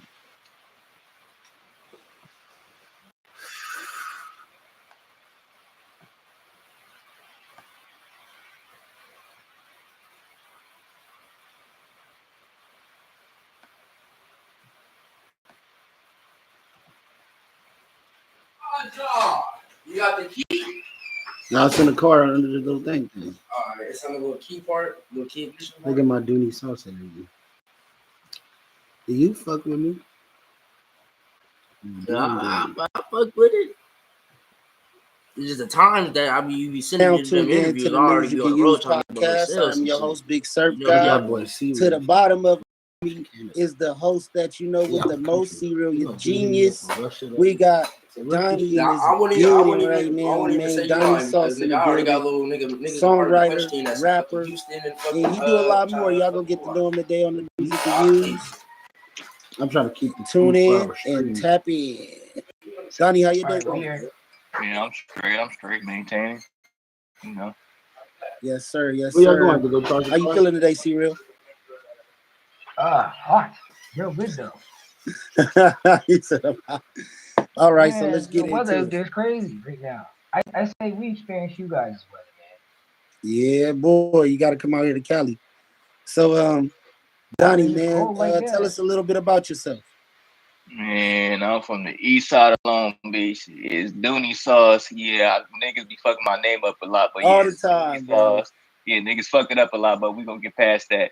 But yeah, I'm from Long Beach, the east side. You feel me? Born and raised and all that. You feel me? I've been doing music for about like 5 years. You know, shit. Anything you else want to know, shit, you can ask me. Shit, that's the gist of it. Shit. So, how did you get started in the music? Shit, honestly, I started and then I never really liked this shit. I ain't gonna say I don't like it, but like when I first started rapping, you feel me? I gave up hella fast. Like I went up to one of my homies' houses. He had a little studio, and I made a little song or whatever. I ain't like it. I ain't like how my voice sound because you gotta play with your voice and know your sound and what you want to do with it. You feel me? So when I first started, I didn't really want to rap. And then probably like I gave up, scrapped that fucking song, and started doing my own thing. Probably like a year and a half later, my brother, you feel me? He rapping shit. So one day he just ended up saying like we was going to the studio last night. It's a hell of fun the way he explained it. I'm like, shit, why y'all never take me? Say, nigga, you never asked. I'm like, shit, let's get a session. He said, nigga, we can go tonight. I'm like, oh yeah? All right, let's book it. So we booked the session and then first song I ever made, you feel me? Shit ended up being a banger, you feel me? I wrote the verse right before I even went to the studio. Ended up being a banger, and then, you feel me? Ended up being good, and then I just kept doing it, you feel me? And then 3-4 songs later, I'm like, ooh, I could actually do this, you feel me? And you feel me? Niggas say like, yeah, just keep with it, stay with it. I'm like, fuck it. This is what we finna do it. So I am. You feel me? Hey, that's what's up, man. So what is some of the first songs that you was able to put out? Tell us about that experience. Shit, my first song, besides the one I scrapped, I think it was Guacamole. It's a song called Guacamole with me, my nigga G, and my brother playing Troy. We shot the video like the next day we went to the studio type shit. All right, we shot that video hella fast. You feel me? And, right after that, I think I dropped. I forgot what song I dropped after that, but what made me really want to start doing it was a song called "Hit the Dough." I did. You feel me? And then yeah, the video ended up going crazy. Like, we had a big ass dance, hella motherfuckers come, hella females shaking ass. All right, mushrooms on the people pizza. there, and it was Y'all going up. don't You need feel to me? have some Don't let. Hell yeah, that sounds like a good experience, man. Yeah, so before that, I have my bad. This is hey, what my other shit? You know.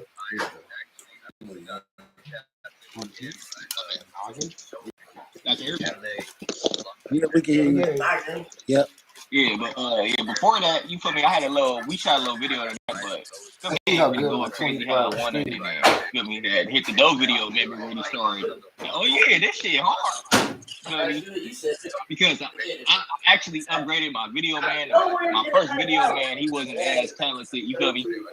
So like I was really feeling the video. I'm like, man, this shit, whatever, it's cool.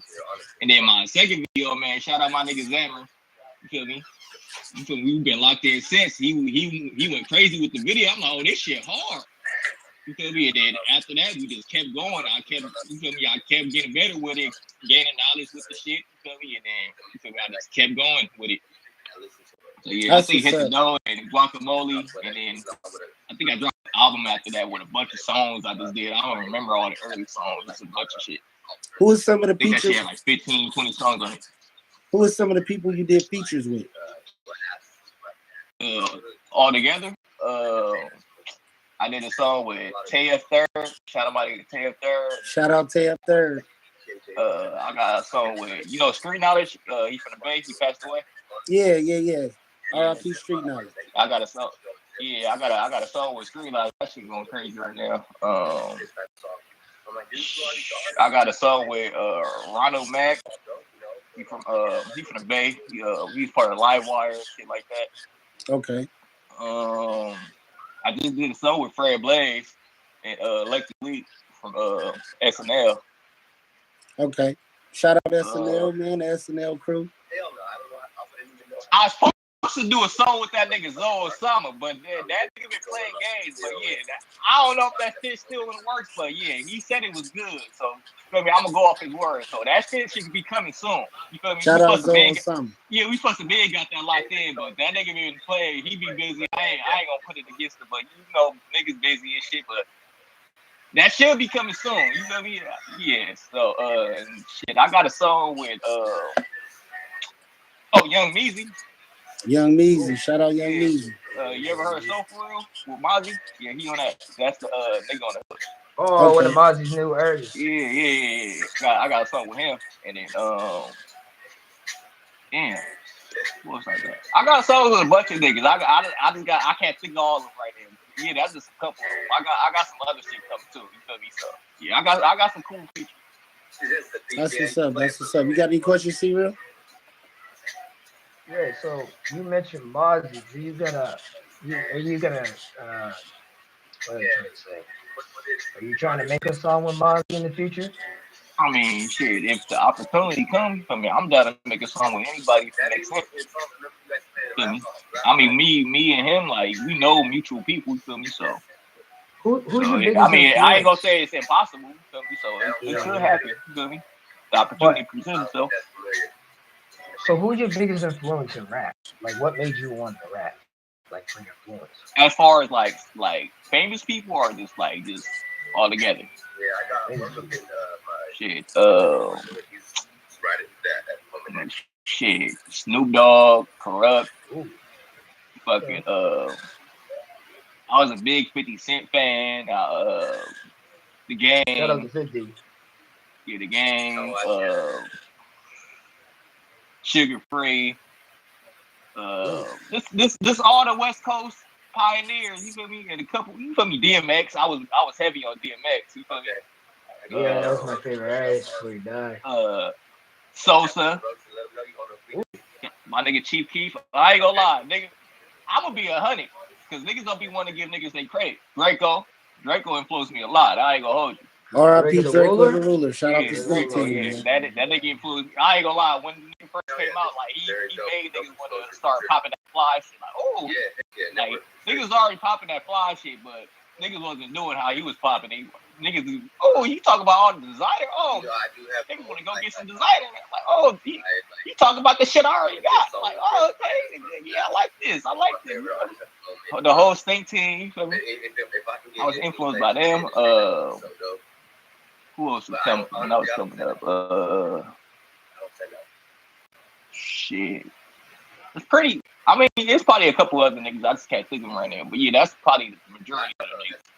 Damn, nigga, you didn't even mention E40. E40 cool, but like, bro, older. I'm not that old. Like, and he's from the Bay and shit. Like, Wait, so how old are you?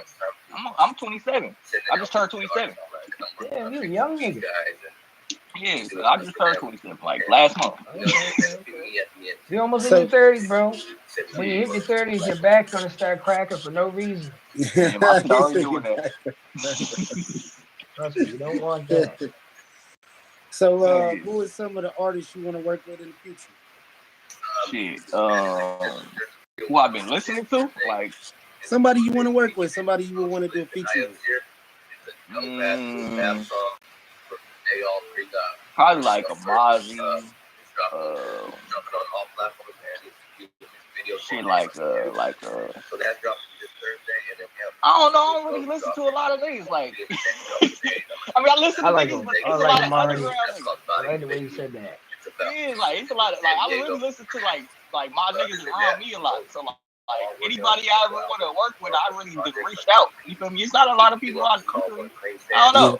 That's a hard question. I don't really look forward to working with nobody. You feel me? If they come and they shit hard, you feel me? That's who I want to work with at the time. But I'm just not looking for like I just want to work with him so bad. Like, So basically, you talking about you making them come to you. Yeah, I want to make my own shit, and they won't want to work with me. That's the type of time I'm on. I listen to niggas though. You feel me? Don't get me wrong. I listen to niggas, but you feel me? I ain't just thirsty to work with you. What I'm saying by that is you in your own lane, and that's why I like that. You know what I mean? Niggas sometimes gotta stay in their own lane and they grow, right? That's the sauce right there, man. You saucing it up, bro. Yeah. Gotta put So some respect on Donnie name, man. Can you give us some? It's Donnie, right? Dooney, you said it wrong. Dooney. Yeah. Man, just think about Looney Tunes. Dooney. You know what I mean? Kind of clear that. Oh, I like that. That's hard. Yeah. So, Dooney, what are some of the future projects you got coming up? I got a project coming real soon. Like, nigga, that shit about to drop any day now. It's called The Main Attraction. I got like 10 videos shot to that bitch already. Really. So yeah, I got some shit coming. After that, I got some shit called Highly Favored.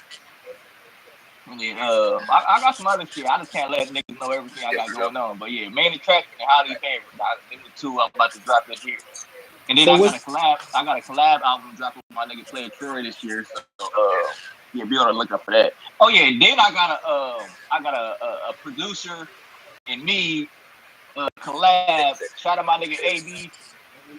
We got that shit coming real soon this year. All his beats. I'm putting all his beats on it. So what's the concept behind the new music you about to drop? Shit. I just be want to talk that fly shit. I ain't gonna lie. I want a nigga to grow to that. Like, ooh. I want a nigga to make that stink face when you hear my shit. Like, okay, yeah, you talking that shit. I just want to talk my shit on there. And honestly, I ain't gonna lie. I got some shit I really been I've been wanting to talk about though. You feel me? I lost my pop, so I got a song dedicated to him. I lost my nigga fast, so I got a couple dedication tracks on there. You feel me? But besides that, yeah, I got some shit I just want to pop my shit. Talk crazy. So what separates you musically from other artists? Start seeing ghosts. I'm just in my own lane. All of us, we had a spiritual awakening. We're crying and That's what I'm talking about. You feel me? Deontay and Jamario. Happy niggas are weird. Talk that shit. Well, Jamario did, but not Happy niggas is really weird and happy niggas is really fake. So I don't want to be. I'm not with all the internet politics. All the other weird ass shit niggas get into. So you feel me? I'm just in my own lane. You feel me? I just want to talk crazy on the beat and you feel me? Right. I'm 100% me. That's it. All right. We're gonna play one of your